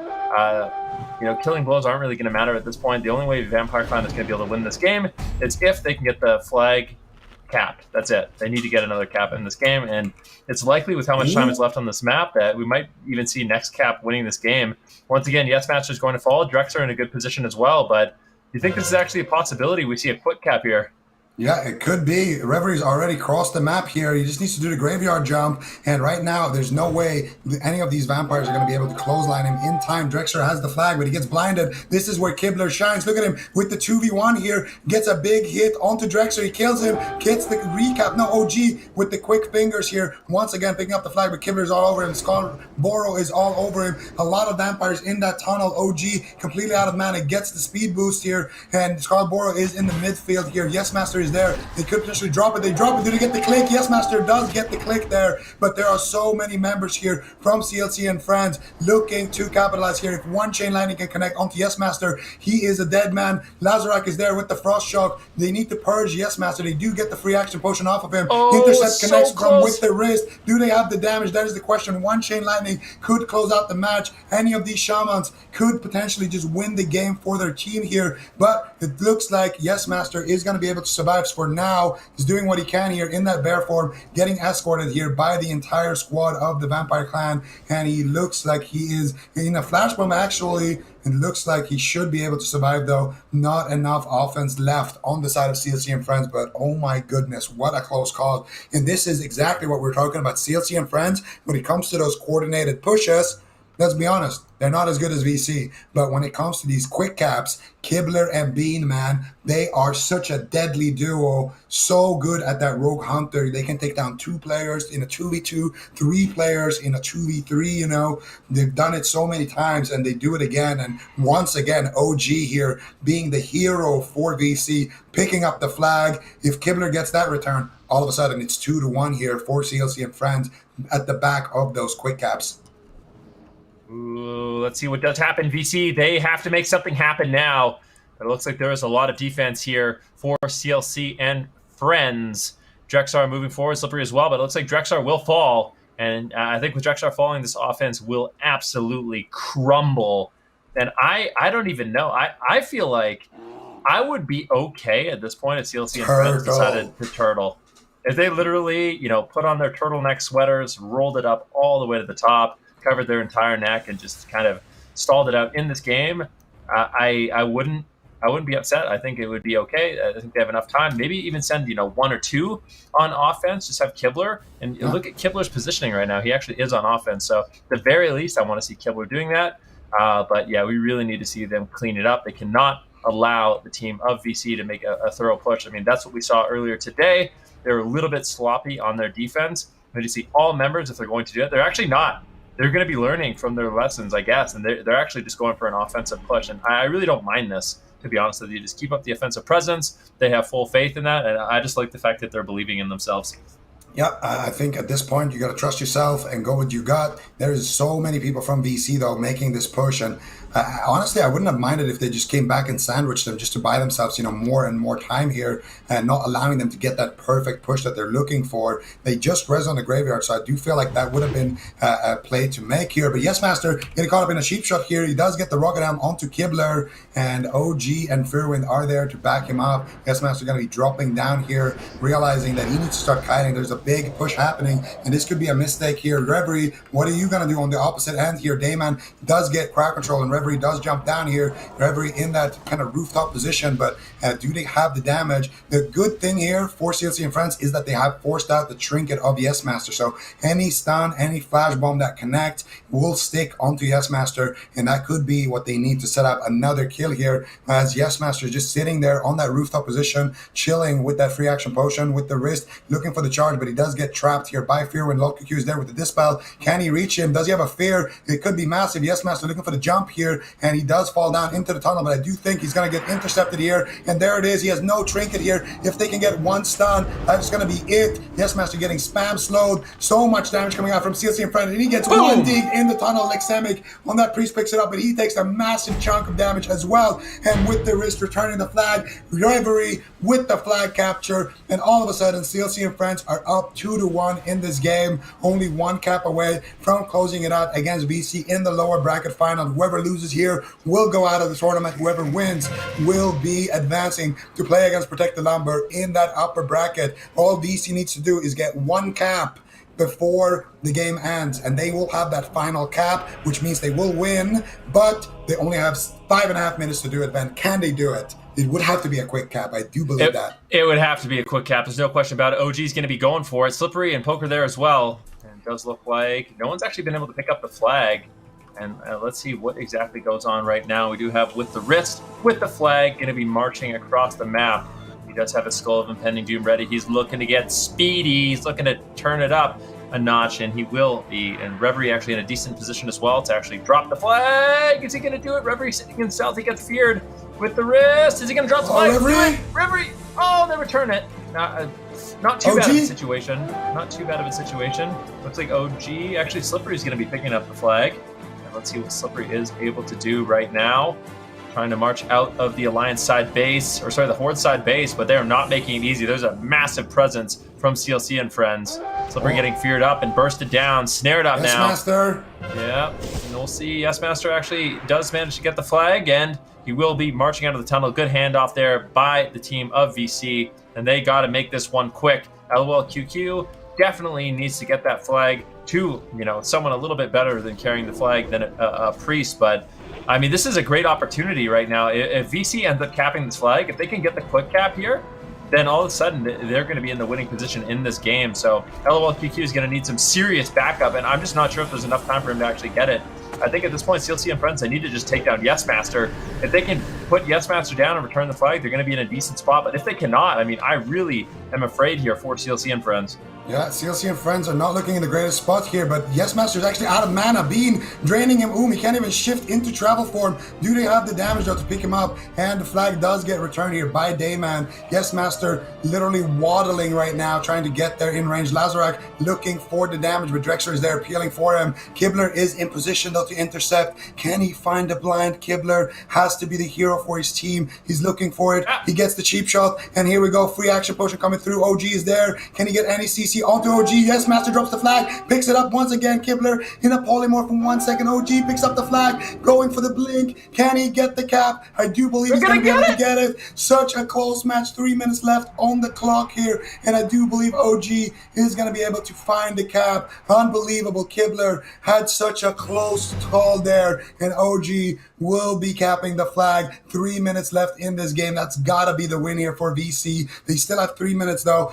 Could be anybody's game if they can get another quick cap, but it's such a hard position to be in. And right now, I would say the quick cap situation does favor CLC and Friends. Nobody is in the base here of CLC and Friends, so it's all about VC. Kibler already blinding Slippery, looking to mount up and play defense. Lean looking to help escort the flag. Who's going to pick it up with the wrist? Should have his shield wall actually rotating back in like 30 seconds or so, making his way down the tunnel with that free action potion. Can he get there in time? Kibler and Reverie is there. They have the speed boots. I can't believe it, man. Are they actually going to make Kibler with the wrist charges the charge? You can't drop the flag for Reverie. Reverie going for the big plays here. With the wrist needs to charge in now and slow everybody. He's trying to slow as many players as possible. Drexler, though, is leading the charge, and Bean is there slowing everybody. I can't believe it. There's no way they're going to be able to pull this off, man. They're going to do it. Reverie, you might actually be able to do it. No way. Your end right now is mounted up. There's not that much time left. There's less than 2 minutes. Drexler. And Drexar and Fearwind, Yes Master, they are all charging in. Reverie making the charge. He's looking to make a breakaway. Yes Master, it is literally a race to the finish right now. Scatter goes out. Yes Master gets caught into a fear. Drexar in position, but he's going to get taken down. And if Reverie can get into position, he gets flash bombed away. He's so far away. What a close call. That has to be heartbreaking, but it's still not over yet. Reverie's still in a good position. But there's so many members of Vampire Clan trying to shut him down and take him down. It looks like Reverie might end up falling. What a close game this one was. Victory may have just slipped out of CLC and Friends' fingers, and I'm sure that has got to be devastating. Are they going to be able to even recoup? Do they even have enough time at this point? There's about a minute left, and I just don't think they can do it. That was their opportunity. They got shut down, and the VC managed to crawl their way back into this game and keep themselves alive in this tournament. This has been such a close match, but there's no time left here for CLC and Friends to regroup, pick up the flag, and get it across the map in less than 50 seconds. With VC also peeling, no chance that's going to be happening. And Reverie should have been in caster form right there, man. He got flash bombed into a flash bomb into a flash bomb. He should have just been in caster form, activated his bark skin. He had Skull of Impending Doom. I don't know if he had a free action potion as well there, but he might have been able to make it through. Gotta be a close call nonetheless there, and that's gotta be killer for CLC and Friends. But honestly, they put on a great show in this match, and VC as well, definitely pouncing back right there at the end, getting that final cap, having LOL QQ being the one picking up the flag, and Dayman, of course, taking him down is all that they needed to do. Shadek's going to be sapped with the flag, and that's going to be GG for VC, advancing to the grand finals here, man. Wow. That had to be the closest game I think we've seen, right? There's been a few close ones, but this one is definitely up there. That was absolutely insane. I mean, Reverie was so close to making it into the tunnel and actually getting that third flag cap. Absolute disaster for CLC and Friends. But I mean, we gotta, first of all, big shout out to Vampire Clan for holding it down, staying focused in that one, and earning their way back into the grand finals. But also, big claps in the chat for CLC and Friends. They did an excellent job. That was a close game, and I think they really stepped it up in these last few games. Yeah, this was such an entertaining game, such a close game, and they are able to win that one by the skin of their teeth. VC is holding on to this tournament, advancing to the grand finals, where they will be getting their rematch against the team that knocked them down here to the lower bracket. Of course, it's going to be Protect the Lumber, and the grand finals going to be a best of 3 here, ladies and gentlemen. 3. And every single finals we've seen so far it's always been a landslide. It's always been 2-0. And this could be one of those series that does end up, going to that third game. As VC has beaten Protect the Lumber has beaten VC. So very back and forth here. But we are going to be going to a quick break before we jump into the grand finals, and we'll be back very shortly.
Welcome back, ladies and gentlemen, to the Classic Summer Bowl. We are just one series away from finding out our North American champions.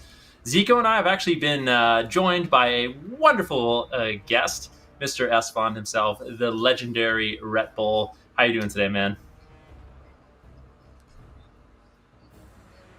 Dude, that was a heck of a game. Oh, can you hear me? Am I good? Think so. Oh, okay, good. Yeah, so, dude, that last game I just toasted right before the end of that last game. That was amazing. So you guys have said like the games have been like that like all day pretty much, yeah? Yeah, it's been so many close calls between, Fun and Flirty very early on in the day. VC has had so many close calls as well. And that last game, you came at the perfect time for that one, as Fun. That was, I think, the game of the day for sure. Yeah. And those are two, I mean, both. I know a lot of guys on both those teams, right? Because they play on our server, but that's some of the best that you're going to see in NA. I mean, that game right there, like that's really, really good to see that. So good to see that it was so close. Yeah, I think that's one of the things we've noticed kind of about North America versus Europe. Is Europe, it seems like kind of one-sided. You know, there's a couple teams that really rise above the rest, but in North America, a little bit more evenly matched between those top teams. But yeah, we're going to do a quick little refresher here, ladies and gentlemen. We can take a look at the bracket and how we kind of got to where we are today. Of course, we started with 6 teams in this tournament. It was VC as well as Protect the Lumber that did earn themselves a bye while trying to qualify into the championship bracket. And you can see how it kind of played out. Protect the Lumber, VC, they went on a tear, and it was Protect the Lumber that ended up winning their match against VC, sending them to the lower bracket. And then, of course, we can look at the lower bracket, and we can see there was some really, really good matches. Fun and Flirty versus CLC and Friends.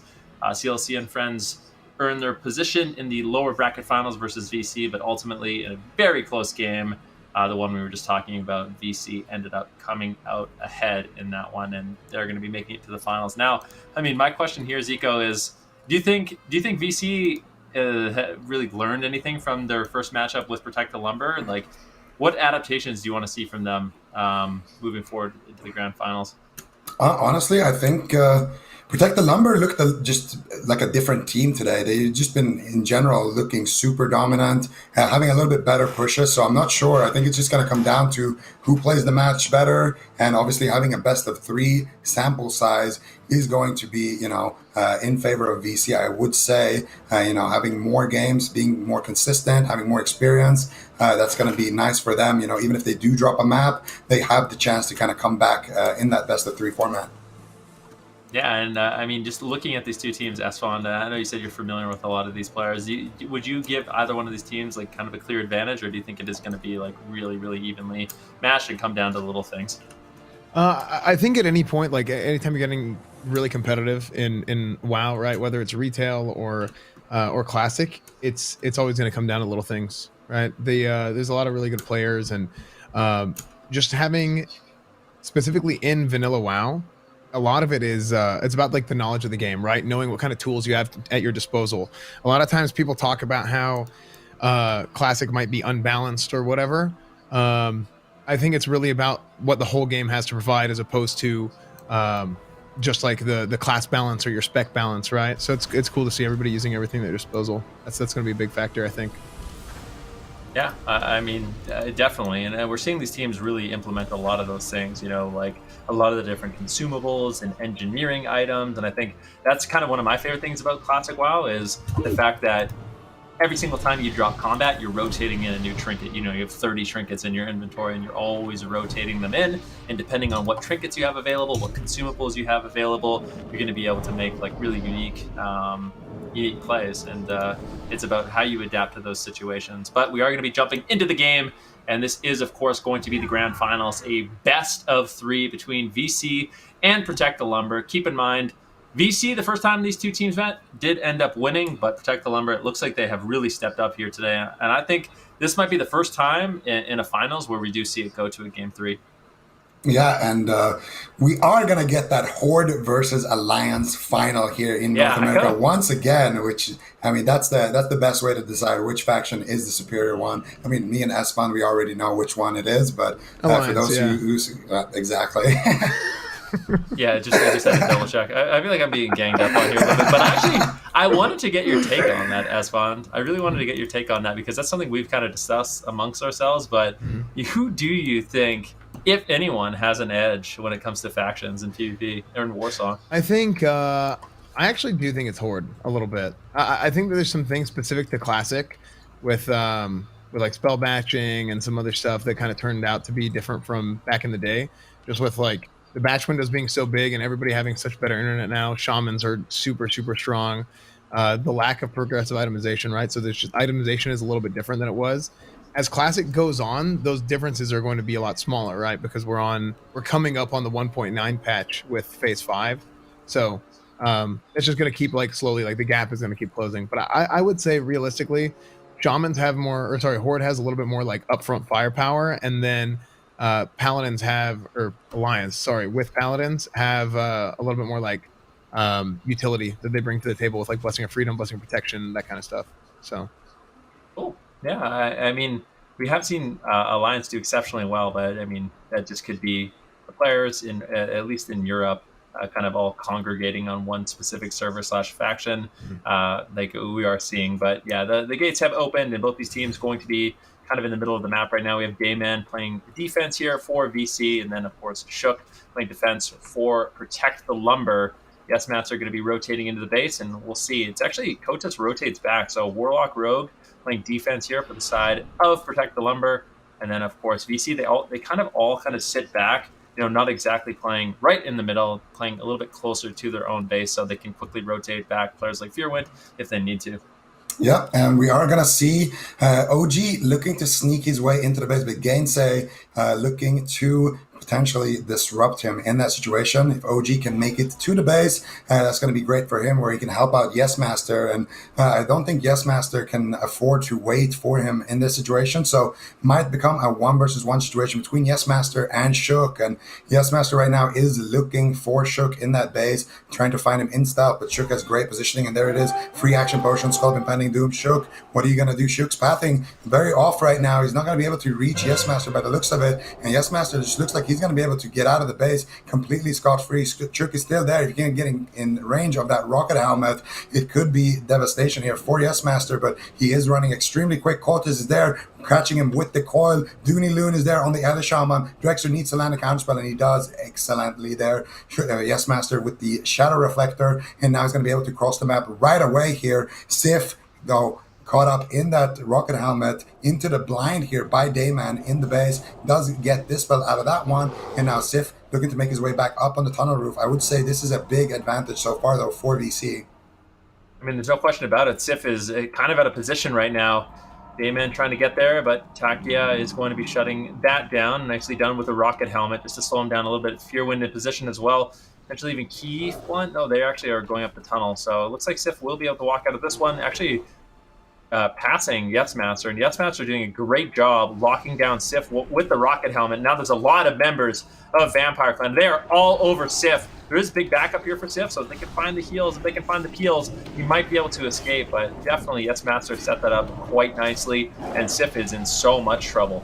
But it looks like he has the backup that he needs here. And I do like what the mages did there. They didn't prioritize going after Yes Master. They just prioritized making sure that their flag makes it back to the base. And, VC, such a good team when it comes to those speed caps. We're not going to allow them to get any of those speed cap shenanigans going. And instead, it looks like we are going to go back to that kind of default defense and offense on that tunnel roof. Mm-hmm. And Sif is a very good flag carrier as well. I've seen Sif quite a bit in battlegrounds while I've been ranking and whatnot, and whether it's in Warsong or I've even seen him in ABs sometimes. He's just a good player in general. So I think this is going to be a good match, and seeing how he can avoid I guess the attack from VC whenever they come in is going to be fun to watch. Yeah, I mean, it really will be. And the thing is, like, he has been doing such a good job kiting. I feel like in general, he's normally a lot more pressured than some of the other flag carriers. So he really does have to kind of utilize his own mobility, his own tactics in order to get out of those really, really sticky situations. And we'll see if he's going to be able to do it. The last time these two teams met, he did an excellent job, no question about it. And it was actually a matchup that came down to killing blows, believe it or not. So, I mean, both these teams were making those pushes. They were both trying to pressure the flag carrier as much as they could, but it ended up just being a stalemate, and it was killing blows in favor of Protect the Lumber. And I kind of wonder, just looking at the killing blows right now, if this is something VC has kind of considered and they're going to be making adaptations for, because if it does go back to that situation, you don't want to be the team that's behind on killing blows. Yeah, absolutely. Right now, VC are ahead an entire killing blow. So VC should be in a pretty good situation here. They're grouping up in the tunnel, looking to make that push. Let's see, Dayman jumps in the tunnel, gets dismounted, and he's going to be running up to that kind of ramp position or that connector position where he can potentially catch Sif if he tries to rotate. And the rest of the team, of course, are going to be looking to make some pressure and pressure Sif to actually jumping down. But the defense right now on the side of PTL looks extremely good. They have a lot of people right now. They got mage, hunter, another mage, as well as that priest there. So a 5-man defense coming through, only ranged players. And it should look good for them if they can just keep poking here in the entrance of that tunnel, get a few Viper Stings, a few multi-shots, keep refreshing those traps. And that's going to be big for the side of PTL. And on their own side, they do have that offense as well, being kind of initiated right now. Shook is going to be in that same position as Dayman, but on the mirror side of the map. And now they're looking to make a push here on the side of Protect the Lumber. They're going to get the first hit here. Dooney Loon is leading the charge, but he is an ally shaman and he's taking quite a bit of damage. He's line of sighting everyone, looking for Yes Master, but he is going to go down and already losing your ally shaman. Your warrior is going to be following soon as well. I don't think this push is going to amount to too much here. Yeah, you can't really trickle in like that. I think he might have been trying to sneak in there and just try and pop him off real fast, but it's just not going to work. Not in a game like this. You need to come in with a good consistent push and have proper CC and stuff going in. The Ellie Shaman is a big tool, big weapon, but you can't trickle in. It's just not going to work. Yeah, it's kind of like having your AWPer run in first in a CS:GO match. You kind of want him in the back, just kind of sniping, picking off people, and then when your front line has moved far enough ahead, you can kind of pick people off. So not going to be able to find that one, and it looks like VC their own push here not going to be able to amount to too much, since all those members that just died on the side of Protect the Lumber are now rezzing here and looking to push them off of their base. Look at this. This is exactly what I'm talking about. VC really has realized we're not giving up killing blows. They're going to rotate back to their team. And I think it's really smart, because normally we kind of maybe see them have that exchange and they wouldn't mind actually wiping. And Dayman actually does get caught, unfortunately, and that does mean he will be going back to the graveyard. But so they do give up one killing blow. But I kind of like I said, this adaptation from VC, where they're not just going to be looking for those midfield fights, especially when they're heavily outnumbered, because that just means you're giving up killing blows. They want to maintain that lead. And I actually wonder with this positioning if we didn't see VC just outright turtle. I kind of doubt it, but maybe with their killing blow lead, they might actually go for it. And it looks like they are positioning up the tunnel into the Alliance side base at this point. Yeah, I would argue that the Horde side does have a big advantage when it comes to farming those kills. So if you have 2 Ellie Shamans, you can just burst people down so quickly. And right there, Slippery is going to be taking a big Thunder Fury and a big combo there from the Warlock and almost get erased immediately with Sapler almost going down here as well in this midfield fight. Taking a counter spell to the face, and now VC looking to push forward here, get a couple of kills of their own. Protect the Lumber, we're able to find the 1 kill onto Dayman and then 1 kill onto Slippery, and with that they're pretty happy, just kind of pulling back here. They're even going down for that little kitty cat pet of Fearwind, just trying to slay anything that comes close in their range here.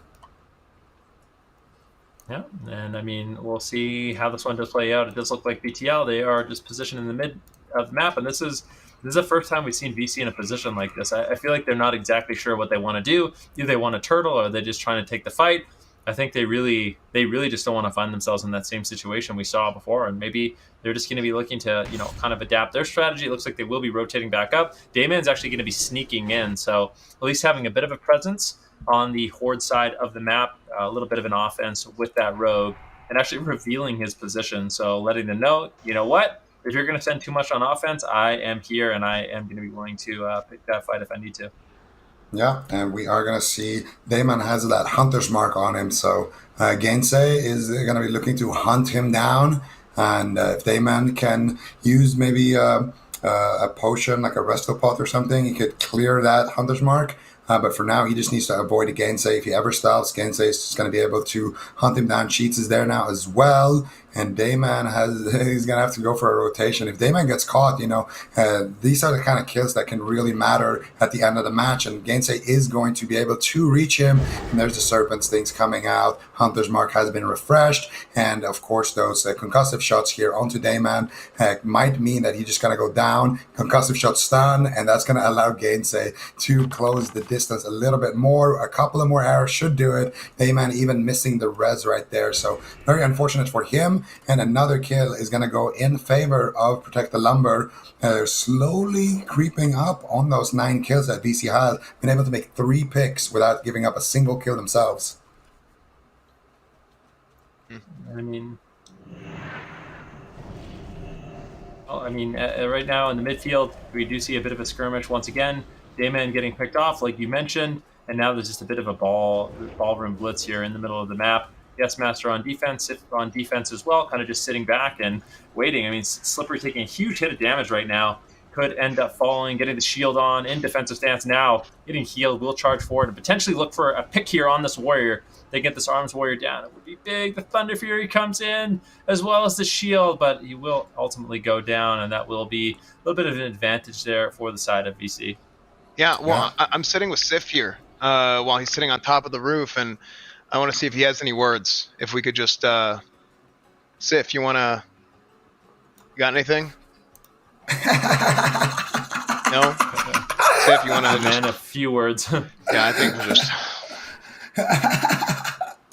It looks like Sif right now is kind of speechless in this moment in time, but VC able to clean up a couple of more kills in midfield, man. I really didn't know that. That's fun. I knew you had a lot of expertise in the game, but I did not know we were going to bring you on as, an on-site reporter in this match. And I'm looking forward to a lot more of those interviews in this series. There's no question. Our sideline reporter Esfan here, bringing you guys the action live, bringing you guys the words from these competitors right here, live on the spot here in the grand finals. And we got to give a big shout out to Sif as well, taking the time out of his busy day right now on that flag roof to talk to our man Esfan. Well, it's just, he's obviously, he's holding the flag, right? And he's just holding it, man. Holding it like nobody's ever held it before. And just to take the time to do that, that's commendable. That's a high character individual right there. That's what I would say. So really, really, I was honored. I was humbled even to have that happen. Yeah. Sif, a great flag carrier and a great man. And now it does look like VC are finally about to make their first push here. They are sending a couple of people into that tunnel. And I wonder, what is Protect the Lumber going to do here? Are they going to go back? No, they're going to be going for their own push here. Got 4 members there in the tunnel, and they're going to have their rogue Shook here ready to intercept once again in that rogue position here with that Thunder Fury as well.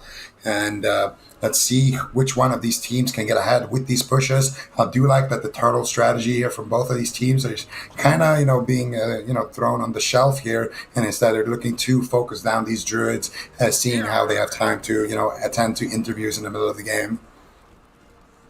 Yeah, and right now, like you said, VC, they're setting up as well as Protect the Lumber. Both these teams setting up their offenses, and it does look like it will be Slippery who decides to pull the trigger.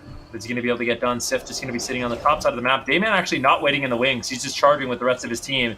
And if he gets revealed, that is a sign that Sif just needs to jump down and he needs to just run. And that's exactly what he's going to do. Dayman hot in pursuit, though. If he can get a blind, if he can get a gouge, if he can lock down Sif, very nice distract, closing the distance. Now Dust is there as well. Big burst damage available on that Warlock. VC looking to get a cap here if they can. Big damage onto Sif. He's still running. He's still hiding. She's trying to slow him down. Just slow down the offense just a little bit. One shadow bolt lands, but it looks like Sif will be able to slip away. Question is Damon going to be able to catch up once again? It doesn't look like it right now. It looks like this defense or this offense here from VC is getting dealt with quite nicely here by the side of Protect the Lumber. We have about 21 minutes left on this game, so plenty of time for these teams to put themselves in a winning position. But a lot of members actually from Protect the Lumber falling here, and it looks like VC is slowly but surely kind of getting a bigger lead. And Sif now getting charged here by Slippery in bear or outside of bear form. One hit is going to just take him to 50% HP. Warrior damage is absolutely bonkers, and you can see Sif doesn't quite know where Dayman is, and he might not even know that he's on the graveyard dead already, so he doesn't want to go up that tunnel and risk anything. Instead, he's going to stay up here with his teammates where he can do these big jumps, and he can just stay alive with that. So Sif, once again, showing a lot of discipline so far in this match, and he should be able to hold on, no problems. Slippery now should be dealt with as well here, as he does get taken down and sent back to the graveyard. And now both of these teams are going to be in a position where they kind of just need to reset. Shook is sitting down, hiding in the base here. Fearwind is looking for him. I'm not sure if he can find him, though. It looks like Shook has successfully snuck away into that corner, just hiding for his life. And now we take a look at the killing blows here, Van. You're doing the alleys, and I'm doing the hordes. Quick math. 11, carry the 2. 9. Carry the 1, 15. Oh, 16. So 16 versus 9, really, really quick. Basic math, and I mean, I think that's the one adaptation VC had to have made, right? It's like they literally, the only reason they lost the last game was because of killing blows. So if they just have more killing blows, then all of a sudden that win condition is taken away from Protect the Lumber. They can kind of just rely on playing that standard game again. And right now we are going to be seeing Protect the Lumber look to make a push here. Yeah, and let's see if that push can amount to something. So far, it's been, only one push each so far into the game, but that's after, both teams kind of trying to play it out a little bit turtly in that start of the game. Now we are seeing those standard pushes come through. And honestly, man, and Asphalt, of course, I do think that this game is going to be decided by a flag cap. I do think one of these teams is eventually going to crack through the defense. What do you guys think? Yeah, I think if it comes down to, I think it comes down to one big push. I would watch for. I would honestly, the big thing that they've got to be careful of is having everything land at the same time with the Alley Shamans and the big push that the Horde can do for VC. I think VC are the favorites right now, and if they can survive and they cannot give up too many killing blows, then that to me is the key. Is that they just don't go and they give up a whole bunch of kills. Yeah, Okay. I mean, just keep playing that solid defense, like you said. Sif. Avoid getting one shot by the Elemental Shaman. Right now, it is going to be Sif who is caught up into a flash bomb, and they are all over him. They are swarming on Sif. There's no way he's going to be able to survive. He is getting a little bit of heals. They just need a little bit more damage. They need an execute. Slippery is just mashing execute, waiting for the rage. Can he get it? Sif kites away. Beautiful war stomp. What a The war stomp. coming That was a in really clutch, good war but stomp. Dayman is still there, and this is still super dangerous for Sif. Slippery, Dayman all over him. Keep Blunt just spamming out the dispels, and Sif is not getting topped off. He is in a full kidney shot, but the heals, Rumi coming in clutch, trying to keep him alive. Takia needs to get the snares, needs to get the novas, needs to get the damage. If they can take down Dayman, that is going to be a great start, and they do manage to hold on. Unbelievable. Wow. That war stomp Wow. was just... Maybe Oh, not. Sif is still in Slippery. trouble. Slippery's all over him. Might actually execute, and he does get the return. Will they cap though? Yes, Master. Hop in the blind. Shook picking up the flag. Can he get out? He vanishes, picks it up once again. He gets caught up in the title shot, but that's going to be good night, Shook, and 1-0. Wow. for DC. Wow, that was amazing. I thought they were done. That was amazing. They kept them up as long as they did. That was such a big push from them, and for Rimu to do such a good job of keeping him up with the heals. That was amazing. Or Rumi, sorry. Yeah, But it just that was I was shocked he survived as long as he did. That was awesome.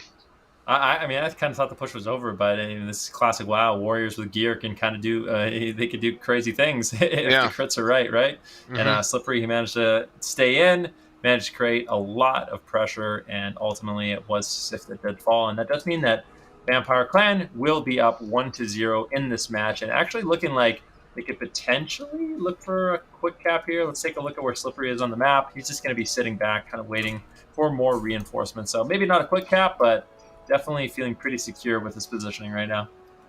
Yeah, and that was really nice personal plays there coming out of Slippery, finding the damage, finding the intercept out of form, and able to, as pretty much the last member standing, get the flag kill and get the click there before he does go down, or before Sif does go down. And of course, on the flip side here, there is a lot of speed capping potential now that both flags are going to be in motion. Yes, Master already in a great spot here, running down the ramp. Shook is there, but I don't think he can do too much on his lonesome. He needs to try to find, try to buy some time here for his team. Look for the gouge, look for a blind maybe. But right now, Abolish Poison is active onto Yes Master, and it looks like they are going to be able to hold on for a little bit. Yes Master rotating back to the base, taking his time here to get across. And on the flip side, Sif has not been able to pick up the flag yet, but he is sneaking in, and he's going to be having that 1-versus-1 situation here against Dayman. If Dayman wins this, BC could just be up 2-0 here. Sif is looking for him. He gets the mind control cap out of stealth. Nicely done. VC has also done an incredibly good job of not giving up kills. Really, really good job so far not giving up kills, and they've been farming a lot of kills on their own. So a lot of times people talk about how fighting in the midfield or like farming kills in Warsong is not playing the objective, but in reality that gives you map control, right? That sends them back to the graveyard and allows you to kind of get a free release or something at a certain point, right? If there's nobody in the middle of the field, then you don't have control, and then the flag carrier can just run by. So I think VC's done a really good job of that as well this game. Yeah, I completely agree with that. It's very important to farm those HKs in the midfield. And right now, speaking of HK, Sif is looking like he's going to go down here. Drexler is there with the blast wave. Big damage coming through. Nature Swiftness, but it's not going to be enough here for Sif. And I do think he's going to go down. No, Rumi once again with the heal. Sif, though, he's going to be kiting to his team. Big JC's there. He needs to get Dispel, though. Nice Hammer of Justice and a big heal there from the Elemental Shaman. Looking like a Resto Shaman at this point. And Sif is going to be able to hold on a little bit. Longer. What a close call. Wow. I can't believe it. I mean, Sif, if cats have 9 lives, he's burned through a few of them in this match so far. Does manage to get away once again. And I'm sure VC at this point, they cannot believe it. Yes Master was just sitting on the flag cap. Sif got so low, but great off heals coming in. And they do manage to stay in this one. But still, I mean, we see the Vampire Clan kind of swarming still. And we saw the kind of damage Slippery was able to do in the last push. He can stay on target and gets a few big crits. Sif could easily fall. Dust there as well. Immolate looking for Conflag. Do they have the damage? Just a lot of backup, though, from Protect the Lumber. Sif trying to make some jumps. It looks like he will be able to escape. Let's see if he can get out of this one, these jumps. If he fails these jumps, it's going to be a nightmare, but he lands it. He nails it. And that means that he will be able to escape and get back to the Horde base. That was insane. That was sneaky. The thing is, it's one thing to do those jumps, like when there's nobody chasing you, but when there's an entire team slowing you down, trying to kill you, and you're still pulling those jumps off first try, it just speaks volumes to how good you are as a flag carrier. Well, yeah, and it's not just like it's not just avoiding the like slows and the roots and all that stuff, but also the poise, right? Like you don't get nervous or anything. Like that's really impressive. It's so much pressure, on a flag carrier in that situation, and Sif delivers beautifully. And this is, of course, in a grand finals as well. If he goes down there, well, it's going to be really tough to come back if you're Protect the Lumber. But if it's only a 1-0, all they need to do is just cap one flag, and they're, in the driver's seat. So very important moment there, and Sif does manage to get out of that base. Yeah, I feel like Sif he's one of those players. I mean, we talked a lot about him. S1 kind of highlighting him at the beginning of this game, but he's stepped up in a big way for his team. It feels like he's had to create these opportunities for himself to survive.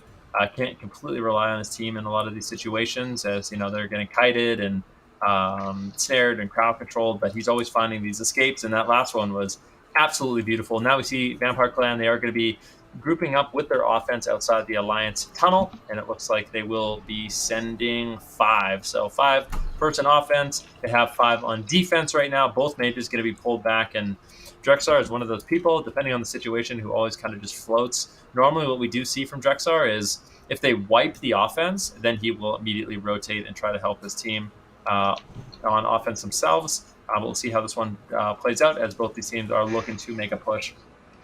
Yeah, and we are going to see both of these teams kind of grouping up here in the tunnel position. Dayman already getting into that position in the connector, and we're going to see Shook on the opposite end also in position. Both of these teams are already grouped up and ready to make the push, and you got to give it to them. They've been so fast at regrouping, rebuffing, drinking up, and immediately pulling the trigger, giving themselves as much opportunities as possible to potentially win that game, to secure those kills. But Fairwind equally so, buying a lot of time by just being so annoying on that hunter. Every time he's just standing just outside the range where he can get charged, playing that max range game on that hunter, that 40-yard range game, and just doing it beautifully, poking, applying the Viper stings and applying the traps. But here we go. The push is happening. Take A is taking the lead here, gets a fat fireball by Drexler, gets another one, and he is forced into that ice block here. But the rest of the team are dogpiling up there, and they do get a nice fear, and it looks like a pretty good push here, Van.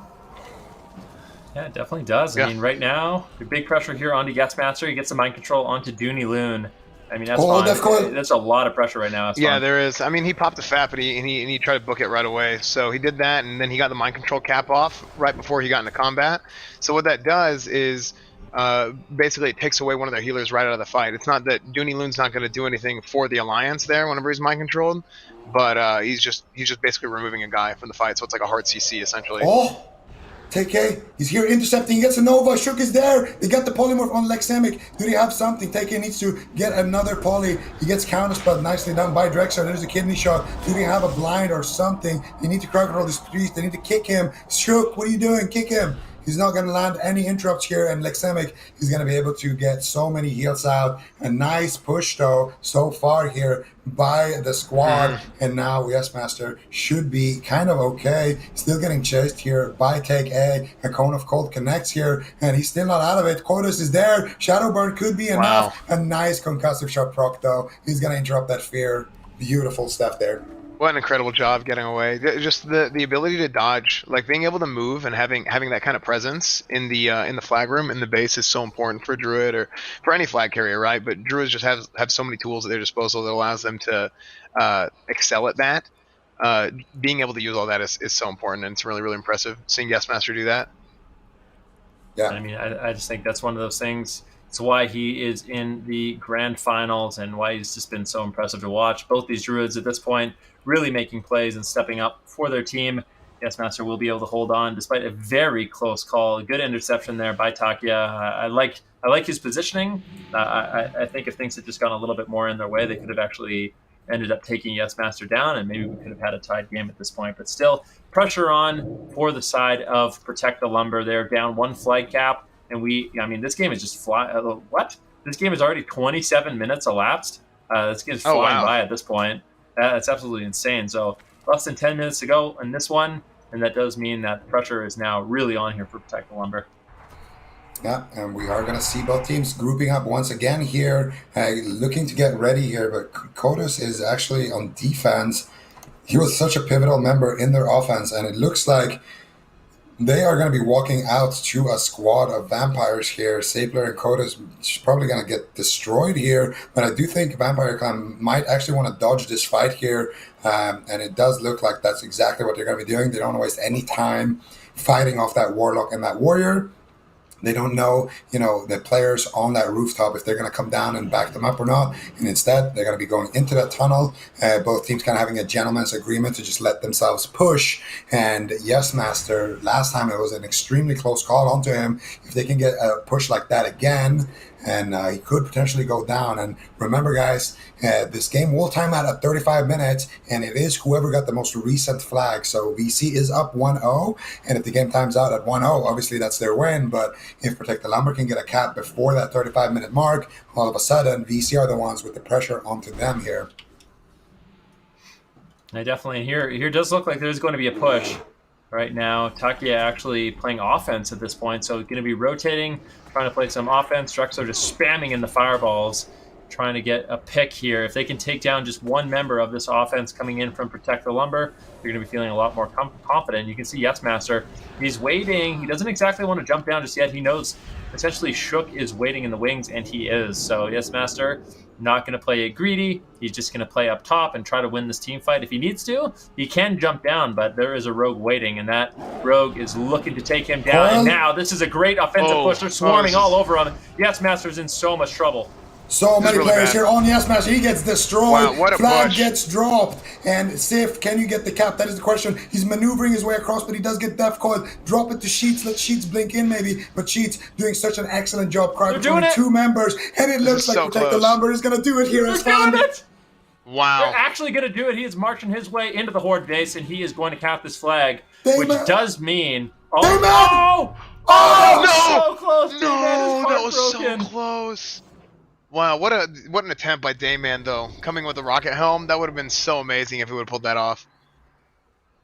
Would've been, but This game unfortunately for is Dayman- so close. This is what we've been talking about the entire day. Has been so many close games. Just you can't count anybody out at this point. You know, earlier Sif could have easily gone down, and that would have just been the game in favor of VC. But now they are in a situation where VC are actually the ones pressured, and they are the ones picking up the flag. And now, if you are Protect the Lumber, you need to get your team, you know, into the base and potentially picking up that flag. There's a lot of vampires moving through the tunnel. Take A picking up the flag, but he's going to go down. And actually, I think this could be a swift cap here, a speed cap potentially for VC. Sif needs to make a great job somehow making it through the tunnel. But there are 4 vampires right now standing there with their teeth out, ready for it.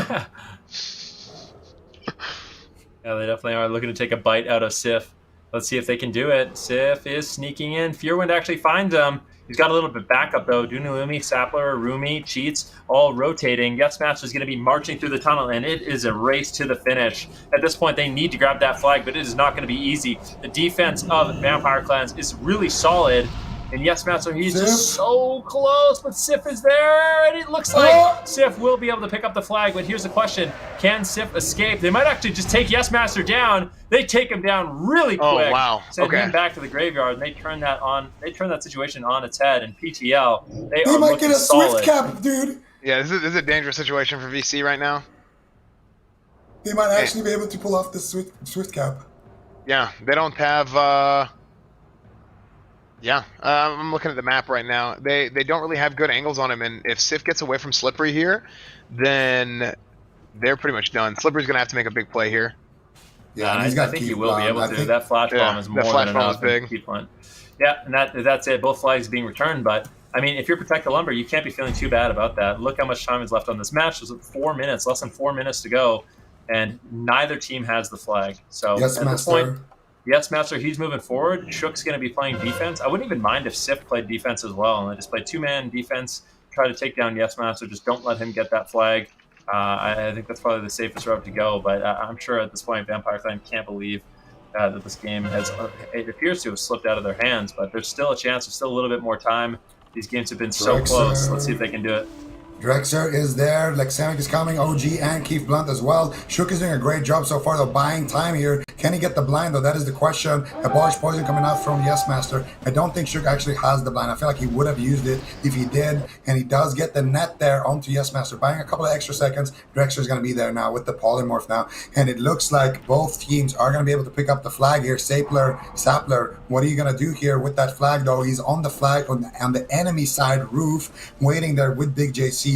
Does he have the shield wall? It actually looks like the entire squad is just grouping up on the tunnel roof here on the enemy side of the base, and they're just looking to set up a big turtle. It looks like Esfon might need to equip his own turtleneck sweater for this game.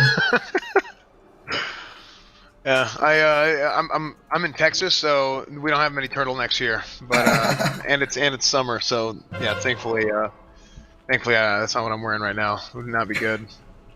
Yeah, it's like 100 degrees out in Texas, but there's also 100 degrees in this game. Both teams are heating up. We got less than 2 minutes, 1 minute and 40 seconds here before the game. We'll go to Protect the Lumber. VC looking to make a push, and I think it's correct here from Protect the Lumber to just stay in, look to potentially fight them off here on that tunnel roof on their own side, just hijack the base. But VC's making a great push here, despite being disadvantaged in terms of numbers. Sapler might get polyed here by Drexler. He gets a nice interrupt Just going there, for it. and they're going for it. Wow. No, no, Sif, he goes for it, but he gets caught. He needs backup. He needs help right away. OG's there, Lexamic's there, Yes Master's there. They're all jumping down. They're all getting ready. This game is way too close to call. Sif gets caught into a counterspell. Looks like Shook is there, but the flash bomb lands, and Sif is just so far away from the team. He needs help. They dropped the flag, and they cap it. There it is. That was I can't help but feel like Sif made He a shouldn't have massive jumped. blunder there. Yeah, That was a huge mistake. Just got out of position. Got caught, and VC did a great job taking advantage of it. It gave Lex plenty of opportunity to go, and he was spamming dispels on him too. Totally got to like wipe the slate clean on him. So whenever they got a chance to close, they did. Yeah, and it looks like they're going to close the cheats there as well. And with only 30 seconds left on the clock, I do believe it's fair to say VC are going to be able to walk away with this game. But my goodness, I can't help but feel like if Sif just stayed up on that roof and turtled, Yeah. this would have been a different story. He jumped down, the first mistake we've seen from him really in the entire tournament. And it comes down to, that pressure, those final seconds of the game. That's going to be, definitely a sad situation for him. And hopefully that won't carry on, into the next game, because it's very easy to get in your own head after something like that happens.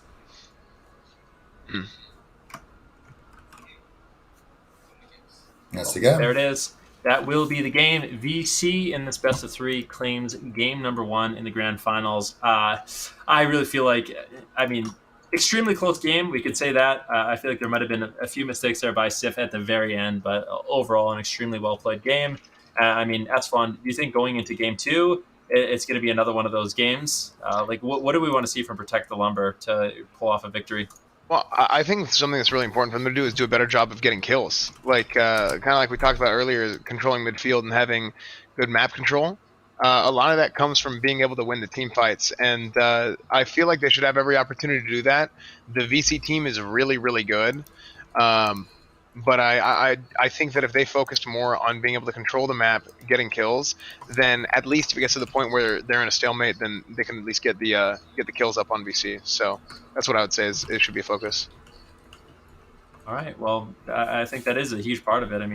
Exactly what you're saying. When the first time these two teams met today, Zico, it was one of those things where it did come down to killing blows. And I feel like that's one adaptation we did see from Vampire Clan. They really had that midfield presence. They made sure they weren't giving away killing blows. And as a result, they put themselves in a situation where all of a sudden Protect the Lumber, that wasn't something they could completely rely on. But I feel like games like that don't really get much closer. Yeah, that was just an amazing game, and honestly, very, very hype. We're going to have to take a couple of moments here to just kind of calm down and relax here after such an intense game. We'll be right back after this quick commercial break.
Welcome back, ladies and gentlemen, to the classic Summer Bowl. We are in the middle of the grand finals where VC narrowly pulled off a victory against Protect the Lumber in that last one. They are up 1-0 in this best of 3, but we actually have an interview with one of the VC's key members, Keith Blunt, and we have our on-site reporter, Esfond, there with the action.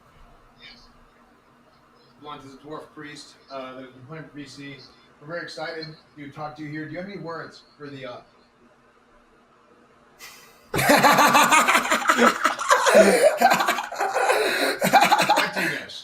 All right. Well, that was a fantastic interview. Thank you so much for providing a little bit more context on, how that game was going, a little bit of the thought process. We always really appreciate that from the players. So thank you very much. Amazing work, Esfond, as well. Zico, I mean, this game number 2, I think it's going to shape up to be quite a nice one. We kind of talked about some of the changes we'd like to see coming in from Protect the Lumber. Like, do you think they're going to be able to come back in this one?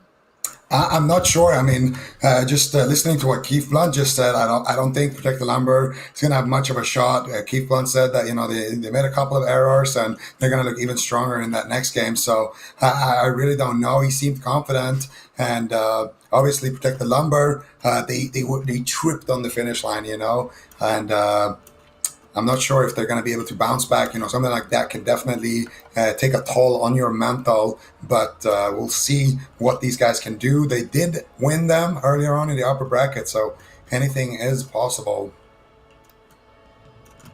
Very true. I mean, there's no question about it. These teams are pretty even. Just a little bit of a mistake there at the end. The game could have been completely different, but the VC finds themselves in a position where they are just one game away from potentially winning. And you talked a lot about, kind of midfield control, Esfond. You really feel like this game could potentially come down to that? Yeah, I think so. I think it's a really big deal let's switch to our. There we go, much better. Sorry, I had something wrong with my voice. I think it is a really big deal for the Horde to go in and to be able to actually control midfield a lot better. I think that was a huge impact in that game. VC just farms so many more kills. So if you can kill them, then you know where they're going to be. You can move them all to that side of the map, and you can get like a nice clean release too. So I think it's big. Yeah, it really sounds like it will be. And it did seem like, if we just even look at today, the team that got more kills was the team that ended up winning when these two teams met each other. So we do have the game almost available here. Zico, I gotta put you on. So I'm gonna actually put you both on the spot here. What is your prediction for the rest of the series, Mr. Zico? I think 2-1 for VC. 2-1 for VC. Now, Esfond, I'm gonna put you on the spot for the first time here today. Who do you think is going to win this series after watching that first one? I think Slippery. I think Slippery and VC are gonna come together and be able to finish it. I think they were pretty. I think the first win was pretty decisive. We'll see how the second game goes. But I've played with a lot of those guys. I've played with in Twitch Rivals with those guys, and I know they're good players. So they're really putting it on display today. All right, so definitely a little bit of alliance bias coming in here from both of my co-captains. I'm just kidding. But, you got to give a shout out to Protect the Lumber representing the Horde. They're the first team, in these tournaments that have been able to make it to the finals, playing Horde. And, there's a part of me that wants to cheer for them just because of that. But yeah, VC definitely putting on the show. But you definitely cannot count out Protect the Lumber. These two teams, if you just look at the record today, it's 1-1. But unfortunately for Protect the Lumber, they're down 1 point in the grand finals, and this is a potential elimination series, and it could just close it out, and VC could be the winners if they do end up winning this one. Yeah, VC are going to look to close it out here, but so just so we're clear, Esfond, you think VC is going to close it out right now, right here, right now in this game? I think they can. I think the difference could be if Protect the Lumber comes in and they start farming a lot more kills. I think that could be a big difference, and we'll see how it goes from there. But I think if the same thing happens that happened in the first game, where Alliance was able to farm so many more kills, then I think it's more than likely that they'll be able to win the second one. It'll be 2-0. it's going to be about that mid control, who can pressure the mid more, who can get those kills, who can kind of be the one that sets the pace for the game here.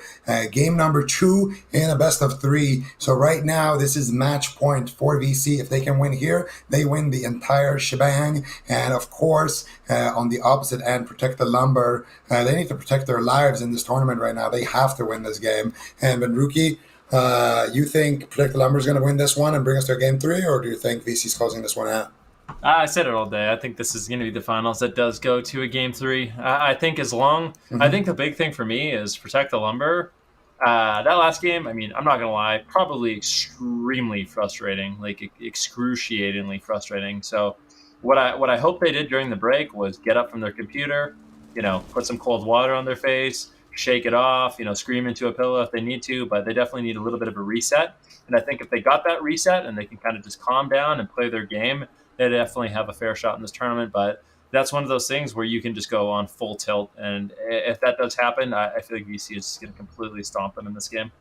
Yeah, we're going to see. Of course, mental fatigue is a very real thing. These guys have been playing WoW, the entire day. I'm just kidding. These guys are rank 14. This is This is literally nothing. a short morning session for these guys, and we are going to see though. But for real, competing and in those high stakes situations, being in those grand final situations can definitely be draining. And when they're going blow for blow, and it does get decided, in that final minute of the game, definitely. Going to be a situation where you might wonder, if I did this differently, or if we did that differently, we would have walked away with the W. But now they got to leave what's in the past, and look to play for the future here. Take A. Looks like he is getting harassed here by Fearwind, Dustpiece, Keith Blunt, and Damon are all in that defensive position. So they got 4 people there. Take A, not going to have an easy time here really getting through to the base. And that's exactly what they want. They want to isolate Sif with Dayman, have Dayman buy enough time by crowd controlling Sif, and then having Fearwind or potentially Dustpiece come back and take down Sif. And then on the opposite end, they want to get OG, who has been able to sneak through so far on the side of VC into the base, but he does get sapped here. He ice blocks through the sap. He gets sapped on his ice block here, and he does Skull of Impending Doom it. He does get stunned, and he now once again caught up in the gouge. Yes Master picking up the flag. Yes Master doing a great job here. Rocket helming Shook, getting that title charm onto Kodos, and now Yes Master running through the midfield here. Yes Master looking like he is going to Backfire. Potentially get the flag across. He's taking quite a bit of damage though. Same time, Sif under fire just a little bit, but he does manage to squeak away, get away from that one. Yes Master, the Horde base still on the outside, taking quite a bit of damage. Gainsay hitting him, and it looks like Yes Master will be able to top himself off and reconvene with Luxemic Slippery Poker. So right now, VC, they're looking good. The flag, unfortunately, is not picked up here for the Horde side, and this could be one of those things where we do see a quick cap as long as the defense from Vampire Clan is solid.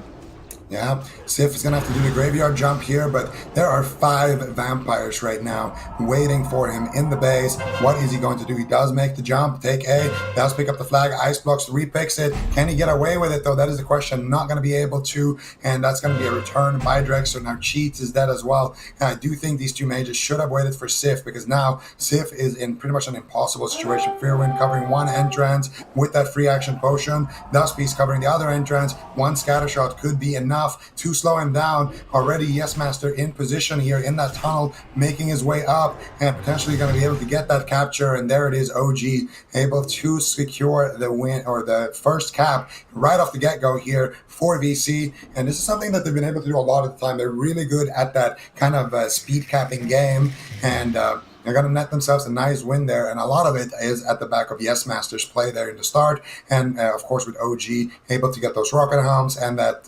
title charm just to buy them a couple of seconds to get out of the base and then take things from there. So VC, really good team play so far in this match, and Sif kind of being left alone here by his mages in the starting moments. And right now, it does look like the Vampire Clan, they're looking to position once again to go and grab that flag as soon as they can. But, I mean, this is a great start.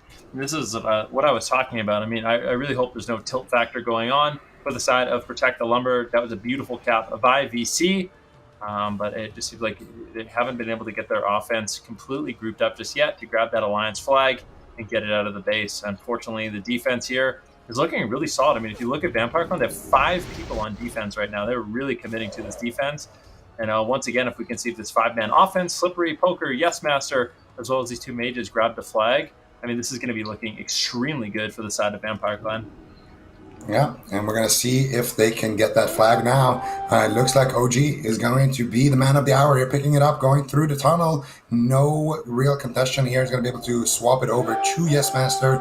And now Yes Master has a horde of players waiting on him outside that tunnel. Let's see how he can deal with that one, then.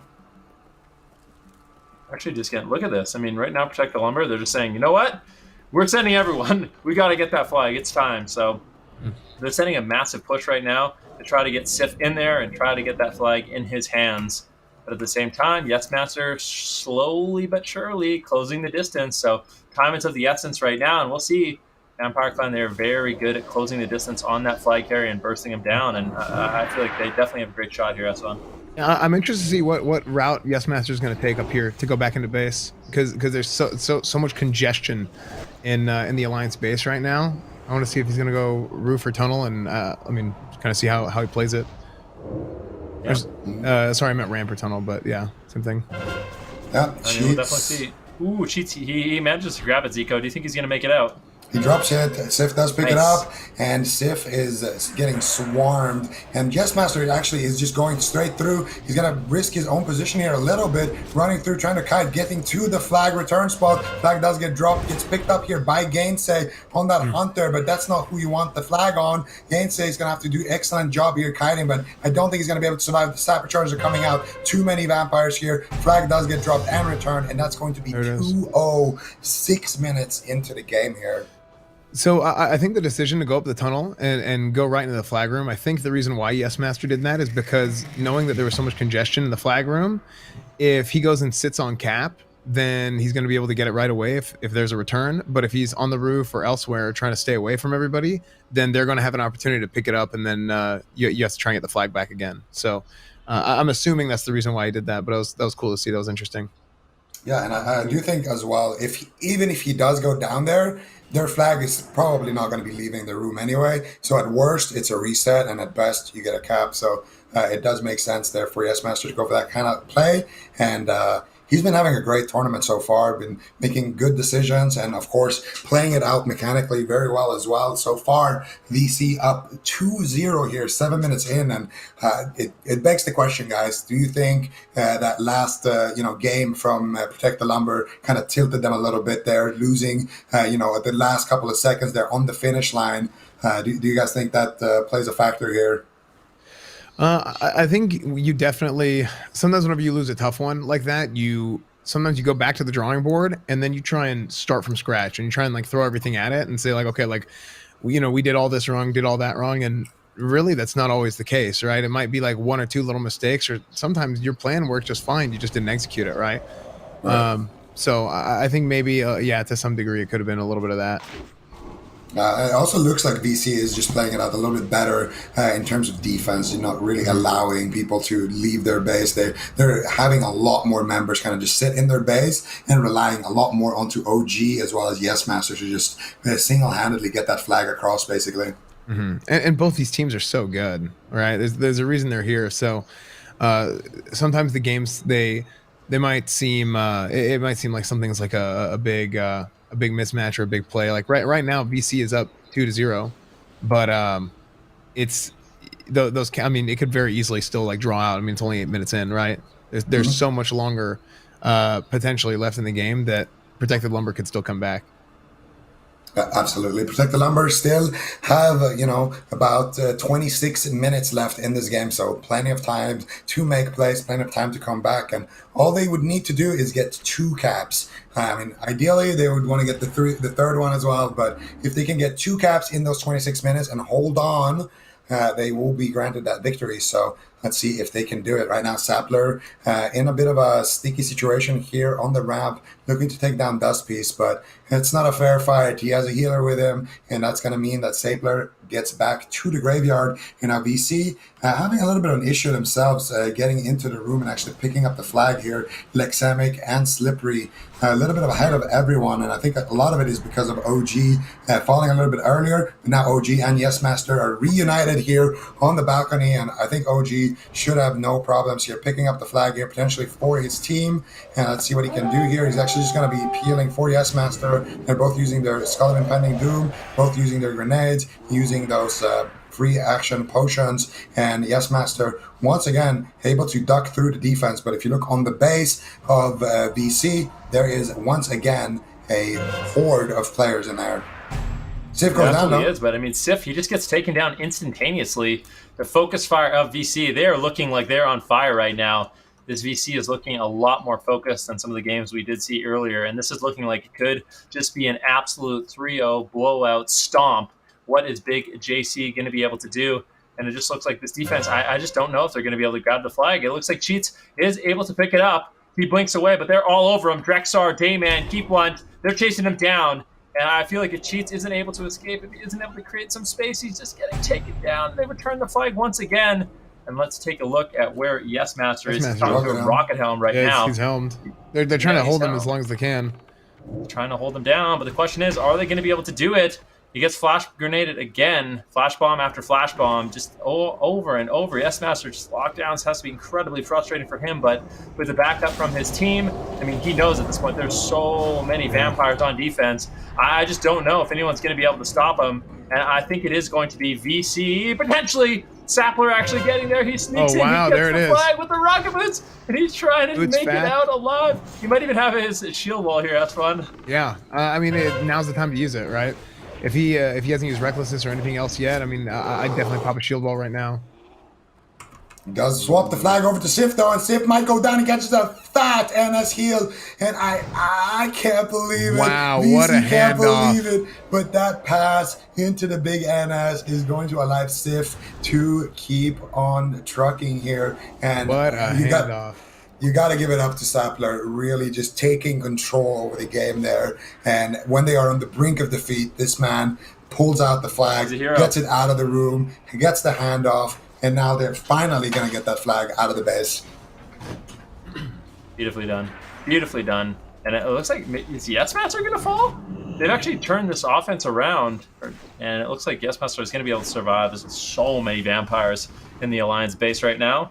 And it looks like Yes Master will survive, and I'm sure they can't believe what just happened and how Sif was able to sneak away with that flag. But like you said, have to give a big, big, big shout out to the Warrior, Sapler, who was able to set his team up for success and keep them alive in this finals.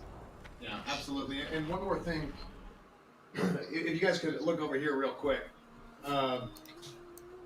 Map control. Map control is a huge deal. So they got a clean release because everybody was in the base. You can see it right here. You had so many guys up in the base. They've moved down now, and now they're at midfield, right? But earlier, whenever Smith got the clean release, everybody was up on defense. Everybody was up on defense, and then they ended up moving all the way down right into the base. So it's pretty much just how it goes, right? Map control, it's really, really important in Warsong Gulch. So. You heard it here first, ladies and gentlemen. It's all about the map control. Thank you, Esfon, for breaking it down for us. I always appreciate, honestly, I always appreciate the visual aids as well. Yeah, absolutely. It helps me understand. Absolutely. That's the key thing here. That's why we brought on the special guest Esfon here, bringing us the live interviews, bringing us the action, breaking down how to play the map, a true classic expert. And, we do appreciate it here, Esfon. Yeah, absolutely. Absolutely. I mean, it's just, well, what else would I be doing, right? Other than being right here and helping out the classic community with my expertise with the green screen. Yep. There it is. There it is. Sif, you will be completely fine right now. There's a lot of Vampire Clan waiting to make a push here, and Sif has to play this one very careful. Slippery, Dust, Keith Blunt, Poker, Dayman. There's a big offense available, and Sif, he's not going to mess around. He's just going to jump to that roof where you can try to maneuver and avoid as much damage as possible. Essentially the best version of line of sight in Classic, especially for these flag carriers, where they can just use these jumps to just try to avoid damage, try to bait people in bad positions. But BC is still all over them, and they are in a position to actually get some damage rolling. As long as dust doesn't fall, it's going to be so important they don't lose anyone. Dayman is just waiting in the tunnel to cut him off, and we'll see. Sif isn't going to fall for it. Unfortunately, he wins a little bit of a mini game, but Dayman now, he's going to cut off Sif, and if Sif gets caught in this 1-versus-1, I think this is a 1-versus-1, Dayman could win and actually set his team up to win the game. Let's see, cheap shot. How much damage does he have? Does he have the kidney shot? He does have the kidney shot. Gainsay's there trying to back him up just a little bit. Is there any crowd control on Dayman? It doesn't look like he has the damage, and it looks like Sif should be able to hold on for a little bit longer.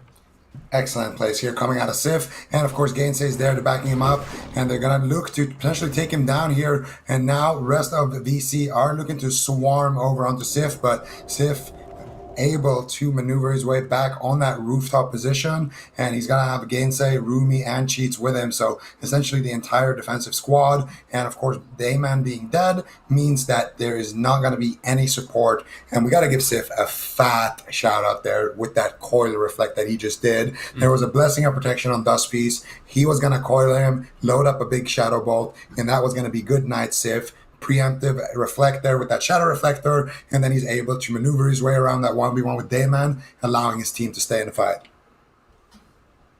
Yep. Right now, I mean, we can take a look at what's going on with both these flag carriers right now. Sif is just sitting comfortably in the Horde base, waiting this offense, but the thing is, for Vampire Clan, they have decent positioning here. So there's 5 members of Vampire Clan ready to go, 4 on defense on the side of protect the lumber, and it looks like someone's actually, I'm not sure if there's a disconnect or what, but right now it is a 9-versus-10 in favor of Vampire Clan, and they might be looking to capitalize on that. I think they would definitely capitalize on that. And one of the shamans on the shaman is missing. That's not the member you want to be there. So they're missing. They are looking like they might be waiting. I mean, it is a shaman on defense. So shaman on defense is not going to be available. So that means it is going to be a 4-versus-5. And is Vampire, they might be waiting. I'm not sure. We'll have to see what they decide to do. Slippery just spamming out, the Noggin Foggers right now, trying to fully buff up for this offense. But we'll have to see what exactly happens here. Vampire Clan, this game has been going really well for them, but this is a bit unfortunate for Protect the Lumber.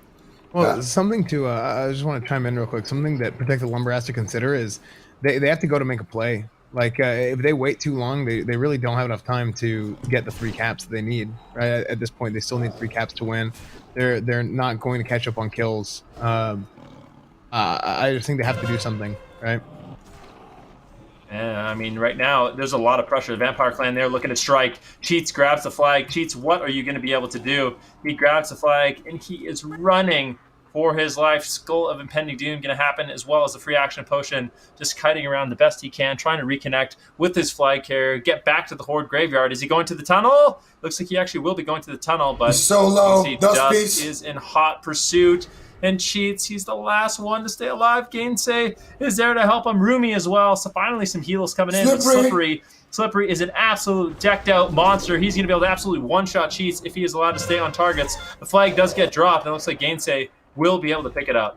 Ooh, Slippery still kind of running at him, Terminator style here, but Cheats with the MVP plays, looking for the Frostbolt, gets kicked here by Dayman. If Dayman can go up and reach Gainsay, it's going to be massive. A couple of heals there onto Slippery, uses the health potion or the health stone there, I'm not sure, and they are going to be able to drop the flag. Sif once again going to be able to pick it up once again. Excellent play there by Cheats and Sif, passing the flag back and forth. Sif doing a full 360 there around the base, around the ramp, and around the tunnel, back onto the tunnel roof. And now Sif once again gonna have to jump down. Dayman cannot intercept him at this point, so Sif is going to be feeling pretty confident in that situation. Now running down through that tunnel roof position, and of course Dayman mounted up, so they know exactly where he is standing on the map. He even gets caught up in that concussive shot, so I don't think Dayman is going to be able to do too much unless he has a vanish or something. He's on 1 HP, and he does go down there to the Frostbolt of Sheets, and it looks like the offense here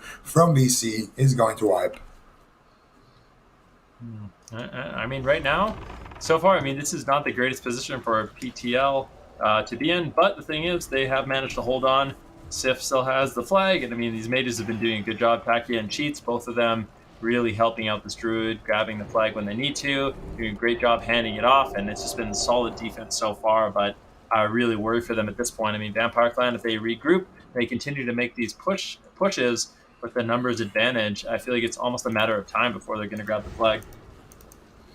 And we're going to see Sif here, just moving back to the tunnel position, but look who is looking for him down there.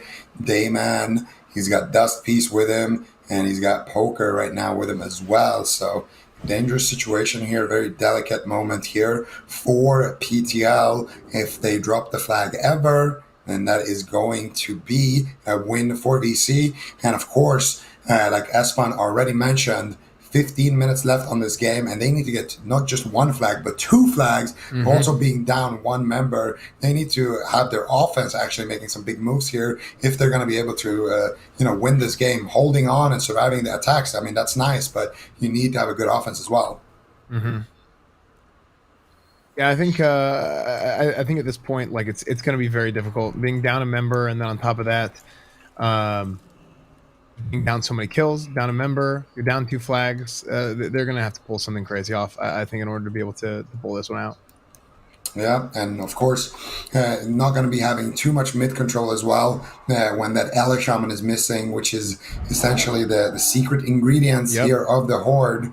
And it's going to be a big problem for them as well moving forward. Even if they do kill the enemy FC, it doesn't necessarily guarantee that they get that cap because, if you just look at the base right now, VC is controlling that part of the map very well. So VC definitely have them in a chokehold right now, and they're looking to make the push. Slippery getting mind control cap though, and I don't think he's going to get dispelled here. I'm not sure if that was a backfire for Gainsay. He might have been actually kind of lucky there. The backfire mind control caps are not dispellable, and the fact that Keith Blunt hasn't dispelled it makes me think that Slippery just had his MC cap backfire right there. But now he's going to finally reach to Sif here and start digging in and start putting out the pressure. And yes, Master still just going to be kiting around. Sif right now caught into a flash bomb. This is looking super dangerous for Sif, and I think it's extremely likely he is going to fall. Rumi once again coming with the clutch heals, but Dust is there. They get some big bursts. NS lands, but the damage is overwhelming. Sif will fall, but once again, Cheats picks up the flag. Really good job. MVP Mage doing such a phenomenal job. Always there, coming in clutch for his team. Oh, look at it! What is this jump? What is this jump? He's a legend! He's an absolute legend. Hey, they don't call him Cheats for no reason, dude. Literally, that was absolutely amazing. And now Cheats will be able to block the crowd control, pick up the flag once again. And Vampire Clan right now, they're like, what just happened? Like, they've not, like, that was really incredible. Really, really impressive. Yeah, he's done a great job. And that's that's one of the many things that mages can do in a war song is that can make a big impact in a war song game is just being able to repick and separate, get out of the flag room and give the flag back to Sif. I almost said the ball. I'm talking about football again. I don't know what. I had flashbacks. Yeah, but give the flag back to Sif. So that was really big, really, really big. That jump was, I've never seen that jump before. That was insane. He juked off like 3 or 4 members of VC with that jump, blocks the Hammer of Justice, and then just jumps back up. Absolute legend here. Rocking the Mage Blade, rocking the rank 10 blue gear. This guy doesn't need anything to be playing in the grand finals, apparently. And Sif should be completely fine in this situation here. Dust Piece is down, which is one of the most threatening members, of course, if you are Sif. And Sheets looking to take down Slippery here as well on that warrior. So, the defense looking great on the side of Protect the Lumber, but the offense not really able to do too much here. Once again, looking for Yes Master, but he's just chilling on that rooftop, stretching his legs, and maybe he has time for an interview with Esfan as well at this point. That might be something we were looking to set up, quite honestly. But let's see what's going on right now with Sif. Sif has the flag, and right now, Protect the Lumber. Even though they have 9, they are managing to hold on. They're playing good defense, but really, really close calls. And like I said, consistent close calls like that, I just can't help but feel like eventually, Vampire Clan is going to get a little bit better fortune. Maybe that we're not going to see the same kind of hero plays from Protect the Lumber.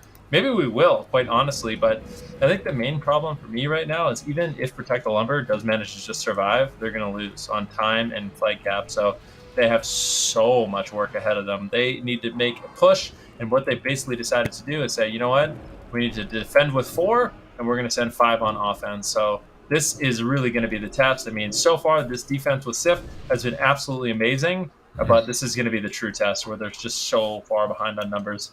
Yeah, I mean, like I said earlier, I think they should just go for broke because I mean, it's win or lose, right? And I think that they should be really focused on just trying to get the flag back and going full offense at this point because you're down 2-0 with up to like 15 minutes left, right? So. Yeah, I do agree. At this point, you have to kind of play to win, but it is a more or less impossible situation here for Protect the Lumber. Because of the pressure just coming out of VC, they're constantly up in their base, and I really feel like if all of those members who are on defense weren't there, the game would already have been over. So definitely a tricky situation. It's like they need more players in offense, but they also need to have those players who are here on defense to stay on defense. Definitely a tricky call here, but like you said, they're going to just have to take the risk, I think, and because time is of the essence. Only 9.5 minutes left, and they need 2 caps, not just 1. So I think at this point you leave Sif to fend for himself, maybe with cheats, and then you go for that potential kill onto Yes Master. Yes Master in a 1v1 against Take in that tunnel. Take not going to be able to do too much though right now, as he is slowed down and he is looking for Yes Master, but he does get that movement speed buff. Drexer, Fearwind, they're all behind him. OG as well, and Yes Master, he's just going to charge Take, and Take realizing he's not going to be winning this situation, so he's going to be jumping down potentially from that top tunnel roof position. He's having a 1v1 here against Drexer on that mage, and he's kind of winning it, but of course Lexemic is there, OG is there. There's no way Take is going to be able to make it out of this one alive, and he will be going down here back to his side of the base. And once again, Sif in a kind of a pressured situation, but they are able to deal with Slippery here. Yeah, and it looks like Slippery will ultimately fall. Dust is there, Dayman as well, but I just think, I mean, if Slippery can maybe survive, it will be a 4 versus 4, but positionally, it just seems like right now, Protect the Lumber, they're looking really, really solid.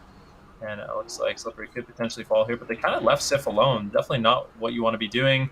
Slippery kind of baiting a lot of the defense away, but ultimately will fall and now reconvene with his team. And this offense from Vampire Clan, it's over. They need to regroup, they need to rebuff, and wait for Slippery to res.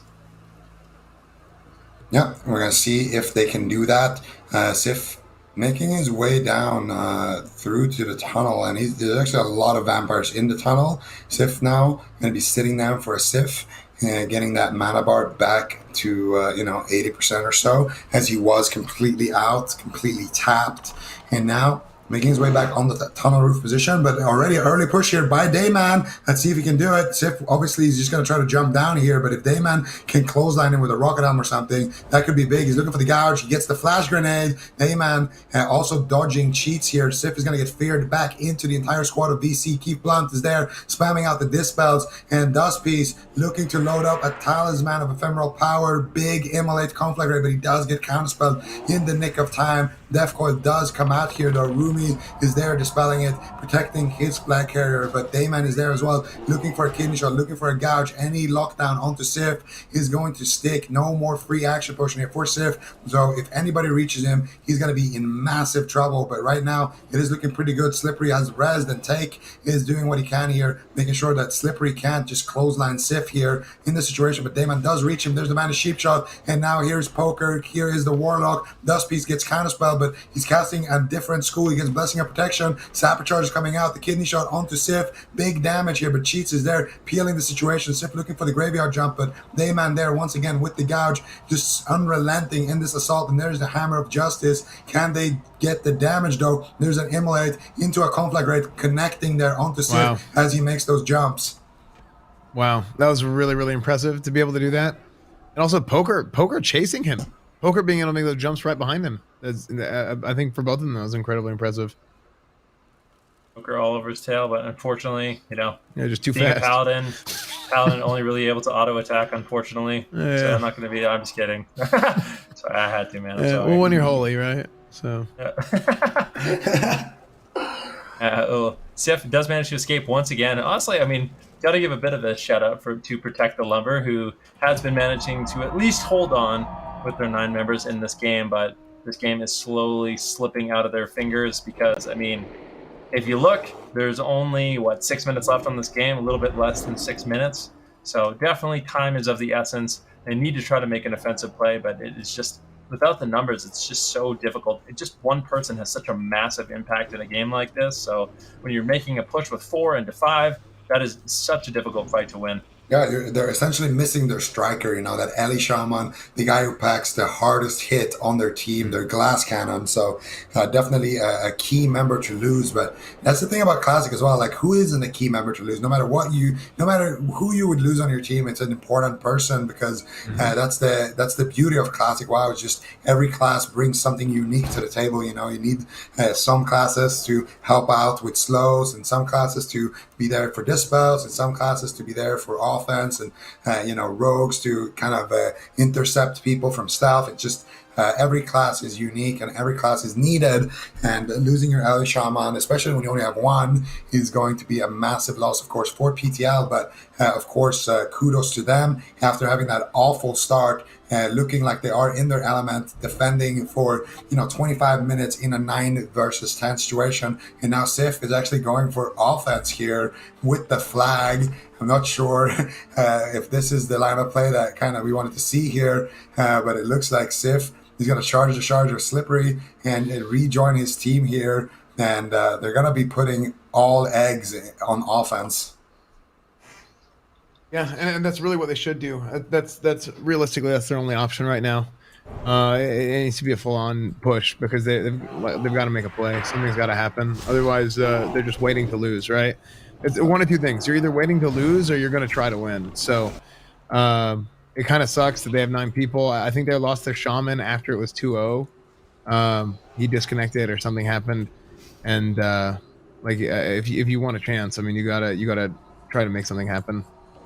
Yeah, you got to take those extra risks, and that's exactly what they're looking to do right now. But it might be too little, too late here. Sif, I feel like he's the only one who shouldn't be taking those risks right now. He needs to be on the flag spot. Otherwise, just looking at the time it takes to cross one side of the map to the other, it's not going to be great. But he does get clothesline here by Dayman. He gets caught up in the stun, and he does get destroyed, deleted, and erased from the map. And that's just going to be it. Yes, Master going to be jumping down, and that is going to be a victory 2-0 in the grand finals for VC. They're going to be the Classic Summer Bowl champions here in North America. Wow. Yeah. What a series it was between these two teams. A bit unfortunate in that last game, but ultimately it is going to be the Vampire Clan who does come out ahead, and they will be the champion for North America. I mean, such a close series between these two teams. Game 1, it's absolutely unbelievable how close it really was. I mean, what are our thoughts on that series overall, Eswan? Well, I think what happened in game 2 is kind of what we talked about earlier, was about like map control and getting kills. I mean, I think it was Fearwind had 52 honorable kills, Drexer had 51 on the Alliance side. Like, there's just so many more kills. I think the highest on the Horde side was 17. So not being able to win the team fights, not being able to finish like that, it hurts your ability to have control of the map, and basically opens up lanes, or it doesn't open up lanes that you would like to have opened in order to actually be able to get across. And then also just being able to get the kills to bust a turtle. So again, that's snowballed a little bit because you lost your Ellie Shaman, right? That's your big punch. That's the big firepower that you have. But I do think that was probably a key thing to factor in both games. Yeah, I mean, there's really no question about it. Zico, I think we can take a quick little look at the bracket. Do you want to walk us through kind of how this tournament did unfold, at least today? Of course, the tournament started with VC in the best possible scenario here, and they battled their way through that upper bracket here. You can see they had that bye. They had a nail-biting game against Fun and Flirty, and then they did fall to that lower bracket against Protect the Lumber, the team that they just beat here in the grand finals. And then in that lower bracket final, they had a gruesome victory against CLC and Friends. CLC and Friends, another one of those games that literally came down to the final minutes there for VC, and then they were able to get to the finals. That first game of the finals, of course, against Protect the Lumber, another insane game so close. They're able to win that one, and then of course in that next game they looked extremely dominating. It might be because of some connection issues. It might be because of a little bit of tilt on the side of Protect the Lumber due to how game one started, and it might just be due to VC picking up, playing better, having better map control, having better control there in the midfield, and they're able to walk away with that victory there in the grand finals. So definitely great showing from them so far in this tournament. A well-deserved victory. Yeah, absolutely. Congratulations to Vampire Clan. First, I just want to give an overall huge thanks to the community. Since this was the first Blizzard Classic tournament, thank you so much for watching, all the players that did end up competing, providing feedback on what the audience would like to see, and as well, just a big shout out to, Zico and Esfon. Thank you so much for coming on, Esfon. Yeah, absolutely. Bringing in the sidelight reporting. Absolutely amazing. I was excited really... just to hang out with you guys. I haven't seen you guys since like BlizzCon or something. It's been forever. Yeah. Oh, no, we need to hang out more often. Yeah, then. Definitely. Yeah, it was absolutely great catching up with you both, and thank you so much for being here. As well, ladies and gentlemen, just so you all know, the MDI Global Finals will be starting 10 a.m. Pacific and 7 p.m. or 1900 CEST next Friday on July 10th. So if you're interested in checking out some of those dungeons, the MDI will be for you, and that will be next week starting Friday. Thank you all so much for watching. Once again, big congratulations to the side of Vampire Clan, and on behalf of all of us, really appreciate you being here. See you next time. Thank you guys. Bye.